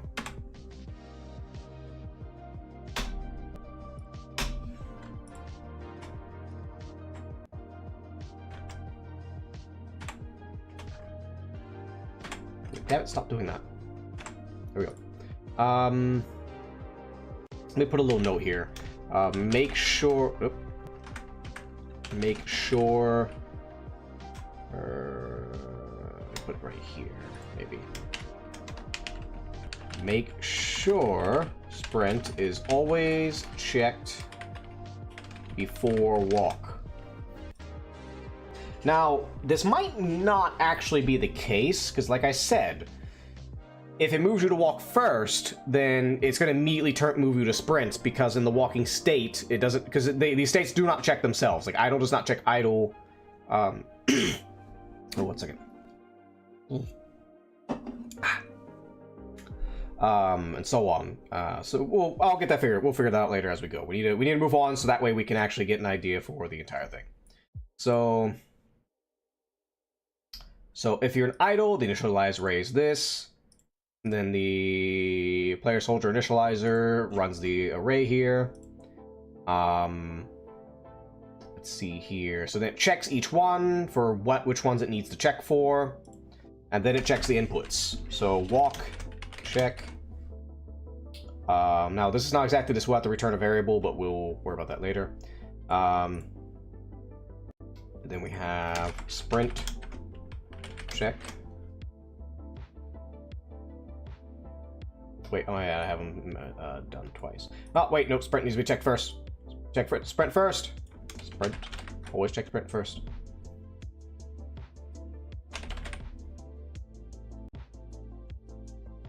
Well, actually, no. It doesn't matter here. It does not matter here. It matters when it's passing the array. It only matters when it's passing the array. Because here it's you know, if it checks and it's sprint first in the array, it's going to go straight to sprint. It's skipping this. It's a switch statement. Let me see here. So sprint check. Then we need jump. Now jump might be a little different, but we will. Right now we're just going to worry about the input. We're not going to worry about the other. There's a lot more variables with jumping. Jumping can be a little annoying sometimes. Jump, and then we have PS states dodge. Dodge check, and we get jump check. Jump check. Okay, so now we have all these set, so it checks them.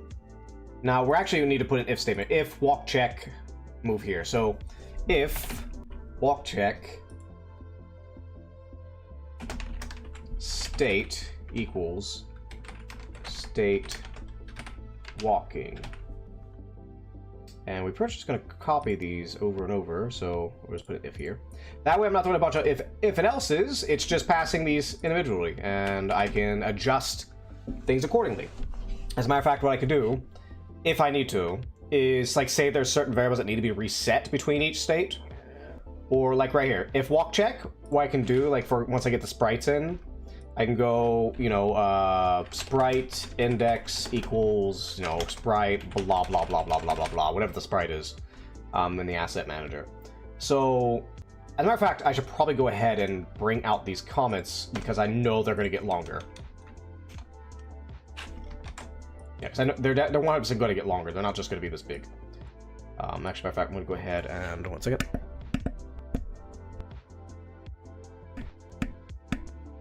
Oh, damn it, stop doing that. Alright. So let's see. So we got that. Walk check, sprint check. Boop, boop. State equals state sprinting.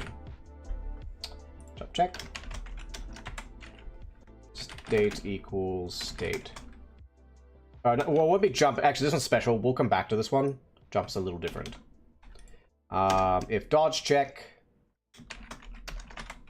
state equals state dodge or dodging, because it's an action, so we'll just go and rename this real quick. If your state is dodging, this might not be necessary. We'll figure that out later.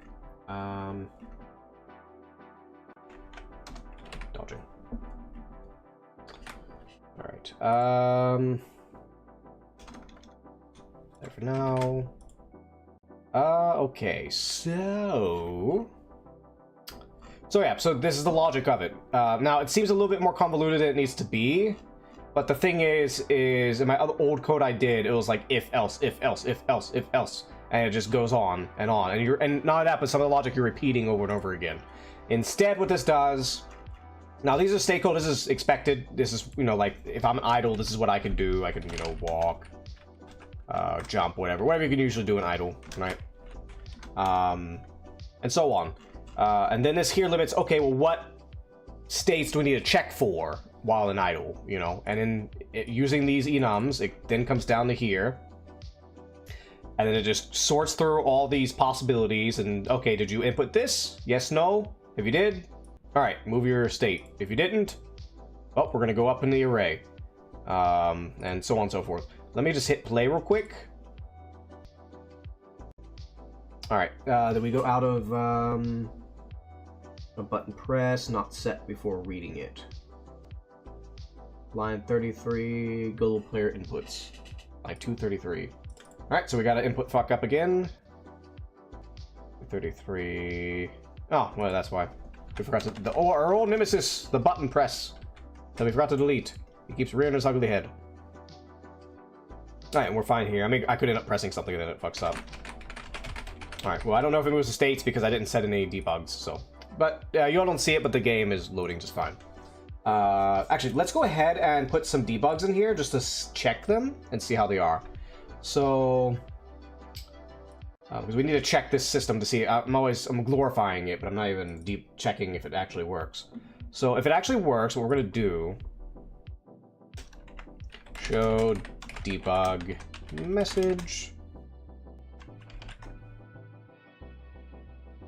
State is, and we're just gonna copy this over to all the other ones. Oh wait, do we need to? Actually, let's not call. Well, yeah, we'll call them in the states themselves. Just make sure they actually I mean, I'm pretty sure they will, but just to make sure, we'll actually call them in the states themselves. So we're not gonna call it idle because idle's already set. Let's put it in walking. Walking. Let's put it in sprinting. So just to make sure all the code is fine. Sprinting, and then dodging. Jumping I'm probably not going to fuck with. Because, I mean, if the other ones work, then jump's going to work. We'll just check these. We just need to hold we just need to move and hold shift and all that sort of thing. Oh, okay, we're in state walking. Oh, did I put walking first in the array? No, sprint is first. Okay. Okay, let me check for sprint. Now, again, it's not a big deal, again, between sprinting and walking, because if you're in the walking state, it will immediately move you to the sprint if you sprint. The way logic works. Okay, so it ignored... Okay, so I need to check that sprint function real quick. Unless it's... Well, hold on. If I got to... Well, sprint is first, unless it's skipping sprint. Because if it's 0, then it should check sprint first. Yeah, so it does check sprint. It's just not catching sprint. So let me do a sprint check. Let's just make sure. So it has to do walk check, meaning we're moving. And we're hitting sprint. Is sprint held down? Or is it... Let me just double check my inputs real quick. Just make sure it's a held control and not a pressed control. Not that one. We need the... which one would I check? Oh yeah, we need to check down here. Keyboard setup. Check the analog sticks. Oh yeah, it is check, so it should be constant. I mean, I know it is. We did check earlier that it was constant, and it was. So, I'm not 100% sure on that, but here, let's do something real quick. Let's add to that, just to make sure we can actually get to the sprint function. Even if we have to get through the walk first. So what we need to do is we're just going to copy this. We're going to plop this little bastard in here. No walking. Actually, now would be a good time. Otherwise, it's already declared. I should probably put it up here then, if it's going to be annoying about that. Yeah, we'll do it here. Var Well, I don't want to call it every single fucking time though.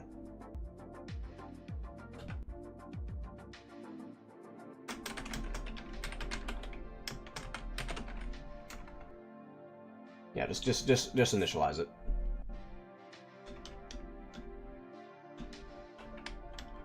Just get it initialized.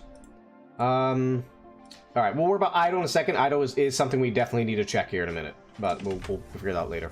All right. Ah, damn. Let's remove dodge just for now, because you definitely can dodge and jump after walking, but we're just gonna sprint. Just sprint. So it's gonna come in here, it's gonna check the sprint, and then it's gonna make the state equal to sprint, which will then pull up this. Or should at least. Alright, so now we're walking.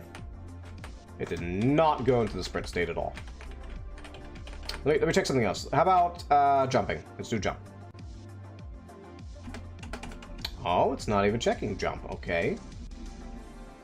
How about which one? I don't even know what button I have for dodge. Okay, dodging is working. It is in state dodging, but it's not taking jump. Are we gonna have this fucking problem again? It's not detecting jump. Maybe, oh, I have jump set here, don't I? State jump. State jump. Oh, duh! I don't have the state set to jump here. Well, because jump doesn't have a state. That's why. Yeah, jump. I'm not fucking with jump until I have to get the gravity and stuff sorted how I want it first before I bother with jump, which we're not going to do today. That's probably something I fuck with offline. Maybe, we'll see. Dodging's working, but sprint is not working. Sprint does not want to work. So why is sprint check being weird? This should work, according to this. Because if you're holding the sprint button and you are with a walk check, you go to the sprint. Return true, else return false. Result move does not equal 0. Sock Snake. Hi Durst, how are we? Welcome. What you're doing, Durst? How's Path of Exile?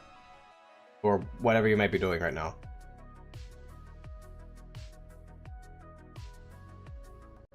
So what is going on here? Why is it...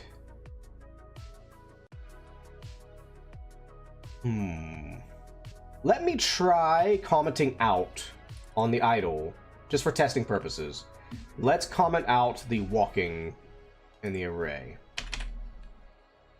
2. We've been playing a lot of Path of Exile 2. Did you like Path of Exile, Angel?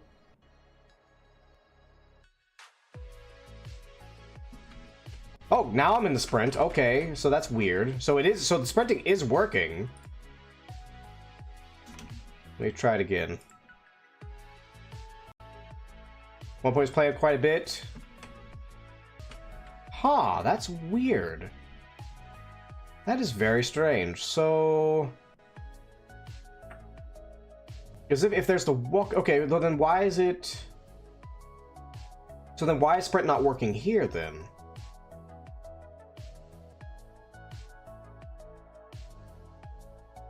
Array equals... Why is it not working here, then? And then why is it just skipping sprint? It's just skipping it. Let me check something real quick. So let's just do walking. Walk and then hit dodge or something. Okay, so it's not overriding. Long turtle.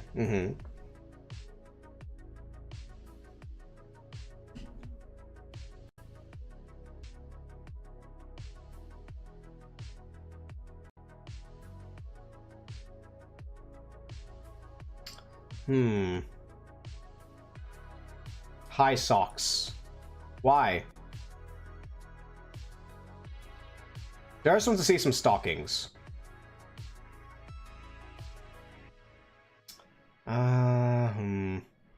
So why is it not going into sprint? Well, let's check. Is dodge gonna work? PS states dot dodge. Oh, wait a minute. Hold on. I put it in. Okay, so yeah. Yeah, so it should work regardless. See, that's the flexibility. I only have to put it in here. I don't have to mess with this much. I just have to fuck with this. So Darius is going spastastic today, I see. Walk. Okay, walking and then dodge. Does dodge work? Nope, dodge does not work. It won't move from the first state to the other. Okay, let me look through here real quick. So why is this working?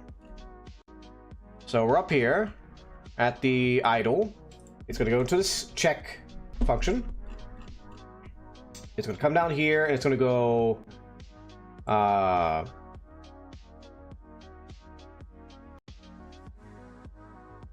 let's see here. Yeah, it's going to check what the current state is, which is idle. And then it's going to look through... it's going to grab this array of these, and it's going to go into this function here. It comes to this function, it gets the length, does it for a loop. And then it, let's see. Yeah, it does it for the loop. And it just checks which one. It takes, basically, it's these here. It's these constants that checking which in the array. The first one it checks is a sprint, though. So it should run the sprint. If everything's sprinting. But then also, when it gets to the walk, let's go back up here. So when it goes to the walk state, they are speaking in binary. You are correct on that one. Let's see. But when I'm in the walk state, oh, I'm a fucking idiot. No wonder why it's not working. I didn't put the fucking function in here. Wait, hold on. Wait, no, am I? Wait, hold on. No. What? Yeah, I didn't put the function here. Yeah, I didn't put the function here. You're literally saying nothing. Let's see. Well, not really, but still. Alright, so if we walk and we hit dodge. Let's see. Let's see. Alright, so we got that. Also, let me check something real quick. Okay, so it is working. Give me an emote. Let me give you an emote. Darius, what are you talking about? Let's see here. Wait, you're at VIP, Durst. You're a special little guy. You're my special little guy. My special little guy, Durst. My special guy. Special dude. Let's see here. Okay, so this is working. There's nothing wrong here. I just don't understand why the sprint and walk just hate each other so much. Because if I comment this out, the sprint works. Because that's a big deal. Sprint and walk can be fighting each other. Yeah, because sprint's working here. When I comment it out.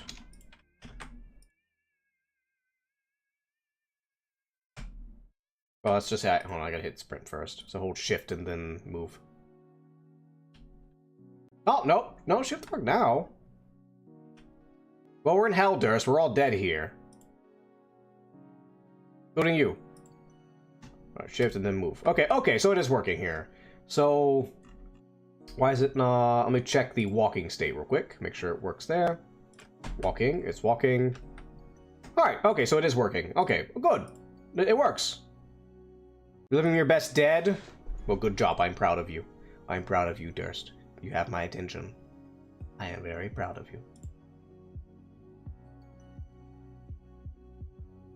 Let's see. Alright, so our little state machine works. We got it working. You got burger? What kind of burger? Man, you're making me crave some fucking curly fries. I would kill for some curly fries right now. Too late to order them though. I would love some fucking... Give me some fucking Arby's curly fries. It's the shit. If you haven't had Arby's curly fries, you all don't understand. You don't understand. Arby's curly fries. You gotta have them Arby's. The ones with cheese. I have not had the one with cheese. I need to. That you're making me even hungry. Darius, you're exacerbating the problem. A third time you are exacerbating the problem. I need to try that. I need to try that. Let's see here. Alright, so our state machine works. There we go. So now, if I ever want to add us, like, I don't really have to check much, because all I have to do is come down here, set the variables that they need to be here, for, like, you know, like if any variables need to reset when they switch states, or set their sprite, like what their sprite animation should be, all that sort of thing. Dab on you. Are you gonna... Hold on, let me see. Redeem a posture check, Durst, and I will... I don't fucking know. I don't know what fucking dabbing is. But I'll do it. You gotta redeem a posture check. Or I'm not doing it.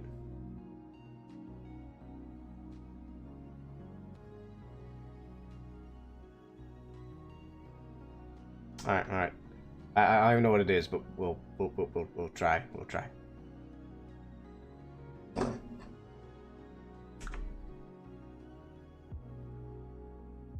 There, good enough. That's all I can do. I hope you are pleasantly disappointed. Let's see.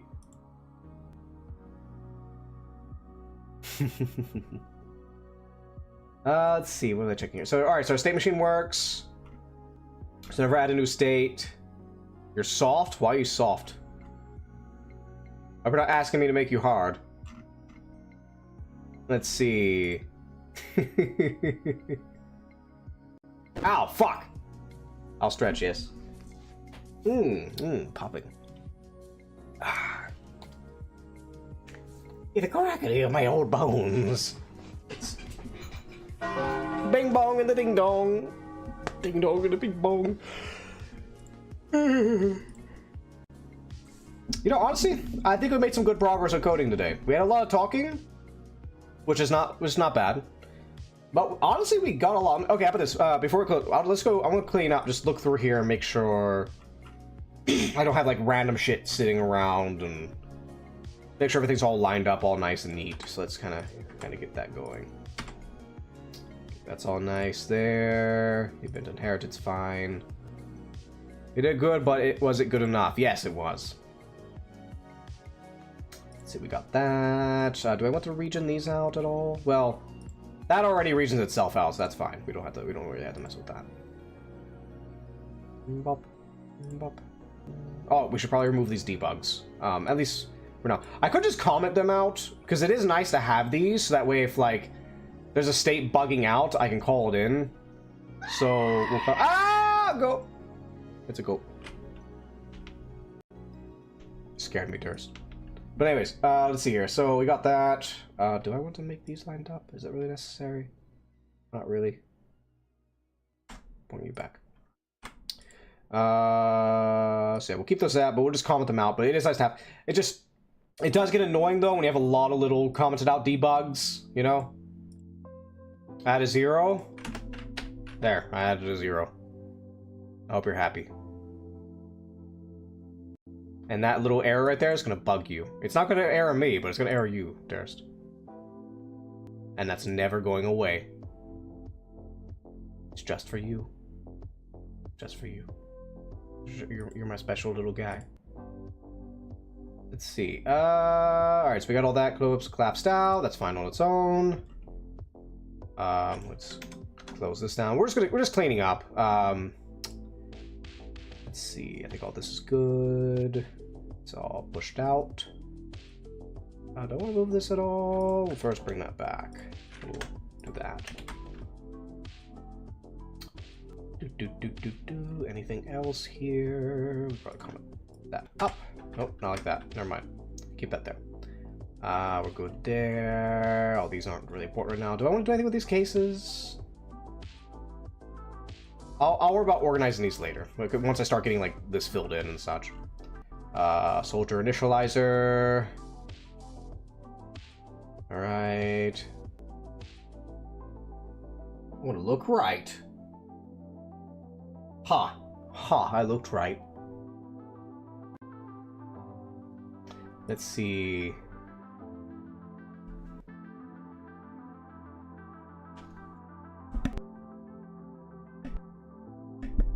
This isn't NASCAR. No NASCAR for you. Let's see. Alright, so we got all this here sorted. Just getting collapsed. Can it collapse on itself fine? It can. What does this belong to? You? Okay, that's fine. Switch can collapse on this. What? Oh wait, these can't. What? Oh no, these are functions. That's why they collapse. These are good. I'm not going to collapse these here right now. That's a little redundant, at least for my current state. The switch I'll collapse though. Good night, fast everybody. Good night, Angel. I'll see you Sunday. I'll see you Sunday. Good night. I hope you have a good night. Have dreams about plenty of owls and bunnies, as you do. Good night.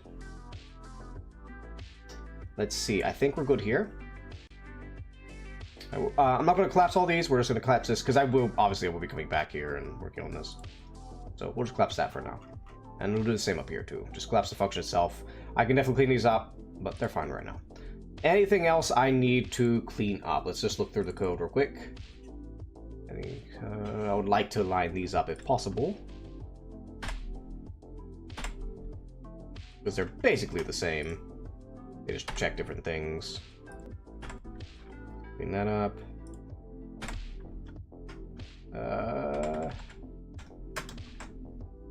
Slide these up. There we go. Alright, and we're good here. Oh no, yeah, that's the bracket for the function itself. We don't actually have to do that. I think we're good there, so let's collapse those. Movement, I don't think there's anything for me to mess with right here at the moment. That's for other things. I can collapse that though. Collapse. Actually, fall gravity's fine on its own. Is there anything we want to move around? No, so we'll just collapse it. It's good for now. General functions, nothing special there. Enum vars. That's fine how it is. I could end up moving this in the future, but right now it's fine here. We don't have to mess with that. Room initializer. Let me check the player soldier real quick. Make sure there's nothing to clean up. State is fine on its own. Bring that in. Move 37 6 to the left. Okay, here I'll do some stuff for you, Durst. Let's see here. Move it 6 to the left. So x minus equals 37. No, you want 37. How about this? Hold on, we'll do this. Hold on. I got you, Durst. Hold on. X equals 37. Right. Alright. X minus equals 6. There we go. And now, when I go and create this, he's nowhere to be seen. Oh, you don't see it, but he is, because the game thing went over. He's like way over here now. There you go. You happy now? You made him go to 36 and then move.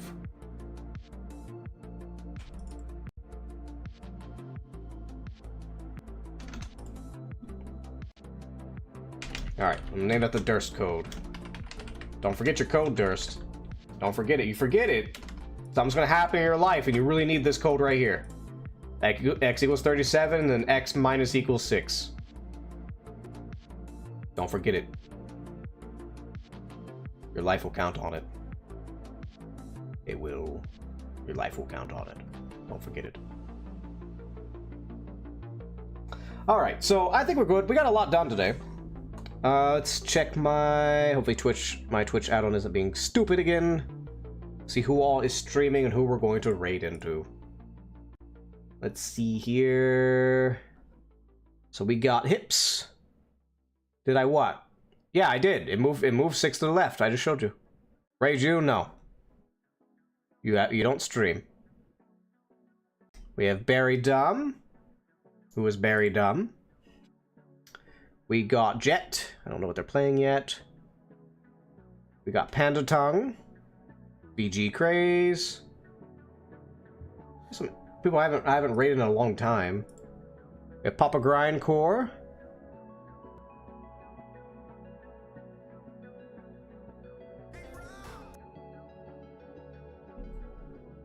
Alright, we're not Papa Grindcore. I think... Ooh, Panda Tongue's playing music. Alright, we'll raid it to Panda Tongue. Panda Tongue. Alright, raid to Panda Tongue. He is jamming on a bass, I think? Durst, he's playing a bass, I think. You better enjoy this, or I'm gonna make it move 6 to the right. And not left. If you don't enjoy this.